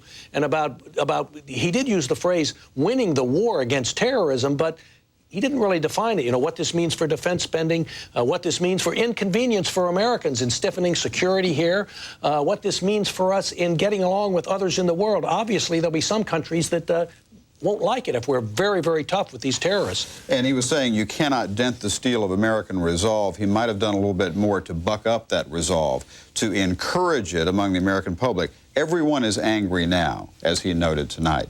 That anger will recede in the coming days, especially as people encounter the various delays and obstacles that will be placed in their way for air travel, for any kind of travel. Well, in the near term, certainly the United States' relationship with Israel is likely to be closer than ever. There have been profound expressions of sympathy coming from Israel.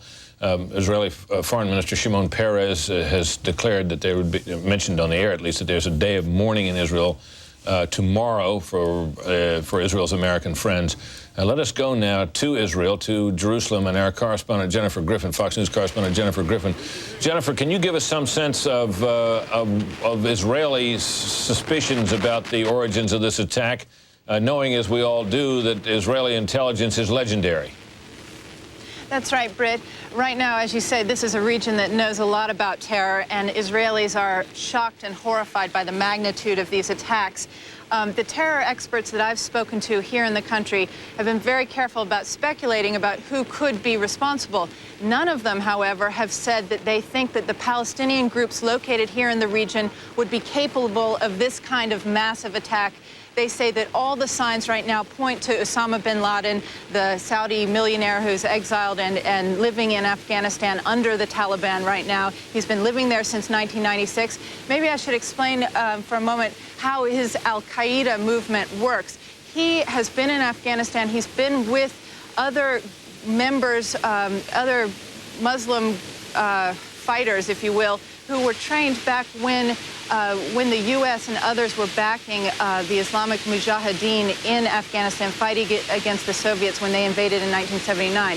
He has taken those groups and he set up cells and he sent them back out into the world, back to home territories in Jordan, in the U.S., in Chechnya, in Kosovo, and he's trained them in this kind of attack. I have a declassified CIA document here that talks about what the al-Qaeda movement says it wants to do, and it declares that it has declared all-out war against the United States. They see the United States as being an obstacle to uniting and bringing together and reforming the Muslim world. They think because the U.S. is allies with groups that run places like Saudi Arabia, royal families, dictators, they say, in the Middle East that are preventing Muslim revolutions from taking place, that the U.S. has to be attacked. So terror experts here say that right now the U.S. should be looking in Afghanistan at Osama bin Laden.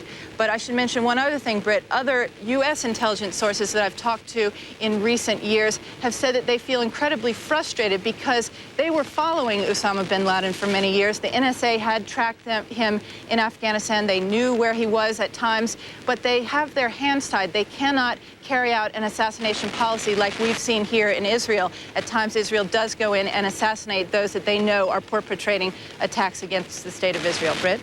Jennifer, is it your understanding that Israeli intelligence and U.S. intelligence both believe that they know, at least generally, where Osama bin Laden is? Because we have been given to understand that U.S. intelligence felt it had very good track of him up till about a year ago when it lost track of him, and that there's uncertainty, at least according to some reports, in U.S. intelligence quarters as to where this man actually is. Is there some greater confidence there among Israeli intelligence officials and sources that they know where he is?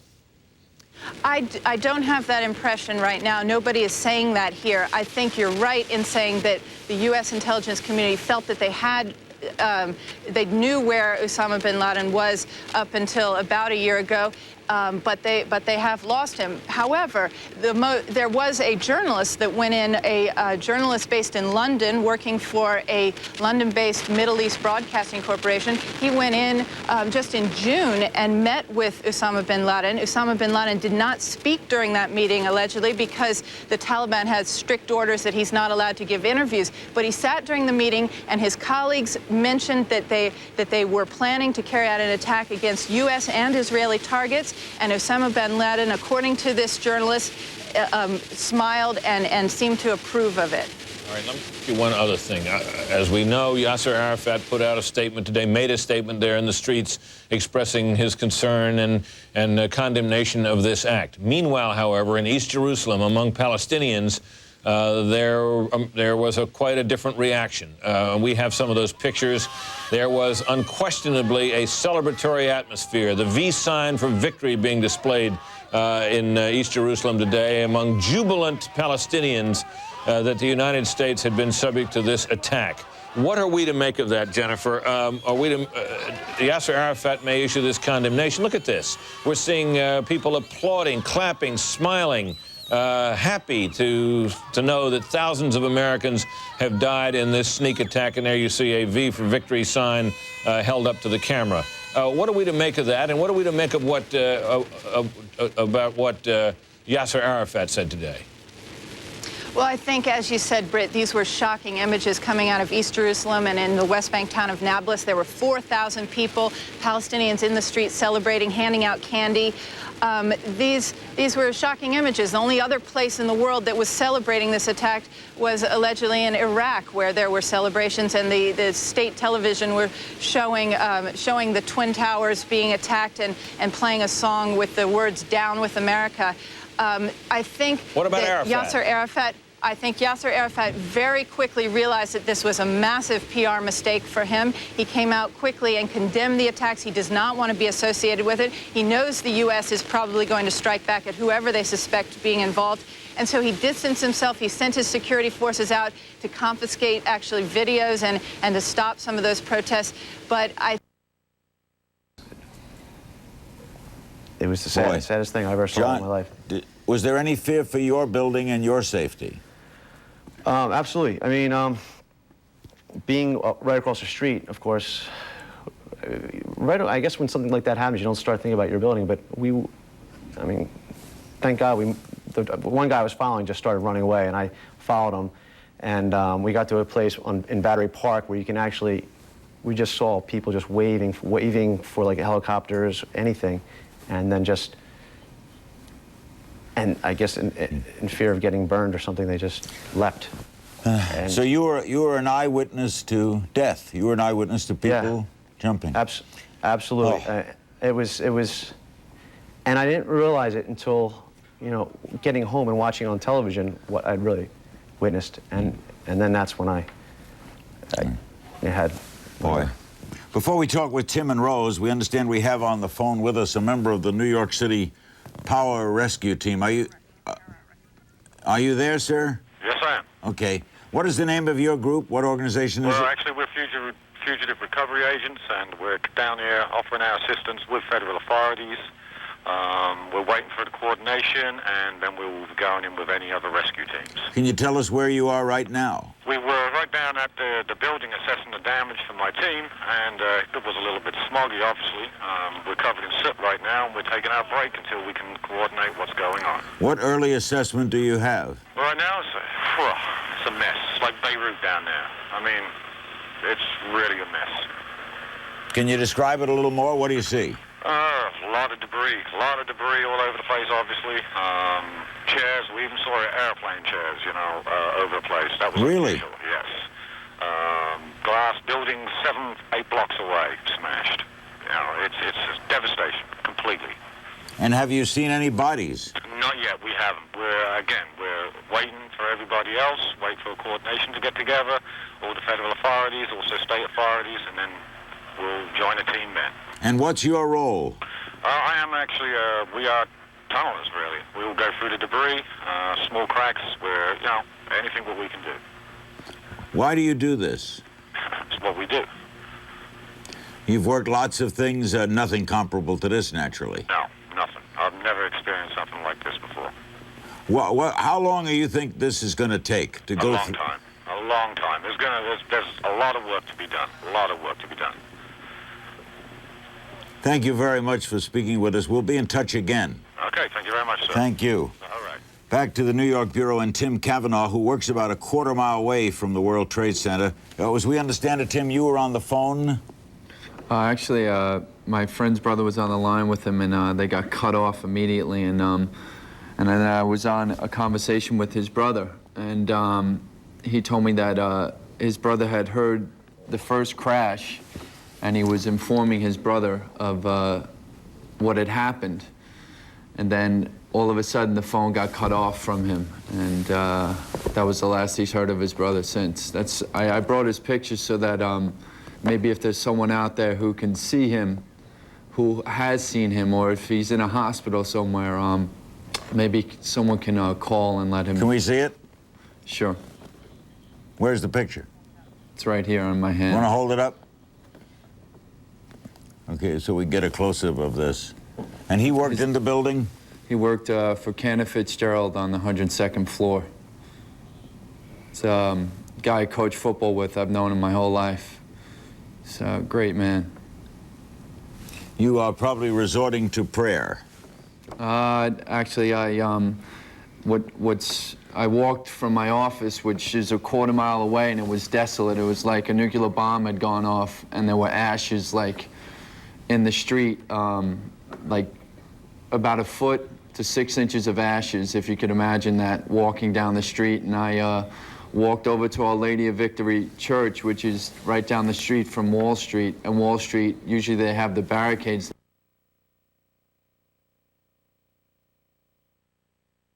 I picked up a piece. Provided a safe haven, a place where people could make their plans and so on.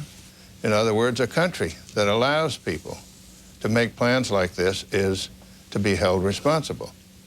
Now, what do we do? Well, of course, first of all, we look to the people who have been so badly harmed directly, and we do everything we can to help. And I must say, in watching what's happening in New York, the people of New York and the mayor and the governor are doing a great job there.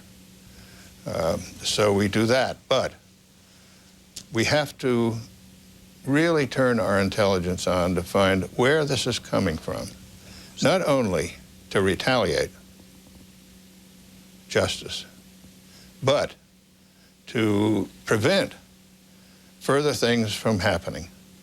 We need to preempt when we see something that's happening. Now, whoever planned this is well organized and is capable of daring and innovation. I've heard lots of talks about terrorist activities and war activities. I've never heard of anybody having the imagination to conceive of using a commercial airliner as a bomb. So I don't think you necessarily, we should take precautions in airports and so on, but you shouldn't necessarily assume that the next thing the person who is warring on us does is a replica of what just happened. There are many other things, and so we have to really dig in, and we have to be ready to eliminate the source of this. All right, now, Mr. Secretary, if you're talking about eliminating the source of this, that would seem to suggest military action by the United States. Absolutely. Acts of war by us. A, do we need a declaration of war? And B, if we get one, and it is against, as Osama bin Laden and his collaborators of one kind or another, should military strikes be carried out against states, Afghanistan for one, others? We need to put people on notice that if they harbor terrorists, they are going to get it from us. No place to hide. And should there, but having put them on notice, then you follow through. I remember indelibly in my mind when I was in the boot camp in the U.S. Marine Corps, and a sergeant handed me my rifle. He said, "Here, this is your best friend. Take good care of it, and remember, never point this rifle at anybody unless you're willing to pull the trigger." So no empty threats, but when we say we're going to do something, we're going to do it. All right. Former Secretary of State George Shultz, thank you very much for your reflections, sir. It's nice to have you. All right. Now, in a moment here, we're going to do a recap here for local stations. And I'm sorry? All right. So let's go back to Shepard Smith in New York. Shep? All right, Britt, thanks very much. We have former police commissioner in New York City, Howard Safir, who's here with us. He's been down to the war zone, as it's now being called, in Lower Manhattan. We'll hear from him about what's going on there and the loss of lives in just a moment. But first, our Fox stations join us.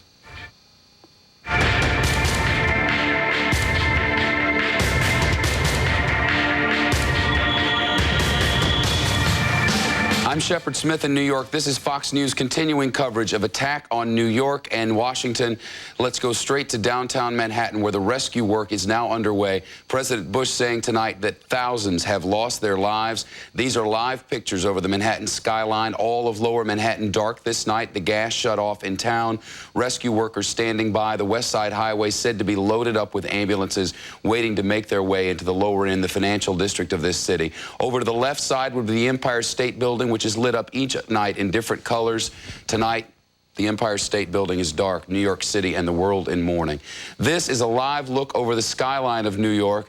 The familiar Twin Towers on the southern end are gone, will never be seen again, and beneath what's left of them, thousands of people believed to be buried alive and some dead.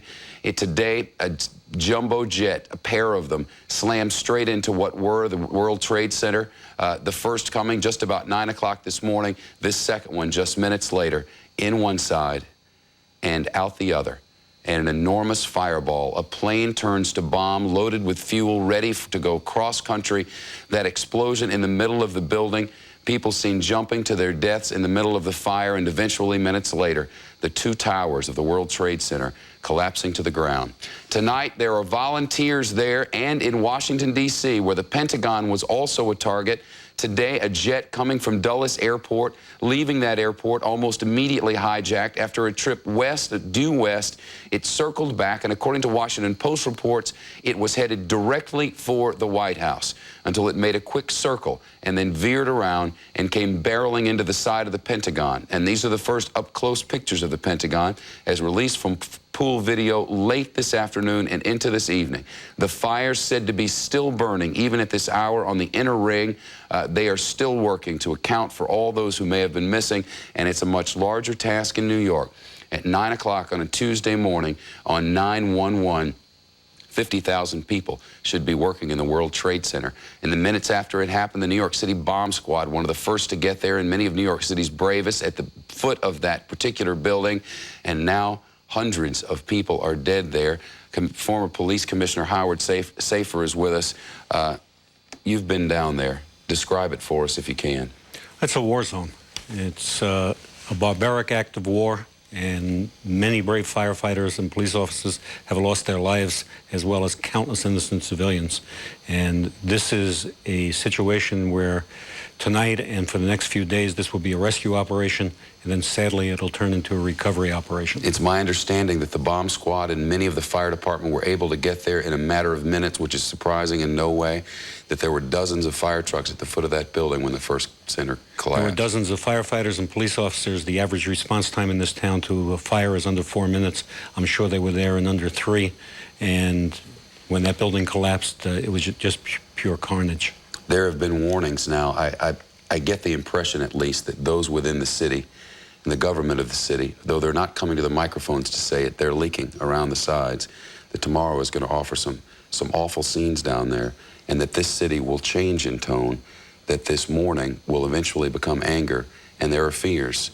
Can this city be kept under control in the worst of circumstances? This is a resilient city full of wonderful people, and it will be kept under control. But the anger is anger that's real anger, and it should be demonstrated in our response to this terrorist act. In looking at all of that down there, is there a way for this city to ever be quite what it was before? Or will our lives change, in your estimation, to a degree which we maybe can't even consider now? Our lives can never be the same because of the brave people that have been lost in this city and the innocent civilians. But this is a resilient city, and it will build, and on that site of that World Trade Center, I'm sure will rise great buildings again. But this is a city that has come of age in a very bizarre, strange way today, and it's a city that is going to want accountability for this act of terrorism. 110 stories reduced to rubble in the southern end of Manhattan this night. They are asking for help from across the nation. President Bush saying now that thousands are believed to be dead. That number could go in excess of 10,000. Dozens killed in Washington as well. 4 plane loads, that is, of brave Americans all went down as part of this terrorist attack. I'm Shepard Smith in New York, continuing coverage on the Fox News Channel on cable.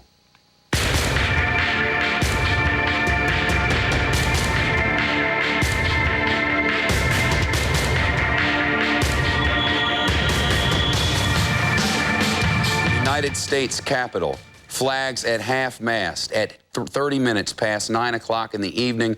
The United States in mourning, looking to find out who's responsible for what is now being considered the worst act of terror in the history of the world.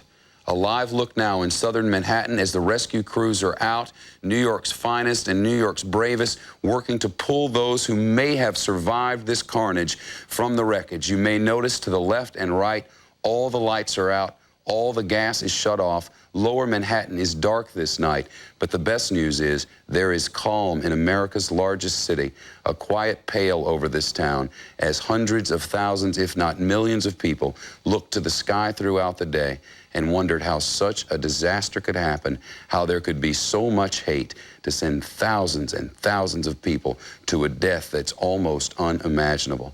I'm Shepard Smith in New York, continuing coverage from here coming. First, let's go back to Britt Hume in Washington. Britt. Shep, thanks very much. Joining us in our studios here in Washington tonight is former UN Secretary Bill Richardson, former Energy Secretary Bill Richardson as well. Mr. Secretary, you've experienced crises from within the halls of government and on Capitol Hill. Give us your sense of the response that we've heard from this administration and from the leaders on Capitol Hill this day. Well, I thought the president was right on the mark. He had to reassure the country that we would respond aggressively. He had to comfort the country, show that there's been normalcy. I think the fact that his cabinet was out there basically indicating that we're not going to be terrorized by terrorists, that the work of the nation is going to continue, that the economy and airports are going to open. I think the Congress showed unity here. I think what is very important now, Britt, is that after we conclude the healing and the mourning of loss of a lot of people, and after we assess what happened and find who the perpetrators are, we have to figure out our response. And I think our response has to be swift, strong.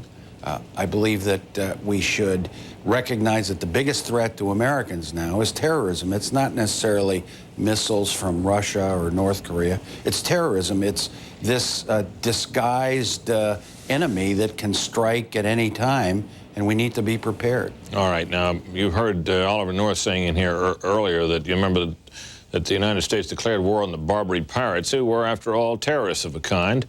What about a declaration of war against the terrorists responsible for this? What about a declaration of war against Osama bin Laden, if the evidence continues to point, as it seems to now, to him and his organization as responsible, as indeed the only parties who probably could be responsible for such an attack? Well, Britt, when I was at the UN, I went to Afghanistan to talk to the Taliban to try to get Osama bin Laden extradited. I didn't succeed, obviously, 4 years ago. But what is clear is that there's a new policy, which I think makes sense, and that is that if he is being harbored, Osama bin Laden, by the Taliban, by other states, that those states are responsible too. And what we need to do in our response is not just go after the perpetrators, but destroy their networks, be systematic about it. And this is what is needed mostly. First-rate intelligence on where they are, human intelligence, spying. We need to do more of that. The satellite investments we've made are good. They provide intercepts of conversations, but unless we penetrate these terrorism cells and unless we go out there with a massive effort at trying to deter something like this happening again by dramatically improving our human intelligence, we're going to be vulnerable again. The president said, and I quote, "We will make no distinction between the terrorists who committed these acts and those who harbor them." Well, the Taliban certainly qualifies as those who harbor them. Should we attack the Taliban? Yes.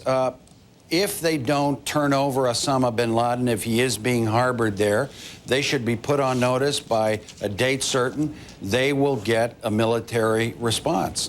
Yes, I think that's a change in policy.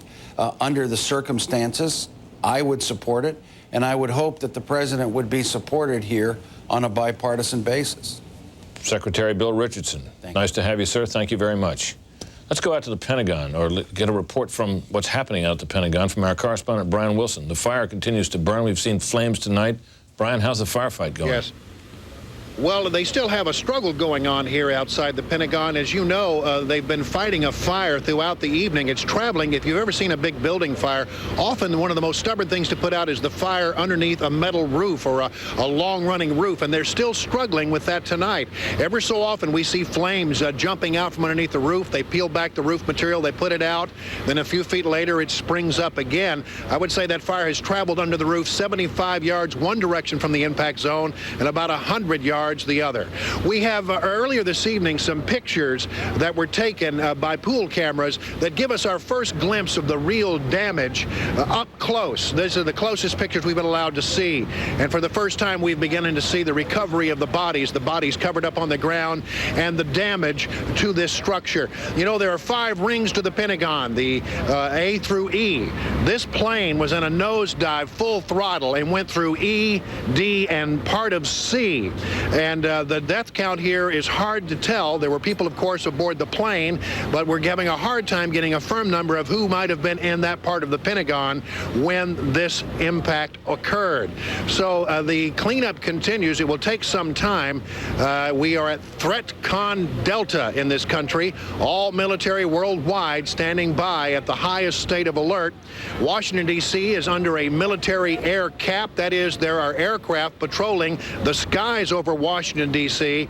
To make sure that there are no other planes that are not accounted for. So here at the Pentagon, work continues, even though the fire continues and the cleanup continues. Deep within the belly of this building, they are still operating and directing the actions of the military. Britt? Brian, have they given you any estimate as to, I mean, we had heard earlier that the fire had been basically contained, and of course, as we know, the building continued to operate. Our correspondents have been able to operate from inside. We heard a briefing by the Secretary of Defense from inside the building there. Obviously, that gives us some sense of the dimensions of the building, but have officials out there been able to give you any estimate as when they may have this fire actually under control and indeed put out?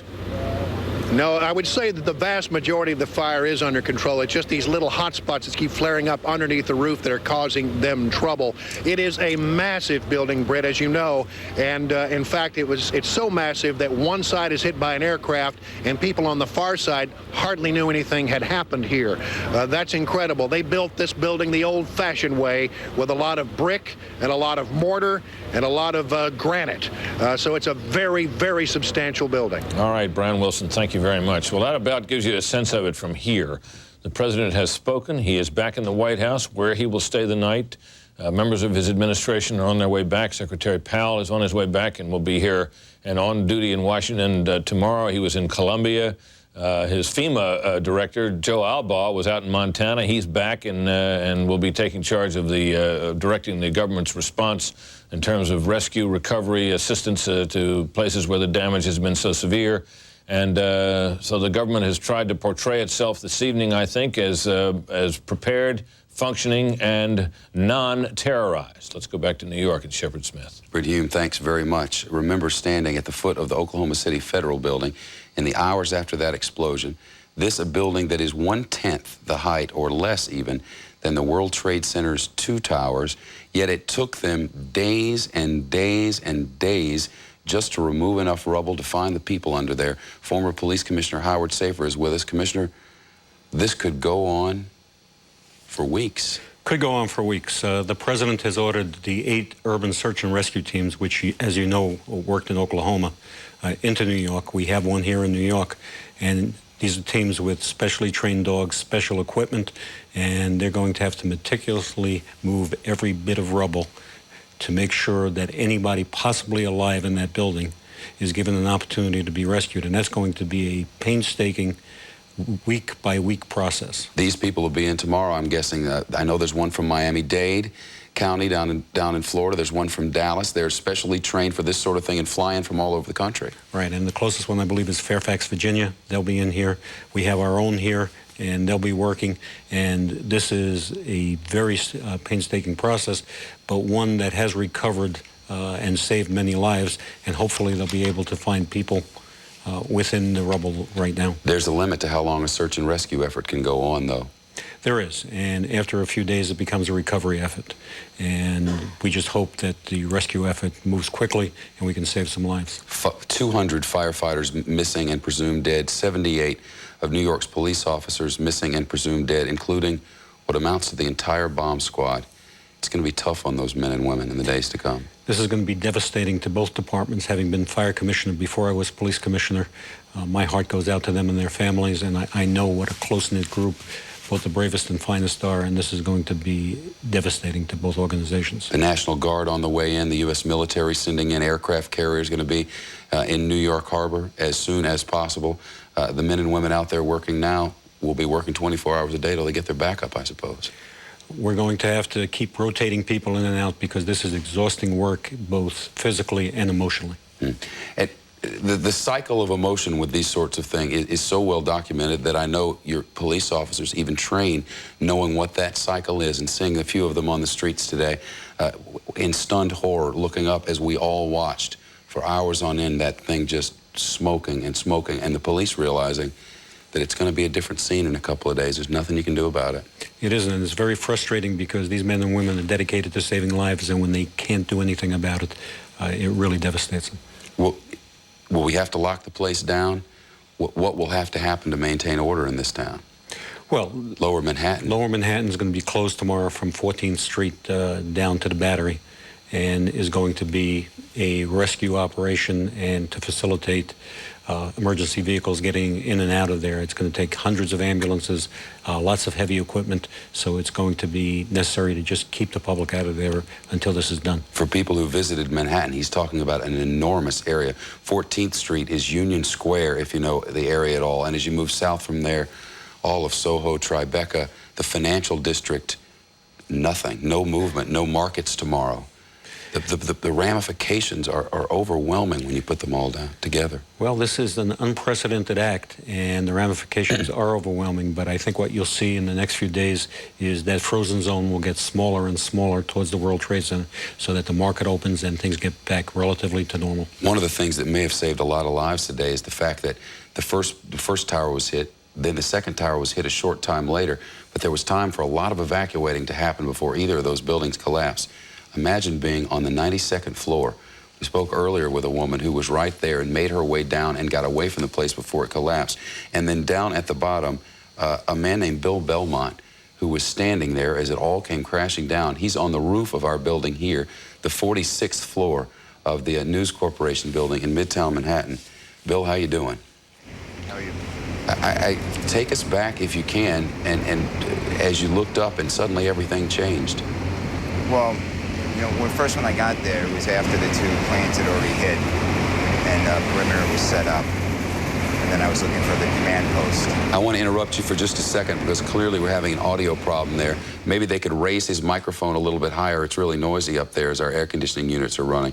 Raise his microphone up and we'll get back there in just a little while. The psychological help that's going to be necessary for the tens of thousands of people who witnessed something out of the blue that they never even dreamed of, there's going to be an enormous cry for that as well.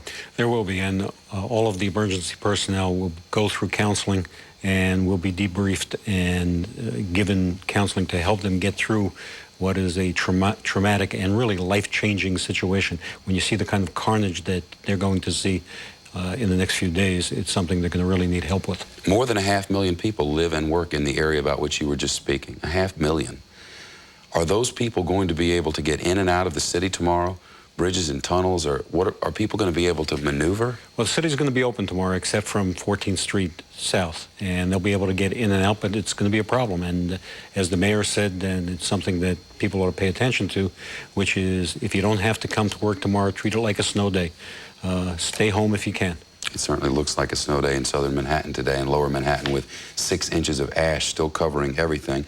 Bill Belmont saw it all. Bill, I think we got some of the audio problems worked out. Is that better? And much better. I just got a lot of the soot in my throat, so I'm going to talk up now. Sure, I understand. Take us back to that moment. Well, first, like I said, when I got there, an investigative attorney with Pinkerton Consulting, we do crisis management, and we were trying to get to the command center to see if we can assist in what was done. It seemed that the command center was put over at Battery Park. So I had worked my way to the west side of the building. And there's a pedestrian overpass that goes from Battery Park over to the financial center. And that's where the emergency personnel were setting up to make their entry into the building. And then? There was a lot of, it was just police, fire, and volunteer ambulance that were there. Setting up. We're helping get the packs up and bridge off into the teams. You know, Bill, I heard these stories from a lot of our people who were down there, and from some of my friends, for that matter, of people coming in nearby buildings. Folks got to realize there are towering skyscrapers all around this in which people make their homes. They're little boxes of apartments, and it's my understanding that people came pouring out of those buildings to start trying to help their neighbors as they could. Set the scene of that. People moved out well. There was a good evacuation done from the World Trade Centers in Battery Park City, but you got to remember, Battery Park City has the water. So you only have so far that you can move to the western end, and that's where stuff is lining up. And I don't think our reaction was that the buildings would fall, and that's why we maintained under the pedestrian overpass, which is only about 100, maybe 150 yards from the first building. I don't think anybody was thinking the buildings might fall. We'd been told that these buildings were tested for 707 and all of that. I mean, good grief, of course we didn't think it was going to fall. The fire trucks and the cops were right under there. As that thing started to collapse, there was, when it began to come down, as you've heard Commissioner Safer indicate, the bomb squad was in, fire personnel, ambulance personnel had entered. About 15 minutes after they made their entry, we heard a boom. I don't know if that was the infrastructure that was going or another explosion, and we looked up, and it, you know, I can't even describe it. It's not even like a movie. It was so surreal. It just came towering towards us. It seemed in slow motion. We all just tried running. Unfortunately, many of those emergency personnel were much closer to the building when the debris came. We tried running to a building for cover. I took some injuries to the back of my head and my hands from some of the debris. And then we were just in darkness. We initially thought that we were trapped under the building or under the debris because it was so dark. Face, nose, mouth covered with not just soot, but the concrete from the building. That's what we were feeling. Some of the fire personnel, I was lucky enough to have some ESU and fire personnel around me. We built up a chain, try to grab anybody we could and try marching ourselves south. But because of the darkness, and I mean total black darkness for a good 5 or 8 minutes, we weren't sure which way to go. We just kept encouraging each other to stay together, to stay alive, to keep pushing ourselves to get away from whatever direction it was blowing in. Bill, it's been estimated that there were about, or there should have been about 45,000 people in the building at 9 o'clock in the morning. Did you get a sense for how many of those might have had a chance to get out of those buildings, especially the tower number 2 before it was hit, and both of them before they collapsed. When I arrived first on the scene, it had to be about 9:20, and there was a good amount of evacuation that had taken place. But as you've heard earlier from many of your spokespersons, there were people just jumping from the buildings, some maybe having no choice. You would watch their bodies splatter onto the cars. At that point, by about 9:30, there was not that many people continuing to leave the building. They seemed to have done a good job of getting those initial ones out, and people were just trying to get themselves behind the perimeter. But still, there was the bodies coming from the sky was just devastating to watch. You know, Bill, I'm actually kind of glad you mentioned that. We showed some still pictures in the last hour of people coming out of those buildings. Our viewers need to know we have videotape that we are not putting on air for reasons which should seem quite clear. But we showed those pictures to try and bring some clarity to what happened here. Imagine on the 92nd floor of the World Trade Center, and it's so bad that you jump to your death. Well, those still pictures worth seeing. If I can try to articulate it without having to show those pictures, you have to imagine that some of those people were trapped in areas where there was fire, where there was smoke. Some were probably trying to lean outside the areas that were hit just so they can get clean air. And at some point, some were going to be burned, continue to be burned and not have a choice. Others would realize they were breathing in the air and not have much of a choice. But when you see those bodies, first you see the debris coming down, and you think it's just debris, and then all of a sudden you see something that looks a little bit different, and it falls out of the building like a doll, and then it smacks against the towers as it comes down. And then when you see it hit a lamppost and shatter, it'll explain why, as you've heard some of the other viewers talk about, the anger that people will have. Bill, our thoughts will be with you and yours. Take good care. Glad you're okay tonight. Thanks. I want to go to Sophia Thomas. I was telling you earlier, and throughout the day I've been mentioning this woman who was on the 92nd floor of tower number 2, walked down 92 floors, got out of there before she would have been caught up in all of it. Her name is Sophia Thomas, and she's on the line with us now. Sophia, good to talk to you. Sophia Thomas, are you with us on the phone? I guess we've just lost her on the line. That sort of thing does happen. Commissioner Safer, there are going to be a lot of stories of heroes and miracles coming out of this mess down there. Absolutely, and not just police and firefighters. There are citizens who came out to help and who were incredibly brave, helping people get out of the World Trade Center, helping people get out of the area after the debris was falling. We know that our firefighters are here and police officers are heroes who go into danger every day, but there were incredible acts by citizens as well. I don't know how much of this is coincidence, but they've all mounted up so much that it seems to me it's worth mentioning. These are live pictures in downtown Manhattan as we realize that this particular bombing happened 3 months to the day since the execution of Timothy McVeigh, almost to the minute. It happened on 9/11, September the 11th of the year 2001. It happened on the day before an associate of Osama bin Laden was to have been sentenced in federal court in Lower Manhattan at a courthouse right across the street from the World Trade Center.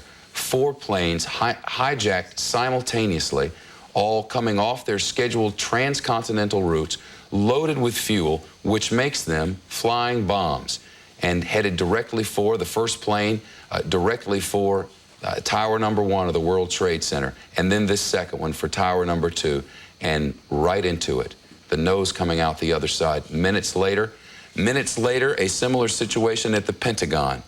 Similar situation happening at the Pentagon, and one plane that, as it turned out, did not end up crashing into its destination, but instead crashed in Pittsburgh, or outside Pittsburgh, as Britt Human described it earlier, working its way toward, it looked like, the Washington, D.C. area. I'm getting word from the booth now that there is an Associated Press urgent that has just come out on victims. I don't see that urgent. Is it in Associated Press urgent, or is it a AP? Attacks airline victims has just crossed. We're learning a bit more now about who may have died. American Airlines Flight 11, which was the Boeing 767 en route from Boston to Los Angeles before it veered into the World Trade Center. The crew now has been listed, worth mentioning at least some of them. John Ogunsawi, who's 52, from Dracut, Mass., the pilot. Tom McGinnis, Portsmouth, New Hampshire, the co-captain.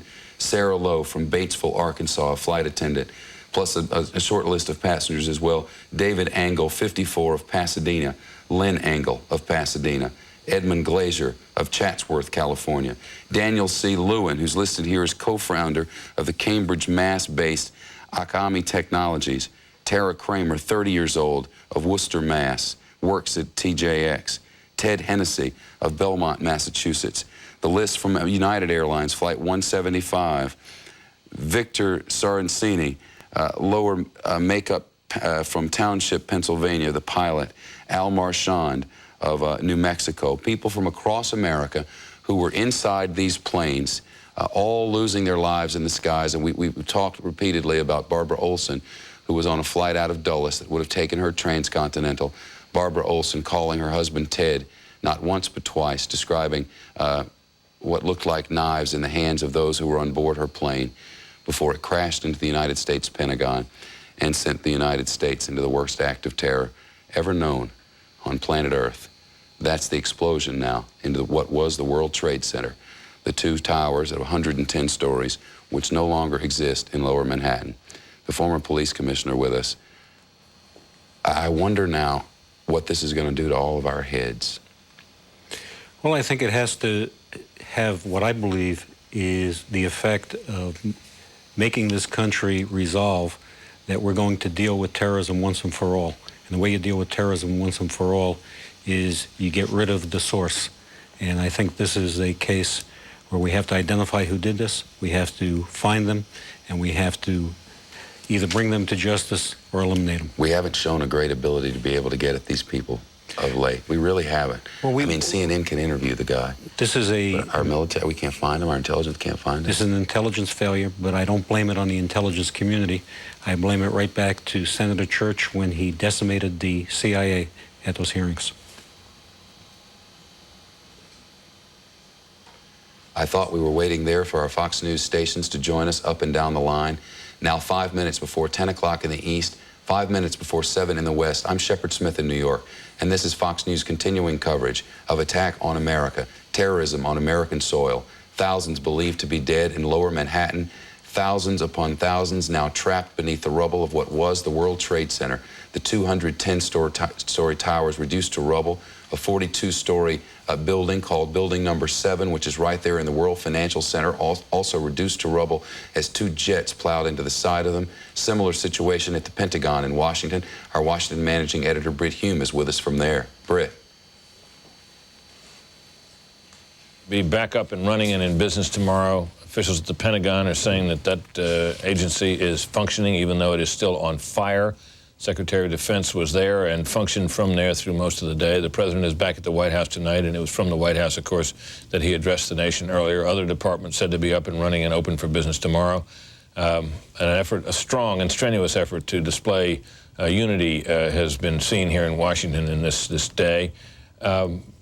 My senior White House correspondent and colleague, Jim Angle, has been with us through the day watching these events and has been with us through this evening. Jim, some thoughts from you on how on this remarkable day, a day unlike any we've seen in this city. It is unlike any we've seen, unlike perhaps any day we've seen since the beginning of World War II and Pearl Harbor and of Oklahoma City, which at the time we thought was the worst possible thing that could be done to this country in the way of terrorism.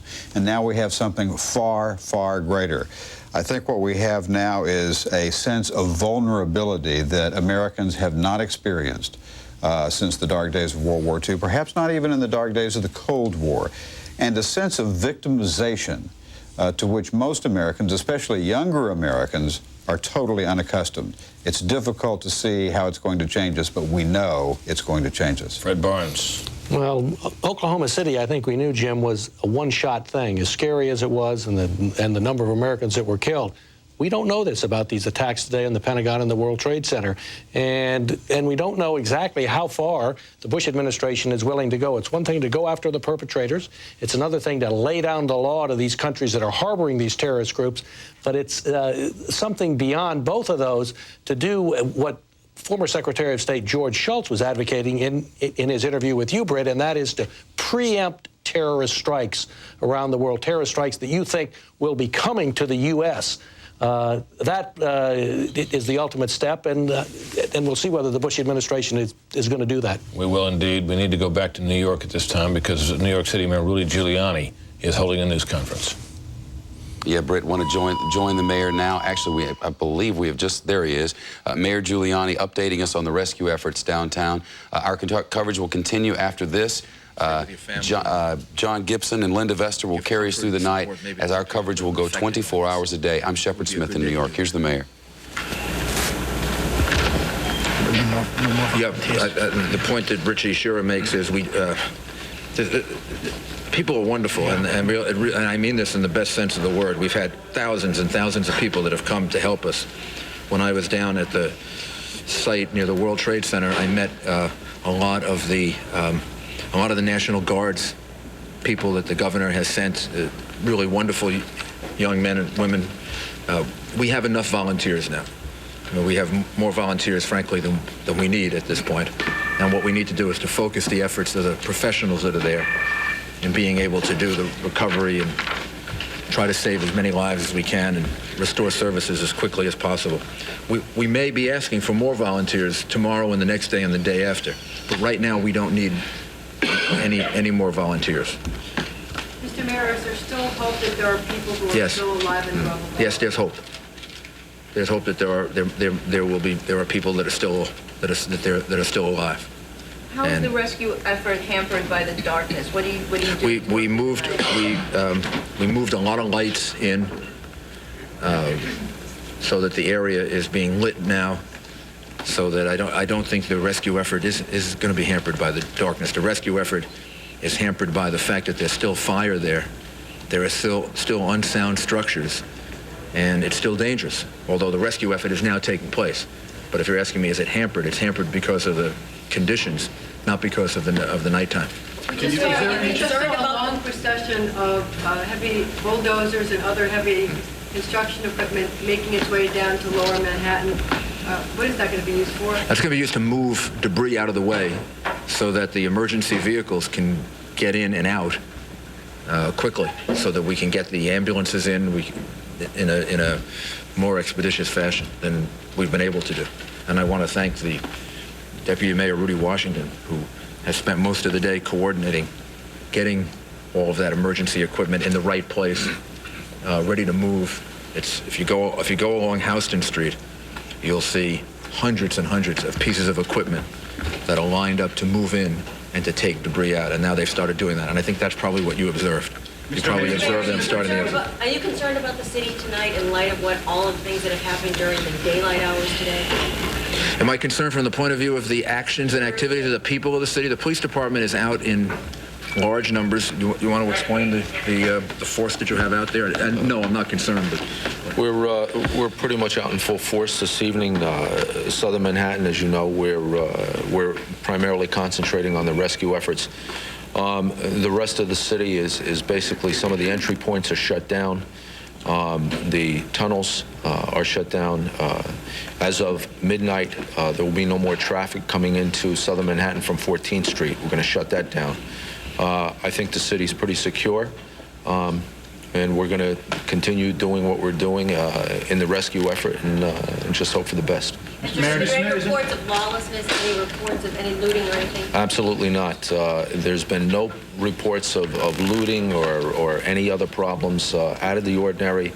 And as I said, the boroughs are working pretty normally, and so far so good. Mayor, did you see the president's comments tonight, and have you spoken to him against it? No, I spoke to him earlier today, and I only heard the very end of his comments because I was coming back from the World Trade Center. He said thousands today. I don't know the number at this point. That may be very well be the case. At this point, we're still in the effort of trying to recover people. I don't know the numbers yet, but I mean, this is going to be, as I said, the numbers are going to be very, very high. I mean, just if you think of the number of people that were in the building at the time, we've been spending time with the medical examiner, who, by the way, was injured himself. And so Dr. Hirsch was injured and had to be treated, but he's organized his office, and they are ready to deal with thousands and thousands of. It is 10:02 Eastern Time. The continuing live coverage here on the Fox News Channel of the response to the terrorist attacks in New York and Washington, D.C. today. At this hour, we are told that President Bush is holding a National Security Council meeting at the White House. We are awaiting word on exactly what is being decided at that meeting. You can imagine that he is figuring out a response. At the same time, not only D.C., but the city of New York in a state of emergency. You can see on your screens the New York City Mayor Rudy Giuliani talking about the emergency response. My co-anchor John Gibson with us now. Rudy Giuliani was just asked by one of the reporters, and we're going to go back to it here in a second. President Bush said thousands are grieving tonight. Thousands have died in this bombing, and Giuliani said, I can't disagree with what he said. We're going to Mayor Giuliani once again refusing to dispute the number of thousands of dead.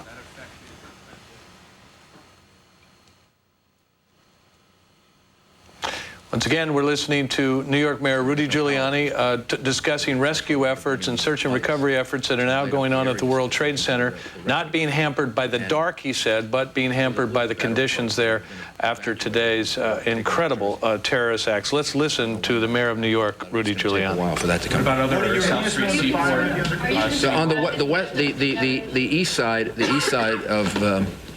of downtown Manhattan has power.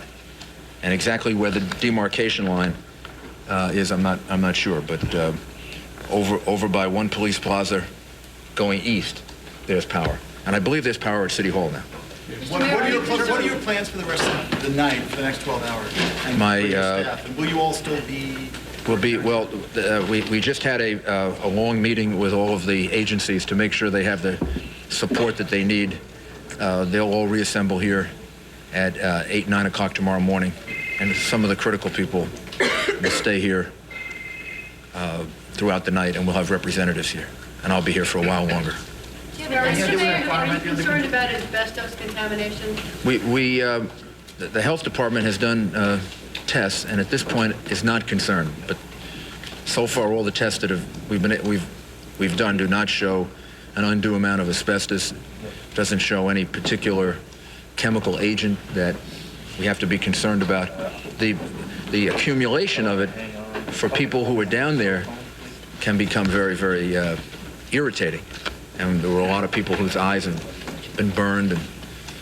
But I don't think there's any chemical agent that we have to worry about at this point. Do you have any idea how many police officers and firefighters you are missing? Yes, we have an idea of how many we're missing. Can you tell us that? Well, it's a lot. It's a lot. A lot of firefighters and a lot of police officers. And I don't know that I really don't want to get into a numbers game until we know.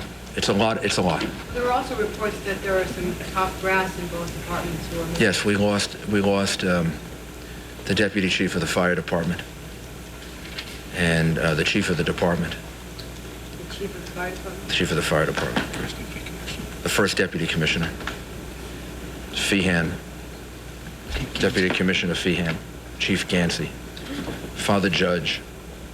And Ray Downey, who I just gave a party for at Gracie Mansion for his years of service to the fire department, who led our team in the Oklahoma City bombing rescue.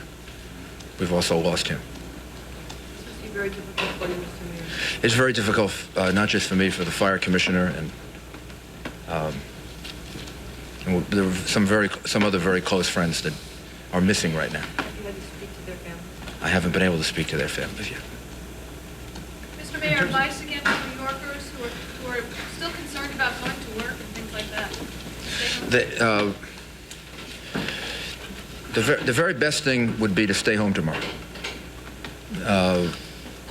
If you have to come to work, and you work north of 14th Street, then you can come to work if it's critical. So if it's important and it's critical, then you come to work. But if you can stay home tomorrow, you're going to make things easier on yourself and easier on the city if you stay home. So the city is not officially closed. Manhattan is not officially closed north of 14th Street. But we're advising people if you can stay home, it would be better. Outside of Manhattan, you go to work and do all the things you would normally do. There's no particular reason to be constricted in activities there. But if you can stay out of the city, that would be good. Any idea when the airports will reopen? I believe not before 2 o'clock tomorrow, but that was the report we had a while earlier. So at least closed until then. Mr. Mayor, Arab Americans for Peace issued a statement condemning the attack and asking for Americans and New Yorkers to withhold judgment until after an investigation has been completed. But they're also concerned about the fact that Muslim communities here in New York will be targeted for harassment both by law enforcement officials and by community members because of the nature of the attack. Just the opposite. They will receive extra protection. That's the point of what I was saying earlier. Nobody should engage in group blame. The reality is, whoever is responsible for this, law enforcement will figure that out. The United States government will figure it out. And the retaliation will be, I'm sure, very, very strong and make an example out of those people. But nobody should try to make that determination on their own. Nobody should blame any group of people or any nationality or any ethnic group. The particular individual is responsible and the group's responsible. That's up to law enforcement, and it's up to the United States government to figure out. And citizens of New York should, even if they have anger, which is understandable, and very, very strong emotions about this, it isn't their place to get involved in this. Then they're just participating in the kind of activity we just witnessed. And New Yorkers are not like that. So we're sensitive to that. The police department will have special patrols in those areas of the city. And anybody that tries to do anything like that will be arrested. Mr. Mayor, is there anything you could say to put to rest of the fears people have? Everything is being done to try to make the city as secure as possible. The president, the FBI, federal government, the state, the governor, the New York City Police Department, law enforcement authorities, everything is being done that can be done. And people tonight should say a prayer for the people that we've lost and be grateful that we're all here. And tomorrow, New York is going to be here, and we're going to rebuild, and we're going to be stronger than we were before. Last question. Police Commissioner Carrick, did you lose any top people in your department? No, not to my knowledge, not at this point. We have suffered losses. There was a contingent of cops that was with the mayor and I, and Chief Ganji and First Deputy Meehan. The mayor and I left them. We were gone about 10 minutes when that portion of the building fell, and I had a number of people there. We haven't found them yet. So I don't know the numbers. I don't know yet. We're still hopeful that we're gonna find people, and we have not given up hope that we're gonna be able to find some people. We do know there are people in the building that are alive. We know that for a fact. I can't get into it right now, but we do know there are people in the building that are alive, and we're making every effort to get to them. Are those members of those police officers? Excuse me? Are those police officers? There are some police officers, yes. How many? Which building are they in? Two that we know of. How many? Two? Two. Do you know which building they're in? Which building? I can't say right now. Have police officers been pulled from the rubble already alive? Yes, there are a number of people that were taken to the hospitals. Can people be heard from Yes. inside the rubble? Is that how you know? Can people be heard? I can't get into it right now. We have a group of shelters that are available in Manhattan. Bayard Rustin High School, Seward Park High School, Washington Irving High School, the High School of Fashion Industry, Chelsea High School, Norman Thomas, the City School, JS 22, IS 131, Comprehensive Day and Night. They're all open for people that may need shelter tonight. And we'll put out this list, as well as Curtis High School in Staten Island and Westinghouse High School in Brooklyn. So we'll put out this list, and these shelters are all available to people who may be displaced. Thank you. New York City Mayor Rudy Giuliani, as Lower Manhattan tonight is a war zone of the dead, the wounded, and the rescue workers. There is a massive rescue effort underway. At this hour, the Federal Emergency Management Agency has activated several urban search and rescue teams to the New York City area and to the Pentagon. They specialize in fortifying collapsed buildings and extracting victims. Also, in an unprecedented move, the Department of Health and Human Services has activated a national medical emergency system to send some 7,000 doctors, nurses, and medical staff to the New York City area. Portable morgues are being set up around New York City. We have gotten word now that at least some of the rescuers themselves have been killed. At first report, at least 200 firefighters may have been killed. Word now from the mayor of New York City that the deputy chief and the chief of the New York City Fire Department, as well as the first deputy commissioner, are believed to be dead. Also, at least 78 police officers missing and feared dead. At this hour, people are also pouring out around the New York City area to give blood because doctors around the area have said that they are looking at a critical shortage, and they will be for some hours, if not days. And there were thousands of people in the World Trade Center, both towers, that are presumed dead. They are now going in and looking, starting the search and rescue operation, looking for those who might have survived and looking for those dead. Still, no way to tell the total number. This is what happened. This is an animation based on FAA information this morning at 8:45 when Flight 11 from Boston to LA, hijacked, hits, well, that is actually a picture, an animation of the second plane, which was United Airlines 175, with 65 people on board from Boston to LA, that hit the second tower at 9:05. The first hijacked plane, American Flight 11 from Boston to LA with 92 people, hit the one tower at 8:45 a.m. and 20 minutes later, the second plane hit the second tower. About an hour to an hour and a half later, both towers collapsed. Here is the picture of the second plane, the United Airlines plane, hitting the South Tower, blowing right through it. Now, why did the buildings collapse?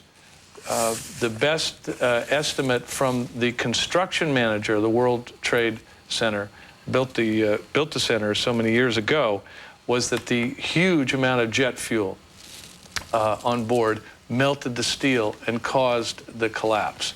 This is a live picture downtown where the World Trade Center once stood, and where is now wreckage and a hole in the ground.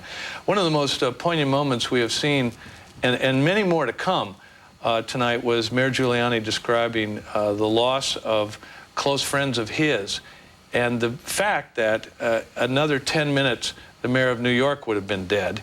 Mayor Giuliani was at the World Trade Center inspecting the work of the fire and rescue teams. When he left, about 10 minutes later, the first building came down, killed the deputy chief of the fire department, the chief, the first deputy commissioner of the fire department, whom Giuliani had just left. Let's go now to Fox News correspondent Carl Cameron in Washington with some new information about what authorities are learning about today's disastrous terror attack. Carl?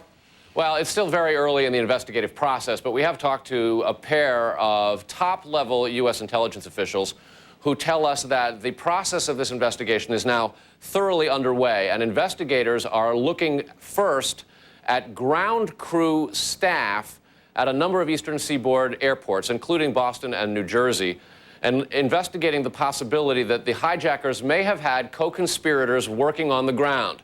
They are looking into the possibilities that perhaps luggage handlers and/or attendant mechanics and those folks who service airplanes during their various different routine layovers at airports might have planted a weapon and/or some equipment that might have been used by the hijackers. Investigators are suggesting that these operations would have required at least 50 conspirators in the United States in order to pull off this coordinated apparent series of terrorist attacks. They believe that in each plane there had to have been at least 2 hijackers. According to one of the intelligence officials that we worked with, at least one hijacker to commandeer and fly the plane, and then another literally to guard him in the cockpit. There is a lot of speculation as to what may have happened in terms of whether or not the hijackers kidnapped and kept alive the flight crews, or whether or not perhaps the pilot may have even been executed. Intelligence officials have no way, obviously, to know any of that, but they are saying that at least 2 hijackers on each plane, with the possibilities of conspiratorial assistance from ground crews. And there are questions being posed at this hour to a variety of people at Boston and New Jersey airports, including intelligence officials say, those ground crew individuals who might be naturalized U.S. citizens from a variety of Middle East countries and/or green card holders. The idea being that perhaps there are some folks with sympathies toward some of these fundamentalist and/or terror groups that are suspected, albeit not officially accused by any U.S. officials. In addition, there is growing speculation that the hijackers who may have flown these planes could have been schooled, tutored in flying these jumbo jets with some type of advanced simulator software, the types of things that one sees in Hollywood movies, wherein you would jump into a booth and literally learn how to fly an airplane or a jumbo jet in virtual reality. There are all manner of software programs available even at computer stores, but intelligence officials say this is not the kind of thing that your kid would use with a joystick on the home computer. These are probably advanced flight simulators, and U.S. intelligence officials are currently attempting a worldwide inventory to find out what countries might have sophisticated enough simulators and who would have access to those so that they could learn how to fly these particular types of jumbo jets. Now, one intelligence official was telling us that it is notable that the planes, with the exception of the one that left Dulles Airport and crashed into the Pentagon, had already reached a leveled flight level and had gone onto autopilot, which would have given people the opportunity to, of course, unbuckle their seatbelts and then move around and potentially commandeer the plane. And then, of course, the jets would have had to have been taken over by the hijackers. And finally, there is a couple of quick moves developing on Capitol Hill. The lawmakers are now already thinking about what types of budget implications this might be. And while tomorrow is dedicated to a resolution in the House and Senate of condemnation, and there will be much speech making and only one thing on which lawmakers will vote tomorrow, and that is this resolution of condemnation. Already the House budget process is going forth for an emergency supplemental that will look into a number of things. Billions of dollars to rebuild the Pentagon, billions of dollars to add to the intelligence budget, additional airport security nationwide, and the possibility of boosting the counterterrorism budget. So budget officials in Washington already saying that they are prepared to open the checkbook and do what is necessary to protect national security. Carl Cameron, have them include sky marshals while they're at it. Let me ask you a question. We have a report on the wires that Barbara Olson, the woman who's appeared on this network many times, called her husband Ted Olson from the air during the hijacking of the plane that went down into the Pentagon. She reported to her husband, Ted Olson, that the hijackers were using knife-like instruments. If they were using some sort of plastic knife that they could carry on board, why would they need help from ground crews? Well, that may be the case in the circumstances of Barbara Olson. It isn't clear at all at this point what weapons were used, and there are some limitations as to the length of blades and things like this. It would seem unlikely at this point that we should go with any particular final report on what weaponry might have been used or the actual circumstances. At this point, it is a very preliminary process in the investigation, and these are some of the things that investigators are now looking into. And because this seems to have been such a massively coordinated series of attacks, intelligence officials have all but reached consensus that there were a number of people involved in this, and it wasn't simply those who walked onto the plane. They had to have had help along the way. Makes sense. Carl Cameron, thanks a lot. We want to bring in now the former Speaker of the House, Newt Gingrich, who's with us. Newt, just a little bit earlier this evening, we got word from the ranking Republican on the Senate Judiciary Committee, Utah Senator Orrin Hatch, that U.S. intelligence had intercepted some sort of conversations between people who have been associated with Osama bin Laden, acknowledging that some targets had been hit. What have you been hearing from your former colleagues on the Hill? Well, I think there's a growing sense that bin Laden will turn out to be the person who's guilty. And I think that former Secretary of State George Shultz had it right when he noted that the president had described this as an act of war. What you just heard from Carl Cameron is a very complicated process with 50 or more people in the U.S., substantially more outside the U.S. I think it's very important to understand this was a direct act of war, and I think that as members get more and more briefings, it's going to be more and more clear that there's a very large network, much of it housed in Afghanistan and Sudan, that has been actively planning this for a long time. One intelligence expert told me tonight that this was clearly over a year in preparation. You just heard a report that the pilots, the terrorist pilots, may well have been trained in a simulator. Imagine how long that entire process took to put together. This was a very complex action, a military-style action. I think it's very, very important that the Congress go beyond tomorrow's resolution and move towards an actual formal declaration of war for a variety of legal reasons. I take you back, Newt, I take you back to what the president said earlier tonight. He said that when the U.S. responds to this, quote, we will make no distinction between the terrorists who committed these acts and those who harbor them. It sounds like an implication that Afghanistan now is in the crosshairs, that government there known to have sheltered Osama bin Laden for years. Is that what you take from it? I think the president was clearly indicating that we will expect the Taliban, the government in Afghanistan, to turn over bin Laden and his associates if we determine they're the cause of this. My guess is that the intercepts you were describing earlier, and I've heard other reports that those intercepts do indicate bin Laden's lieutenants were actively engaged in this. I think you will see us put enormous pressure. And again, I think that there's every likelihood that we will use military force, if that's what it takes, to convince governments that they cannot harbor people who kill thousands of Americans. Mr. Gingrich, let me ask you, you said a formal declaration of war against who? I think against bin Laden, his associates, anyone who engages in terrorism, and anyone who harbors terrorism. There are very important legal reasons. Former General Wes Clark, who led the campaign in Kosovo, points out in his memoir that the lawyers were restricting us over and over because we weren't technically at war. And therefore, for legal reasons, there are a lot of things you couldn't do.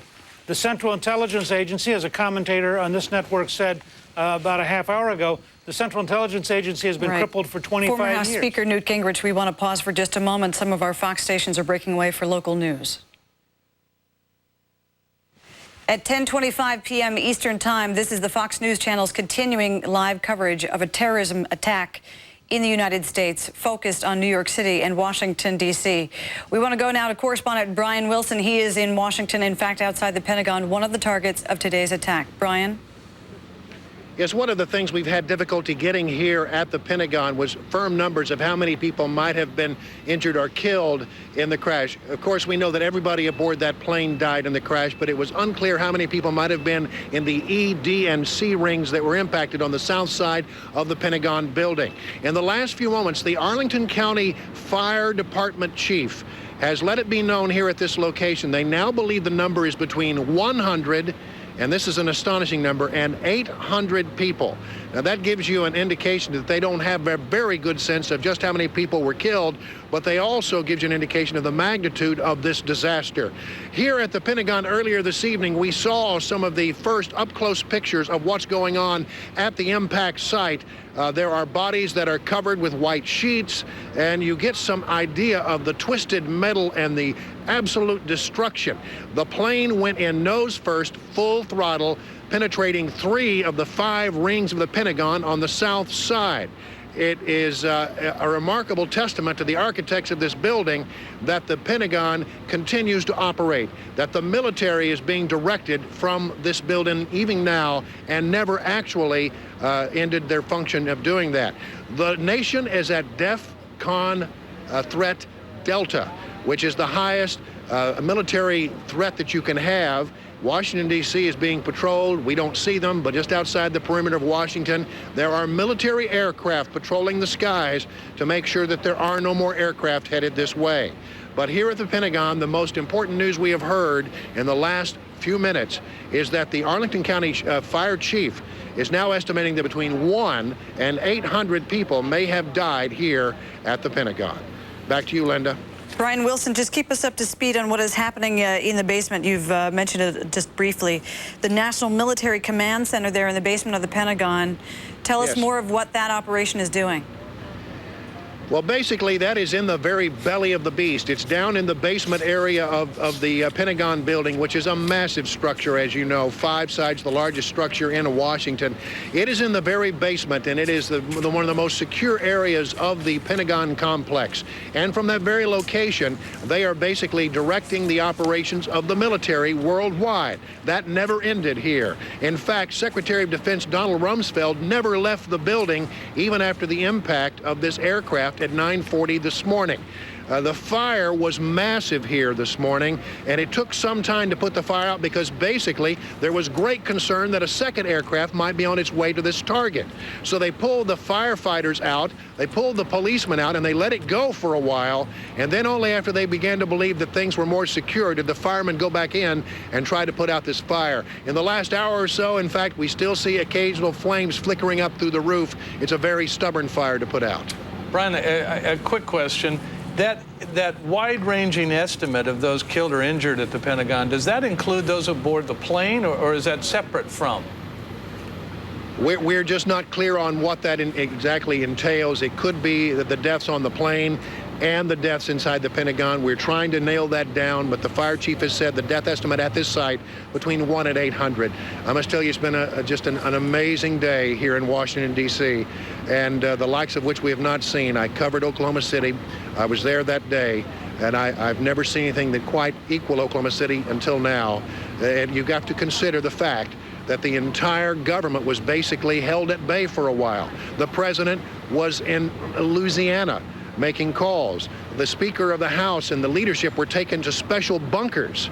The entire government was effectively shut down and only is now in the last few hours starting to operate again at full force. Brian Wilson at the Pentagon. Brian, thanks very much. We'll check with you a little bit later. Once again, one plane, this plane from Dulles to Los Angeles, plowed into the Pentagon at 9:40 this morning.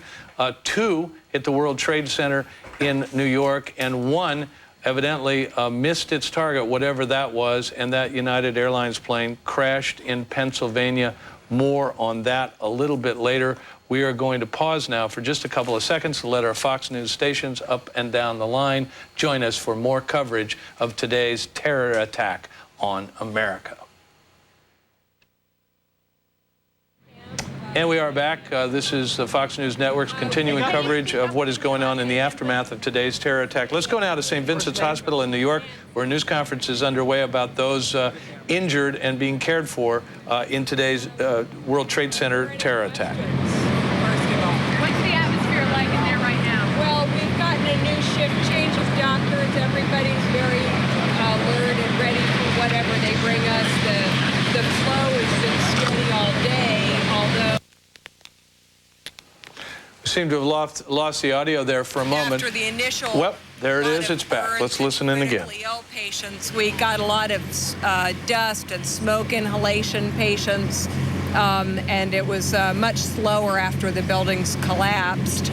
We're still ready and able to take care of lots of patients in the hospital now. They say overnight that you're expecting to see a lot more patients coming in with much more serious injuries. We hope to see more patients coming in. We hope that they don't have terribly serious injuries, but the entire staff is on call. We have many doctors in the hospital, and the feeling is that we can handle some volume.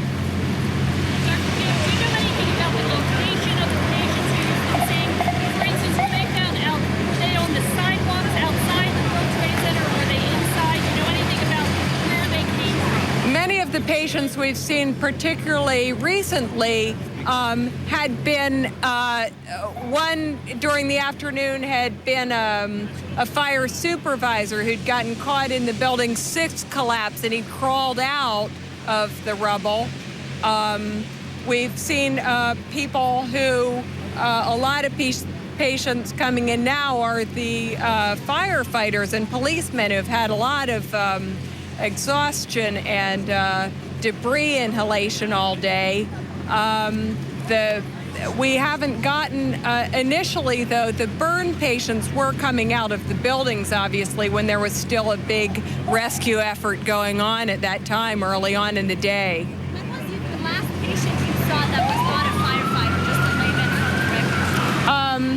couldn't really tell you exactly what time that was.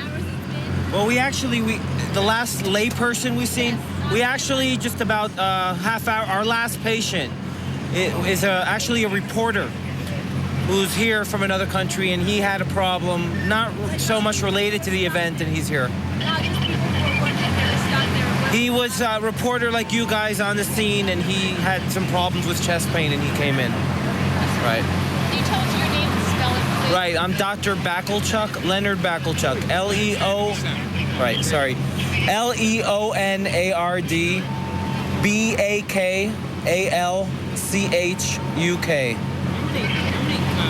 Continue with this news conference. This is at St. Vincent's Hospital. It is the hospital that is closest to the World Trade Center. Just to give you a sense of the magnitude of the injured, the World Trade Center, 2 towers, 110 stories tall. What is left of it is only 5 stories tall. There is an untold number of people trapped in the rubble of that building. The mayor of New York City is saying that there are people alive in there right now. There are crews trying to reach them. The Federal Emergency Management Agency has dispatched at least 28 urban search and rescue teams to the New York area to try to get some of those people out. They're on their way here, if not already arrived. Let us take it back to St. Vincent's Hospital. I understand that Bellevue Hospital did not have a lot of patients at this time.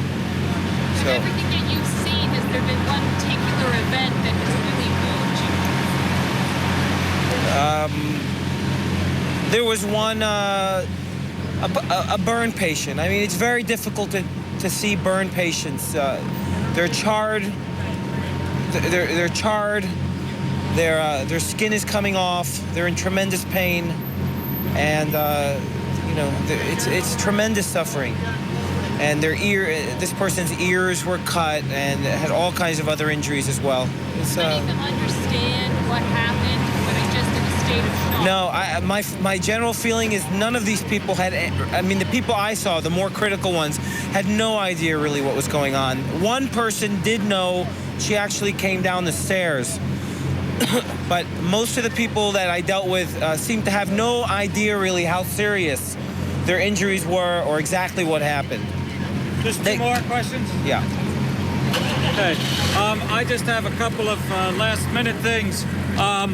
We are very grateful to everyone in New York who has volunteered their time and their efforts. Everything from priests and rabbis, physicians, nurses, just the general public coming and helping us.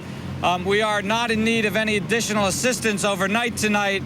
If anybody would like to call the hospital tomorrow and let us know that they're available, that would be fine. We encourage all New Yorkers tomorrow to go to their local blood center.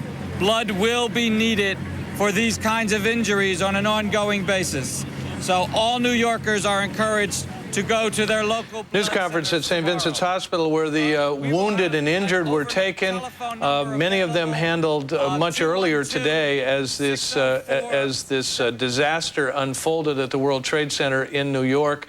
The focus now shifting to recovery of those people who still may be alive in the rubble, as well as recovering the dead and beginning to count how many did die in this an unbelievable terror attack. Meanwhile, downstairs here at the Fox News Channel, Karen Gibbs has been keeping an eye on the financial markets, a huge chunk of which were housed in the World Trade Center. So what happens tomorrow, Karen? Well, I'll tell you, John, we will not see the New York Stock Exchange, the American Stock Exchange, or the NASDAQ conduct any type of trading. In fact, well, this will be the first time we have seen these stock markets closed in 2 sessions back-to-back since 1945, when the stock market celebrated the end of World War II. So this is dramatic here. And we do have some reaction from overseas markets that are open. New Zealand down 4.5%.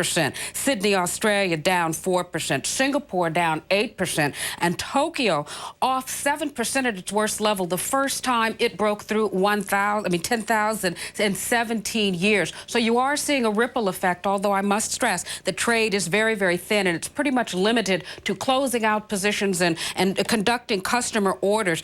There is immense potential political and economic uncertainty here, and that is a negative because not just beating our chest discussed here, we are the engine that drives this whole global economy, and there is some concern that panic could put us in disarray. Now, the Japanese Prime Minister Koizumi is saying that it is important for us not to panic, not to disrupt the world economic situation. And in fact, the G7 officials, including our Treasury Secretary Paul O'Neill, are in talks, and they are prepared to do whatever is necessary. But right now, you are seeing ramifications across the world that could be negative. In fact, some people are saying this could throw us into a global recession. Oil prices are now over $30 a barrel. You have the dollar weaker on the day. And NYMEX, of course, that's where crude oil is traded, right across the street from what was the World Trade Center, are not going to be open at least through Thursday. And so no way to react to this type of situation. We're also going to anticipate the impact that it's having on insurance companies, the defense industry, oil companies, and even the airlines that were involved in this type of thing.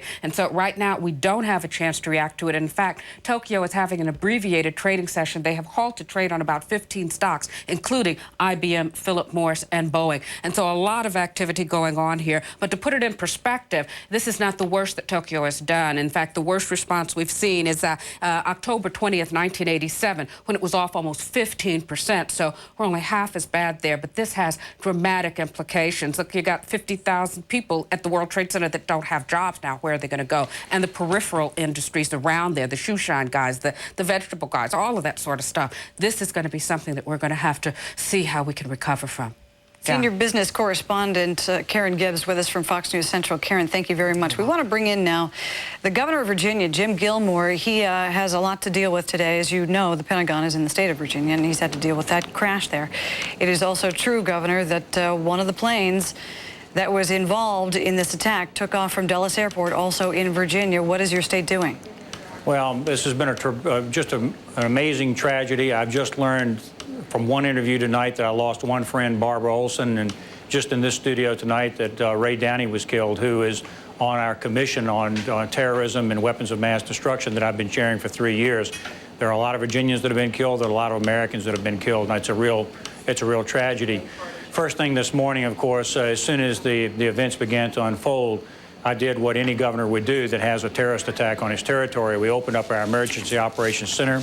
We began to immediately work with and communicate with the federal authorities. We activated our Federal Guard, our National Guard. We began to get our Virginia Department of Transportation at work trying to help handle some of the transportation issues that were occurring in Northern Virginia.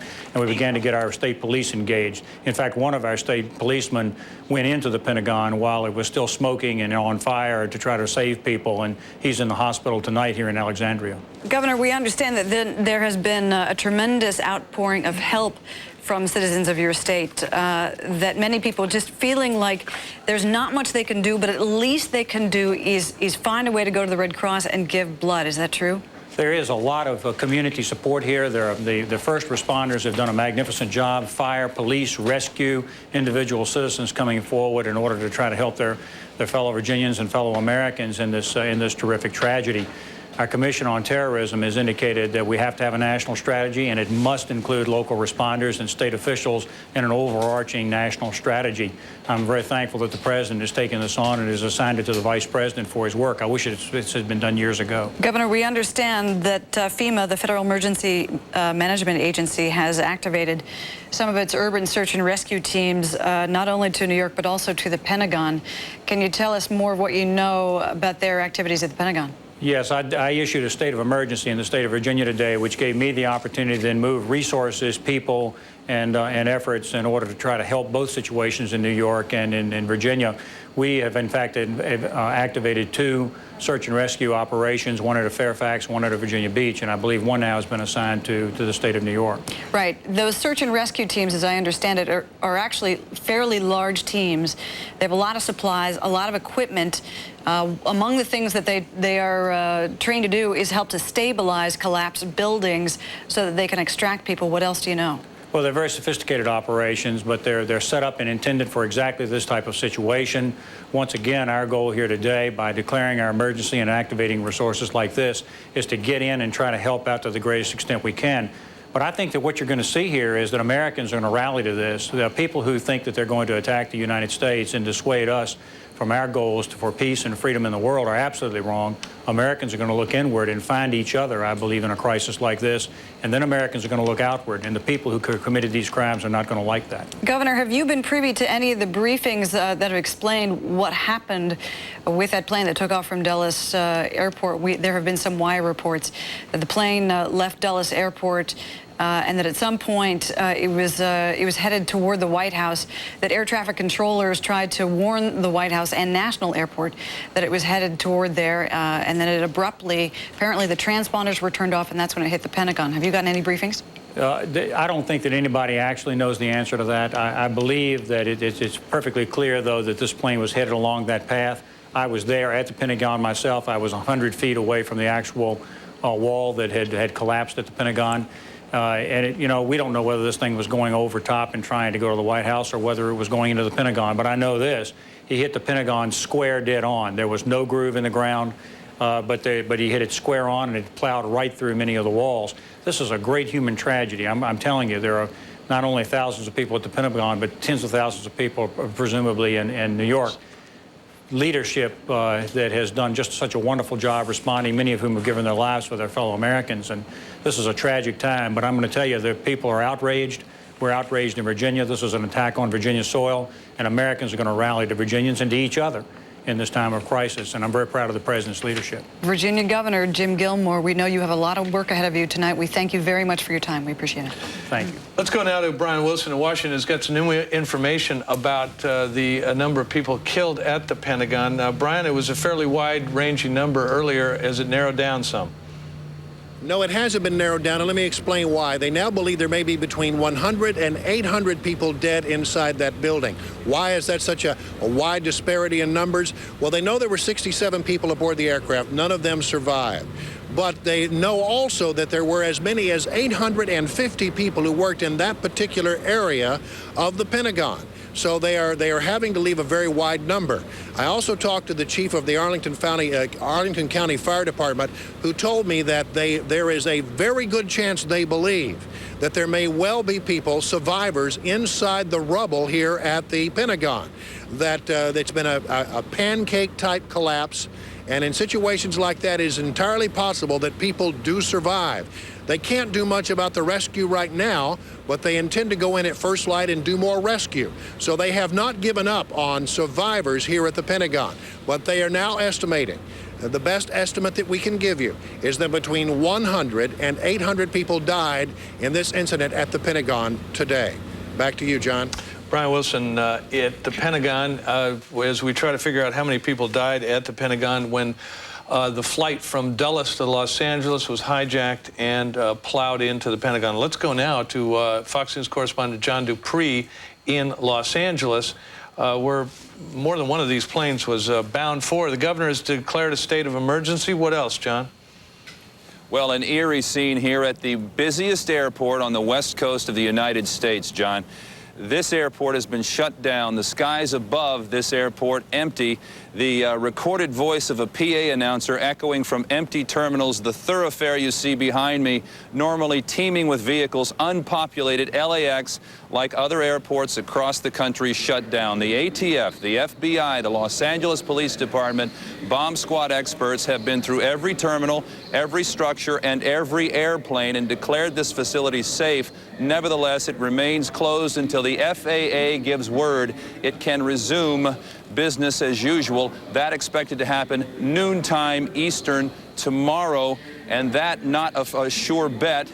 Administrators say they will review the entire scenario then. 3 flights destined for Los Angeles International Airport today, among the 4 that crashed. The other destined for California's other major international airport, San Francisco International. American flight number 11 carrying 92 people. American flight number 77 with 64 people on board. United flight 175 with 65 people, and United flight 93 with 45 people on board, all destined for California. Loved ones, as you might imagine, filtered in all day long, were taken to private and secret facilities on the airport to be briefed on what happened and consoled and helped. They were taken away when the airport was closed. Almost all of California is closed with them, and all up and down the West Coast. Every major icon, every major landmark, which might have been a target for terrorism, has been shut down, cordoned off, or secured this evening. John. John Dupree in Los Angeles. John, thanks a lot. We'll be checking back with you. Meanwhile, Linda has a special guest. We do not wish on anyone the experience of witnessing the attacks that we all saw today. And unfortunately, sometimes it is the job of the journalists here at Fox and other networks that they have to go amid the wreckage. One of our own, Nico Winstrel, who's here in the studio, was there down in Lower Manhattan when you began to see people falling out of the World Trade Center. Nico, can you describe what you saw? Well, I saw people coming down kind of in a string, one by one. It was almost in slow motion, coming down, kind of free-falling backwards out, men neatly in suits with their ties billowing in the air, just falling down. Some people said that they saw people jumping. There was one report that a man and a woman were hand-in-hand jumping, but what you saw did not seem to indicate that. No, I didn't, you know, I can't confirm that people were jumping or people were sucked out, as, you know, some people on the street were saying next to me, but it really looked like they were just falling backwards, like almost like a parachute was going to come, but then the parachute just never came. One of the other gruesome sights that you unfortunately had to witness was the people still inside the World Trade Center as they were gasping for air. What did you see? You know, right before that, I saw heads, you know, my eyes kind of diverted. First, I saw heads just popping out of the World Trade Center. I don't know if they were gasping for air or just, you know, looking for help from safety from below. I don't know, but it's just from waist up outside, just leaning out all ends. So and then my eyes diverted up to people just in a string just coming down backwards. You must have, I mean, clearly it was disturbing to you. For those who were... Oh, yeah. I mean, I sat there in tears, and people next to me were in tears, as if it was their family members falling down. It must have been a scene of people just horrified. Horrified. And in shock. Horrified. And that's when really the mayhem really started. I mean, beforehand, it was really organized by police. You know, they escorted you to the side and really controlled the situation. And at that point, it just was mayhem. People just running all over, people screaming, and then all of a sudden the building collapsed after that. It just came down layer by layer, very slowly down, and looking like it was almost imploded. And you saw it as it came down? I saw it as it came down. Then I saw the smoke just heading towards us, and I just saw people. And I was, you know, in a clear sight where I knew I was no longer in danger. When the first tower came down, I was fearful that I was in danger. I just heard an explosion and just hundreds of people just running from east to west. All right, Nico Winstrel, if you would, hang on one second. We have a briefing from Police Commissioner Carrick, who is New York City. He's explaining what is going on, the police response. Let's listen. Following areas, Manhattan south of 14th Street, and that will be from East River to the Hudson River. The only vehicles that will be allowed in those areas will be emergency vehicles, police, fire vehicles, National Guard, and anything authorized by the police department. There will be some vehicles in the morning that will have to get down there for deliveries of certain things that we're familiar with already. They will be allowed in, and residents, that's it. Anyone trying to violate the order will be arrested and could be found guilty of a Class B misdemeanor. I urge people to follow the order. There's no need to come into Southern Manhattan tomorrow, and as a result of the order, the best thing to do is stay away. Can you talk about this incident that came up on Channel 2 about some people coming across the GW Bridge explosives? Can you comment on that at all? I haven't seen the report, and I haven't heard about anybody coming across the bridge with explosives. Okay. Have you heard anything about the van on the Jersey side?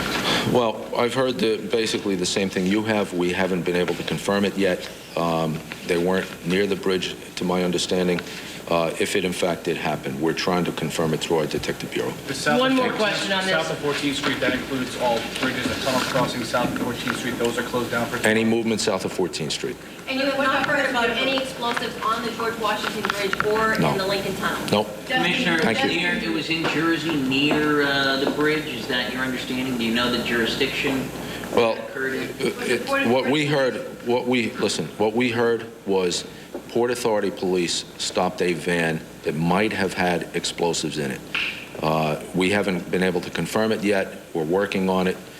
When we hear something, we'll let you know. That was on the Jersey side, right? It was on the Jersey side. Thank you. Okay, thank you. Police And we'll be Commissioner back, Bernard so- Carrick talking about a couple things. One, a report that there was a van somewhere near the George Washington Bridge that may or may not have been carrying explosives. Meanwhile, there is news to report we should bring you up to date on.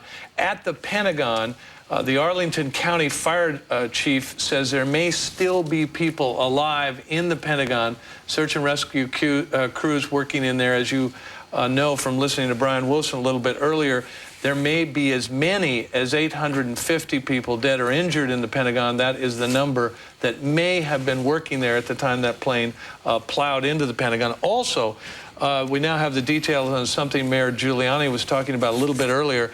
Top firefighters of the city of New York dead.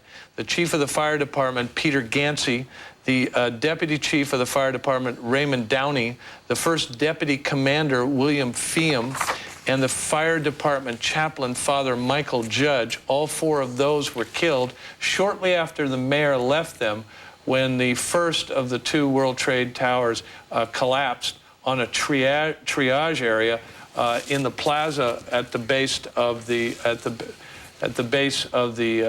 Trade Center tower. That you're seeing on the screen now is that first tower collapsing, evidently killing the top firefighters of the city just 10 minutes or so after Mayor Giuliani had left them. We have just gotten new still photos of the aftermath of the attacks. First, of course, on the New York City World Trade Center buildings. These coming to us courtesy of the New York Post, and you could just see, this gives you a sense of the devastation. The first plane crash into one of the towers at 8:45 a.m., 9:03 a.m., the crash into the second tower. The fire resulting from these, it did not take long to devastate these two buildings. And shortly thereafter, the two towers, 110 stories tall, came tumbling to the ground. What is left of the World Trade Center is now only 5 stories tall. The number of dead and wounded, impossible to count as of this hour. 110 stories each. Now 5 stories, upwards of 50,000 people in those buildings. We have no idea how many are dead yet, but it must number in the thousands. We're going to pause for just a moment to let our Fox stations join us. In just a moment, our Fox stations will be joining us up and down the line. Once again, we're awaiting more briefings on exactly what's happening, but we do know that there is a massive investigation of the downing of the 4 aircrafts involved in these attacks. As our Fox stations join us up and down the line, this is the live special coverage of the Fox News Channel of a massive terrorist attack on the United States of America. 4 planes hijacked today, 4 of them down. 2 of them going into the World Trade Center. These are some of the pictures that you're seeing, courtesy of the New York Post. Right, they'll be in the New York Post pages tomorrow morning. It's stunning still pictures, and one of them we saw a moment ago is just what Nico Winstrol was talking about, the pictures of people falling from the building from as high as, let's say 100 stories. Nico, I've just got to ask you, did you have the impression that they were jumping or they'd been blown from the building? You know, to tell you the truth, the way that they were positioned, it almost seemed like they were blown from the building. I mean, I don't know people that kind of jump backwards out of something, but, you know, God forbid it was somebody that I knew, or me, I would think I would jump forwards out too. An amazing series of pictures today. All of the planes that had taken off and were hijacked and were then aimed at targets were fully loaded with fuel. The people who supervised the construction of the World Trade Center so many years ago said they believed that that huge load of fuel actually melted the steel construction in the Trade Center, and that accounts for the collapse, the sudden collapse of both towers after 2 planes, one each, hit a tower. An amazing sight today, and we still have no idea how many were killed. Nico, on the ground, as people were running past you, you saw the smoke literally coming towards you. Yeah, it was kind of coming towards me, you know, slowly towards me, and it almost looked like a nuclear winter. As people were running towards you? People were running towards me and what were they saying? Screaming, you know, some screaming run, some screaming, just screaming out loud, you know, in sheer terror. And, you know, a lot of people, you know, I kind of just stood there. Some other people just kind of stood there in bewilderment. You never know how you're going to react unless you're in the situation. My reaction at that, after the first explosion, not knowing what was going on, I ran with the crowd. The second one, I kind of just stood there in bewilderment. I knew that I was in a safe position, and I stood there and just watched these people kind of running at me, and I kind of said, you know, calm down as they were running at me. Some people on the ground who've been treating the wounded have said that they've come across people in shock. One woman was, according to doctors, couldn't even remember her own name. Definitely. Did you see other people in shock? I saw, you know, I saw little kids with their families kind of sitting on the curbs, just, you know, shaking. I actually saw one little kid just hysterically crying, just saying, you know, why did I have to see this? Why did I have to see this? Just repeating that over maybe an 8-year-old child.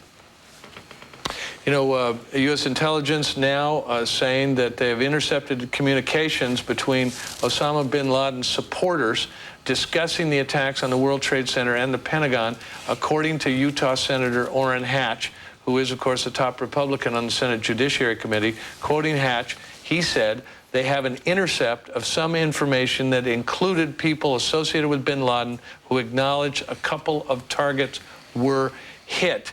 Hatch also said that law enforcement has data possibly linking one person on one of the 4 ill-fated flights to the bin Laden organization. And of course, we heard from Carl Cameron earlier that as many as law enforcement officials believe that as many as 50 conspirators may have been involved in this plan involving 4 hijacked planes targeting 4 separate targets. 3 of them evidently hit the targets successfully. There's a lot we don't know as of this hour, but what we do know is that the FBI has dispatched literally thousands of agents. There's a massive investigation going on.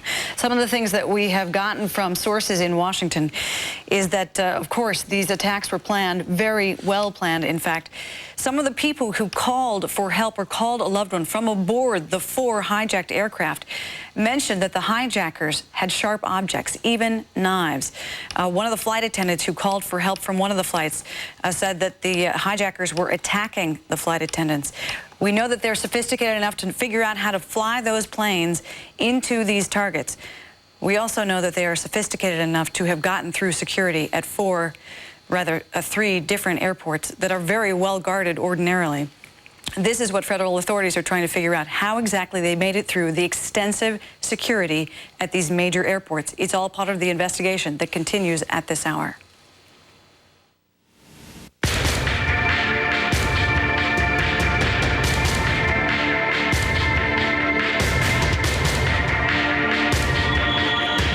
This is Fox News coverage. Terrorism hits America. 2 planes hit the World Trade Center towers in New York today. Another one hit the Pentagon in Washington. 1 more crashed in Pennsylvania. Evidently, it had been headed for some target, but the hijackers did not successfully hit the target. Nonetheless, the World Trade Centers in New York completely destroyed. Let us look at some stills that will appear tomorrow morning in the New York Post. This is one of the first sights New Yorkers saw this morning, the world saw actually, shortly after 9 o'clock in the morning when the tops of the World Trade Center towers were in flame. Little by little, it got worse, and it got worse quickly. Within an hour to an hour and a half, both World Trade Center towers had completely collapsed. Now the tallest structure that remains of the 2 110-story structures is that wreckage at about 5 stories. These pictures will appear in tomorrow's New York Post. Incredible, incredible damage. Still no idea how many people were killed in that in those 2 towers, although as many as 50,000 people worked there. No idea how many got out alive. No idea how many are still luckily surviving in the wreckage if they can make it through the night. Let's go now to Fox correspondent Catherine Herridge at St. Vincent's Hospital, where many of the injured and burned and maimed have been taken today. Catherine. John, there's really an atmosphere, almost an eerie stillness here at St. Vincent's Hospital. It's like really being in the eye of a storm. Doctors and nurses here telling me that they are still bracing for the worst. And I just want to pan over here a moment. You can see what I'm talking about. We have an ambulance here now, but it's only about the third or fourth ambulance we've had in the last couple of hours. We've had dozens of hospital workers waiting outside on the sidewalks with empty wheelchairs and empty gurneys, hoping to take the injured when they arrive at the hospital so that they can treat them. It's in stark contrast to the scene we had here 3 or 4 hours ago, where in the period of 10 minutes we counted at least a dozen ambulances. Now, we've heard from hospital officials just recently, and they've confirmed to us that they have 6 paramedic teams in downtown Manhattan. At this time, they told us that they are digging. Unfortunately, they have to stop periodically when they hit hot spots. They're also having to stop on occasion to use sound detecting devices to try and locate those people who may be alive still and are trapped. They indicated to us that they've taken 327 patients, 62 in critical condition, some of them with very serious injuries. 3 patients have passed away. They also told us that 57 police officers and firefighters are being treated here. We've seen at least 2 ambulances in the last couple of hours that have arrived with heavy soot and smoke, which is a very familiar sight, covering them because they've come from the downtown area. I also spoke to an emergency physician earlier who indicated to me that when they have the first wave of casualties come in, many of them police officers and firefighters, that they were so heavily covered with soot and dust that they couldn't tell who was an officer and who was a firefighter. Of course, the primary focus here right now is helping those who may still be alive and who are trapped. We had that at a briefing earlier today. Correspondent Catherine Herridge. Catherine, we thank you very much. We want to... The building that are alive. We know that for a fact. I can't get into it right now, but we do know there are people in the building that are alive, and we're making every effort to get to them. That again, the news conference we saw just a short while ago. We apologize for some of the technical difficulties here. Unfortunately, it comes part and parcel with sometimes live breaking coverage, but that briefing just moments ago. Obviously, the efforts intensive underway to try to get to any people who are left inside the World Trade Center towers. We want to show you, earlier this evening, the president spoke to the nation, took his time to decide exactly how he was going to speak to people, but he made sure it was a short and very pointed message to the nation. We want to show you once again the words of President George W. Bush. Good evening.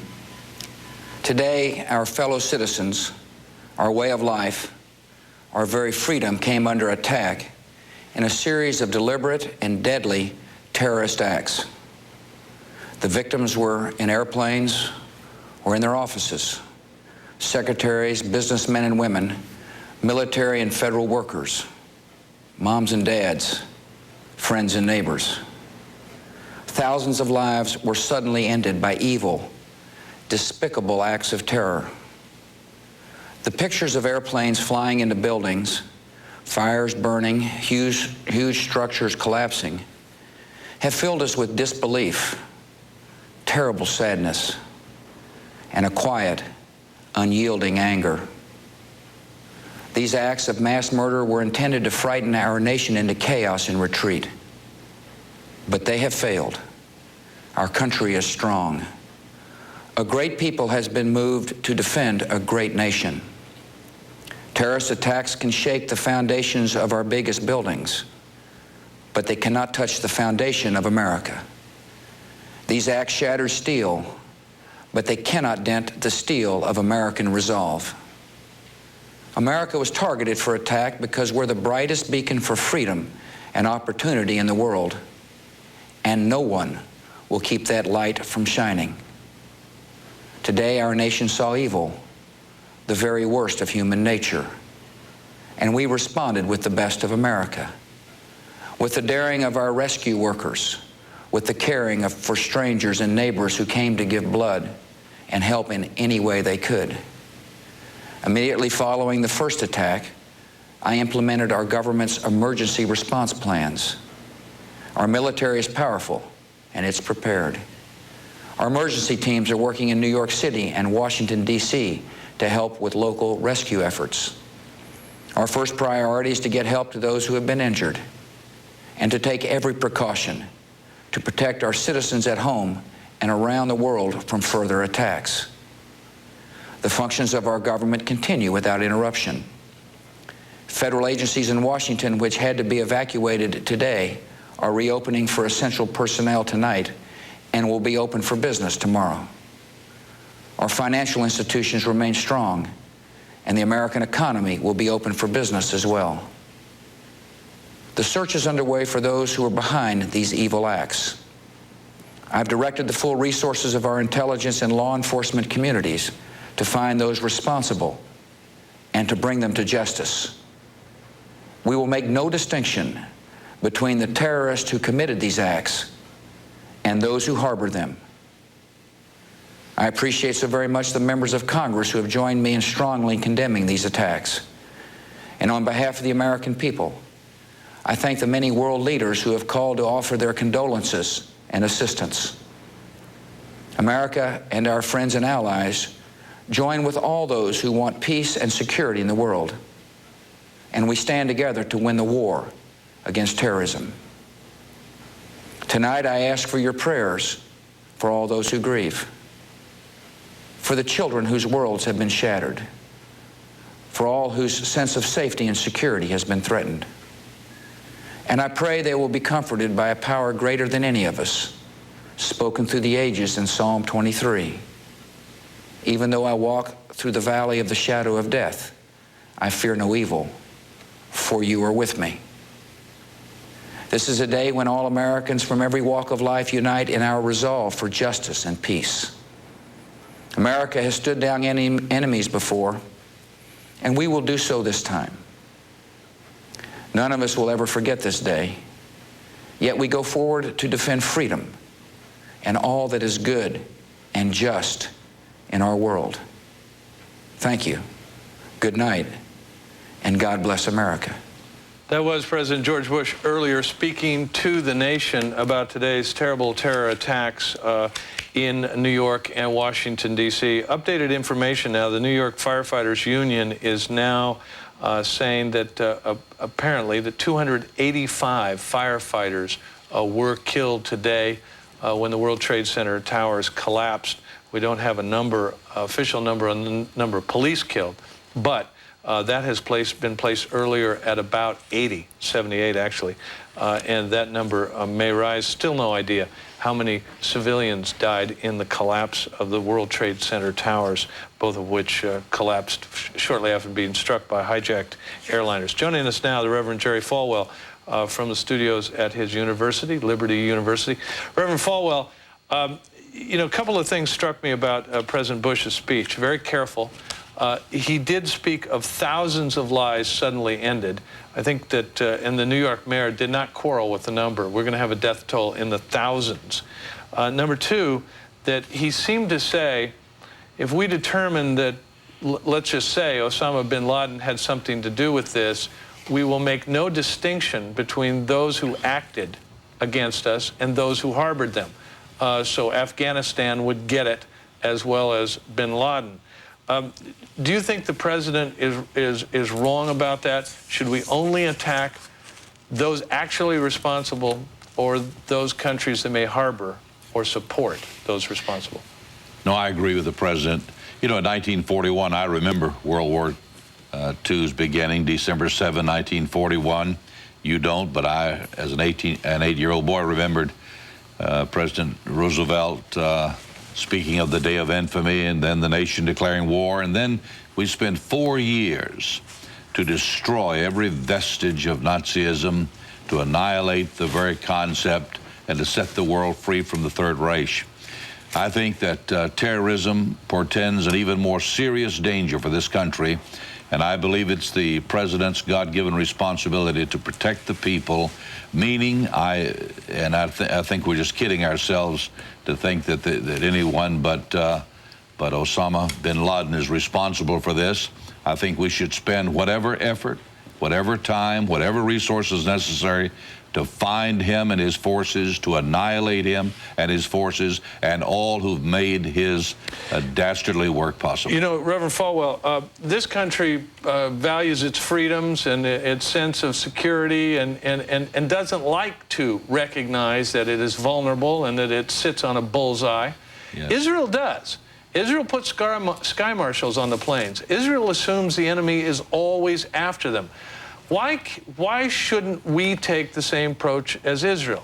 Armed sky marshals on the planes and assuming that our enemies are always willing to play the terror game. We should. Whenever I'm flying El Al, I always try to pick out that guy. They call him the cowboy. I try to find the cowboy of cowboys, and usually I can, but not always. But that's for the safety of everybody on board and the safety of people on the ground. And I don't think we should deal gently at all with these terrorists. Regardless how religious they are, they're crazy. Reverend Falwell, let me interrupt you mid-thought. I want to make sure the audience knows what's going on the screen. At the bottom of the screen is what we call a crawl moving across that is a list of all the companies and businesses that were in the World Trade Center. You will see that this goes on and on and on, and you will see why this rapidly adds up to some 50,000 people working at the Twin Towers. And also why bin Laden would select the Twin Towers to do his work, because he knows that no other place in America could he do more injury, more damage to the American way of life and the economy and the people than the two trade towers and the Pentagon, of course, the military center of activity. He very brilliant, very well funded. We have some friends like Saudi Arabia who may be putting some money into his ventures. And I think the time has come to stop apologizing and tiptoeing through the tulips. Find out where the guy is, blow him away, all of his people with him, be done with that, and let the terrorist world know that you may pick on America, but you'll be sorry you did. Okay. Until we do that, we're in trouble. All right, and I don't think you're going to find very many Americans to argue with that about bin Laden. But what about Afghanistan itself? What about the government that harbors him and says that it's not? That says that he doesn't have the power to do these sorts of things, but he does. That says that he is just a poor, impoverished Saudi exile living in their country as a guest, but perhaps he's more. Well, what about Afghanistan? Well, I think Afghanistan is a co-conspirator, and I think that they, at the same time, they're nervous about it, and they wouldn't dare go against him because he has the heart and the support of most of the radical fundamentalist Muslims worldwide, including Arafat, etc. These people are all butchers. They're barbarians. And frankly, I think that we should give Afghanistan an opportunity to turn bin Laden over to us. But I wouldn't give him any more than 24 hours to do it. You know, Reverend Falwell, today, among the many quotes from many public officials about this, Senator Robert Torricelli of New Jersey said, something must be done, and mere apprehension of those responsible is insufficient. He seems to be saying the mere fact that we could go out and arrest Osama bin Laden, or Afghanistan might turn over Osama bin Laden, is not going to be enough, that there is an extra poundage of flesh we want. So from who? Well, I don't know about the pound of flesh. I know that when Japan attacked Pearl Harbor and but that was a country. Bin Laden isn't a country. I know he's not, but he's just as dangerous because Hitler was never able to bring anything down in New York or Washington, and this guy is being allowed, with oil money and with Arab nations funding and with with those who hate America because we support Israel. They're going to drive Israel into the Mediterranean if we don't do something, and we can't let that happen. We are the friend of Israel, and I believe that God blesses us because we are, and now they hate us because we love Israel, and I think we've just messed around and fooled around. As a Campbell County, Virginia boy, I would say it that way, long enough, and the time has come just to ask Afghanistan to cooperate and deliver him to us, and if not, take them both out at the same time. Reverend Jerry Falwell. Reverend Falwell, thanks very much for your views tonight. We will certainly be talking to you later. Linda? Thank you. We have with us now Greg Fife. He is a former senior safety investigator for the NTSB, the National Transportation Safety Board. Greg, explain to us now what role the NTSB takes in the investigation of the downing of the 4 aircraft. Well, given the fact that there are 4 separate areas that the teams would have to go to, the biggest concern now is recovering both the flight data recorder and the cockpit voice recorder in hopes of getting some vital information that'll help all the other authorities that are going to be conducting this investigation. Okay, we understand a couple of things. We've gotten a couple of facts that we're working with now. Okay. Number one, that on all 4 hijacked planes, the transponders were turned off. Explain what the transponders are and what this indicates to you. Basically, the transponder is just a piece of radio equipment on the airplane that the air traffic controllers will give the pilot what they call a discrete squawk code. They'll give them a specific number, 1, 2, 3, 4. The pilots will enter that into their transponder, and then they can track that specific airplane, that specific flight, by that unique identification code. So when they turn it off, they don't get the detailed information on the ground in the radar center that they would typically get. So they don't have airspeeds, they don't have altitudes or the flight number. All they have is a primary return, which just basically shows a dot on a screen moving in a direction. Greg, one of the most important things, as you mentioned, is finding the cockpit voice recorder. It may be difficult in the World Trade Center with the 2 aircraft that crashed into those towers. But perhaps you have the one in Pittsburgh that you can get your hands on, and perhaps you have the one at the Pentagon that you can get your hands on. Of course, you might get the conversations in the cockpit. That would be key, right? That would be very key for the investigative process. But if they were smart enough to turn off the transponder, they may have also been smart enough to pull the circuit breakers that run the cockpit voice recorder and the flight data recorder.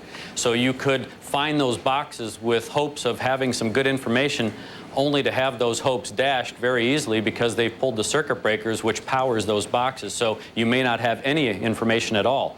The other point to be made is that because of the intensities of the fires, both at the Trade Center and at the Pentagon, the fact is that those boxes may not have survived the intense heat because the boxes are typically designed to withstand about 1,100 degrees Fahrenheit for a period of about 30 minutes. So again, depending on where they were found, if they are found, and what kind of fire exposure they have, they may or may not yield the information that would help investigators. It's beginning to appear that each of the planes did fly for some time after the hijackers had taken over. Does this lead you to believe that the hijackers had to have some, at least passing, if not intimate, knowledge of how to fly a plane? Given the sophistication of these types of airplanes, the 757 and the 767, which share a common cockpit, the training that would be involved, you could basically train someone to fly the airplane basically straight and level and follow headings, relatively easy in a very short period of time. But given the preciseness of how these airplanes struck both the World Trade Center and the Pentagon, there may have been some additional education on the part of the hijackers that they could have actually flown the airplane on autopilot by programming the flight management system that would, get them basically in the general area of which they wanted to be, both here in Washington and New York, and then clicked off the autopilot and hand-flown the airplanes then into the target. Assuming you can find the flight data recorder and the cockpit voice recorder in the rubble in the 4 different sites, the chances that those boxes are intact are, what would you say? Basically slim to none. Only because in looking at the damage, and being in Washington, I came in for a safety meeting. I was going to give a speech on aviation safety to the Coalition of Airline Pilots Association. And in looking at the damage to the Pentagon across the river this morning, and then, of course, at the World Trade Center, the fact that the collapse of the Trade Center, I would suspect that it will be very difficult to find any of those cockpit voice recorders or flight data recorders intact if the modules which are encapsulated inside the container or the orange painted part of the box, if they have survived, which is the most stout part, then there's a high probability that the information on those boxes may be good. but I wouldn't hang a lot of hope on that. And now I realize that you are very different from the FAA, and it's the aviation security system around the country that's the FAA's business. However, I'd like to get your comment. The General Accounting Office warned in April of 2000 that, quote, serious vulnerabilities in the aviation security system exist and must be adequately addressed. Among the things that they said were a problem was training for airport security regarding screening and bomb detection. What, in your work with the NTSB, has been your experience with what kind of gaps there are in aviation security? Well, one of the things with the NTSB, we never really looked at a security issue because in this particular instance, this is no longer an accident. And the NTSB's responsibility, of course, is to determine the facts, conditions, and circumstances in any type of accident, whether it be aviation or other modes of transportation, to promote safety. So in the security aspect, the NTSB really never got involved. However, when you look at the type of accident that these are, which basically have no longer technically are classified as an accident, they are an intentional act, that shifts the burden now to the appropriate authorities such as the FBI to look at the investigation process for determining where the shortcomings were that led to these particular events. And so the NTSB's role would be to assist them in putting back the airplanes in parts and pieces so that they may identify some of the evidence that may have still remained in the wreckage. But from the security standpoint, as a safety consultant and a guy who flies on an airplane just about every day, security starts on the ground, and the shortcomings in the security process, every news channel, every newspaper in the country has done an article about some of the shortcomings at just about every airport in the country. Right. So security starts on the ground before we get in the air. Greg Fife, former senior safety investigator at the NTSB, we thank you very much for your expertise. All right, Linda, a little bit of news out of Kuala Lumpur, Malaysia, where the world's tallest buildings, the Kuala Lumpur's Petronas Twin Towers, were evacuated Wednesday morning following a bomb threat. There's a picture of them. They are 1,483-foot tall Twin Towers. This bomb threat came during the morning working hours, some 12 hours after terrorists attacked the World Trade Center in New York and the Pentagon in Washington. Workers and witnesses said that thousands of people in both of the Twin Towers were told to leave the buildings. When they reached the ground, once they got out, they were told there had been a bomb threat. Government and the officials of Petronas, which is Malaysia's national oil company, were not immediately available for comment about that. Once again, the tallest buildings in the world in Kuala Lumpur were evacuated, all because of what happened today. Recounting what surely everybody in the world knows by now. 4 American jets were hijacked today. That picture there was one of the buildings associated with the World Trade Center that collapsed late in the day after it had been evacuated and fire had nearly consumed it. 4 jets hijacked.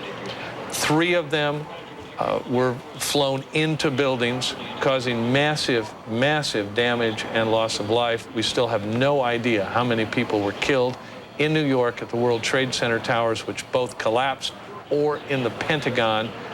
In one case, 50,000 people worked in the buildings at the World Trade Center. At the Pentagon, some 850.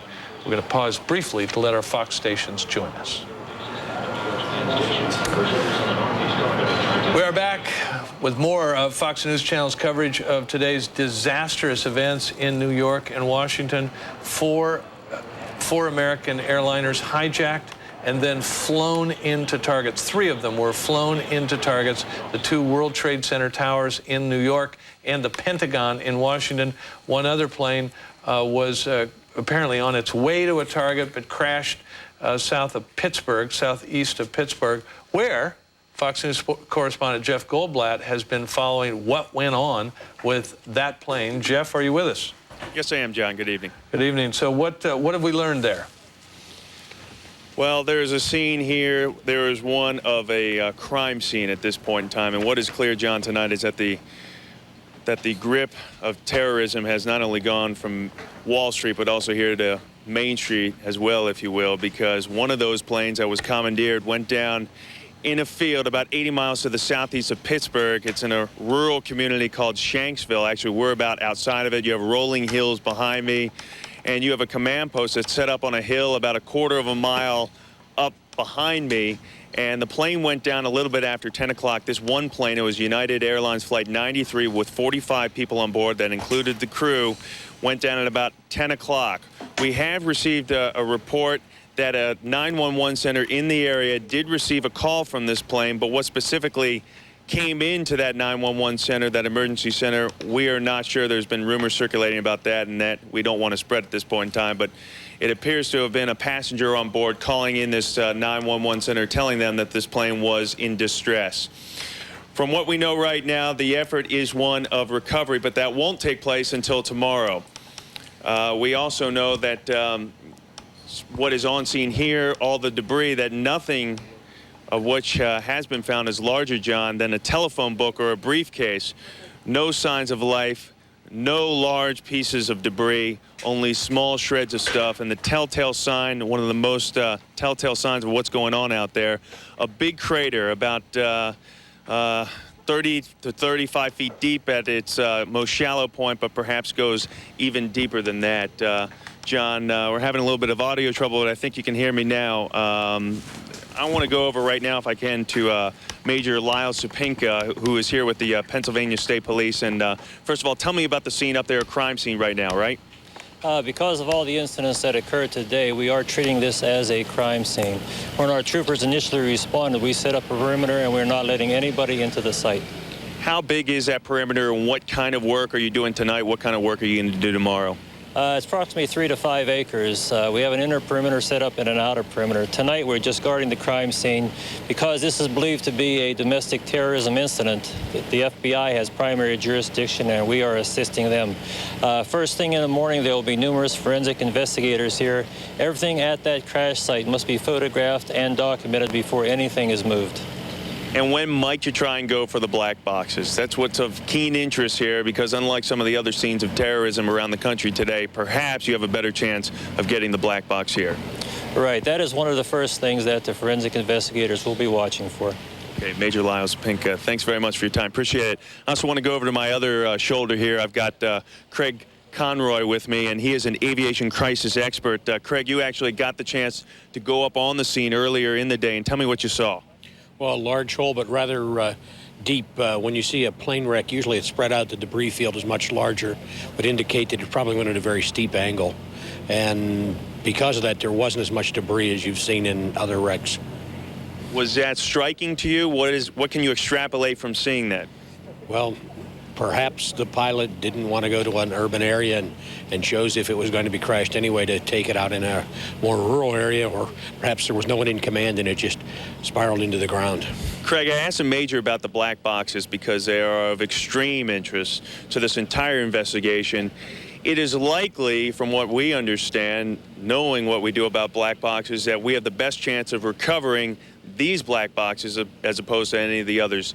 What do you think, looking at those gaping holes up there on the hill? I think they're recoverable. There wasn't a tremendous fire, it appears, and they're made to impact a number of Gs, and obviously they would withstand the number of Gs that drove them into the ground today. Okay. Thank you very much, John. That's the latest out here outside Pittsburgh. Now back to you. Correspondent Jeff Goldblatt outside Pittsburgh. Jeff, thank you very much. We're going to pause right now as our Fox stations rejoin us as we continue our live coverage. This is the Fox News Channel's live special coverage of the terrorist attack that occurred in New York City and Washington, D.C. today. American Airlines losing 2 jets. United Airlines losing 2 jets. All of them terrorist attacks, all of them hijackings. 266 total people on board those 4 planes. The 2 airlines this hour trying to come to grips with a massive loss of life. They're reaching out to the relatives of the passengers who were killed. There are areas around the airports where those planes took off where they are gathering the relatives. United Airlines is offering an initial sum of $25,000 to the families of those who had of those on board the United Airlines flights that were hijacked today to help them meet all immediate needs. We're going to stay on top of those two airlines as they give us more updates. You know, Linda, there's some 200 people on those 4 planes that were crashed in these terroristic hijackings that were meant to kill more people in the places they crashed. As we've told you earlier, Barbara Olson, who has appeared many times on this network as a political commentator, died in the crash of the plane that crashed into the Pentagon. We're now learning some other names of people on the other planes, among them Garnett Bailey, who was the director of pro scouting for the LA Kings hockey team, and an assistant scout named Mark Bavis with the LA Kings as well, and a man named David Angel, who is the executive director of NBC's Frasier. Along with his wife, they were all on flights from Boston to LA that were hijacked and then killed. Joining us now, Colonel Robert McGinnis, who keeps an eye on these kinds of things as we track terrorism around the world. Colonel McGinnis, you know, Americans, I don't think have a clear picture of what they have suffered today. We say kind of blithely that thousands died in the I tell you what, Colonel McGinnis, hang on just a second. Let's listen to New York Mayor Rudy Giuliani. This is a live news conference. The dimension will be very large. In terms of the people we're looking for, it's a couple of hundred firefighters and police officers, which is a staggering number. As far as the number of people in the building, that'll be in the thousands. But there's no way of knowing at this point, and we're going to keep praying and hoping that we save as many people as possible. Mr. Mayor, there are reports that there are a group of survivors in the basement of the World Trade Center, that they have cell phones. They've been calling their relatives in Seattle to tell them precisely where they are, and that there's a group of NYPD police who are with them and alive and well. Do you know about that? I know that rescue effort's been going on for a couple of hours, yes. Mayor, do you know anything about the report about the possible explosives that were found in New Jersey? Yeah, I think the police commissioner was able to get information about that. I just got a confirmation from the chief of detectives. He's reached out to the FBI. They have confirmed that someone has been stopped in New Jersey, 3 men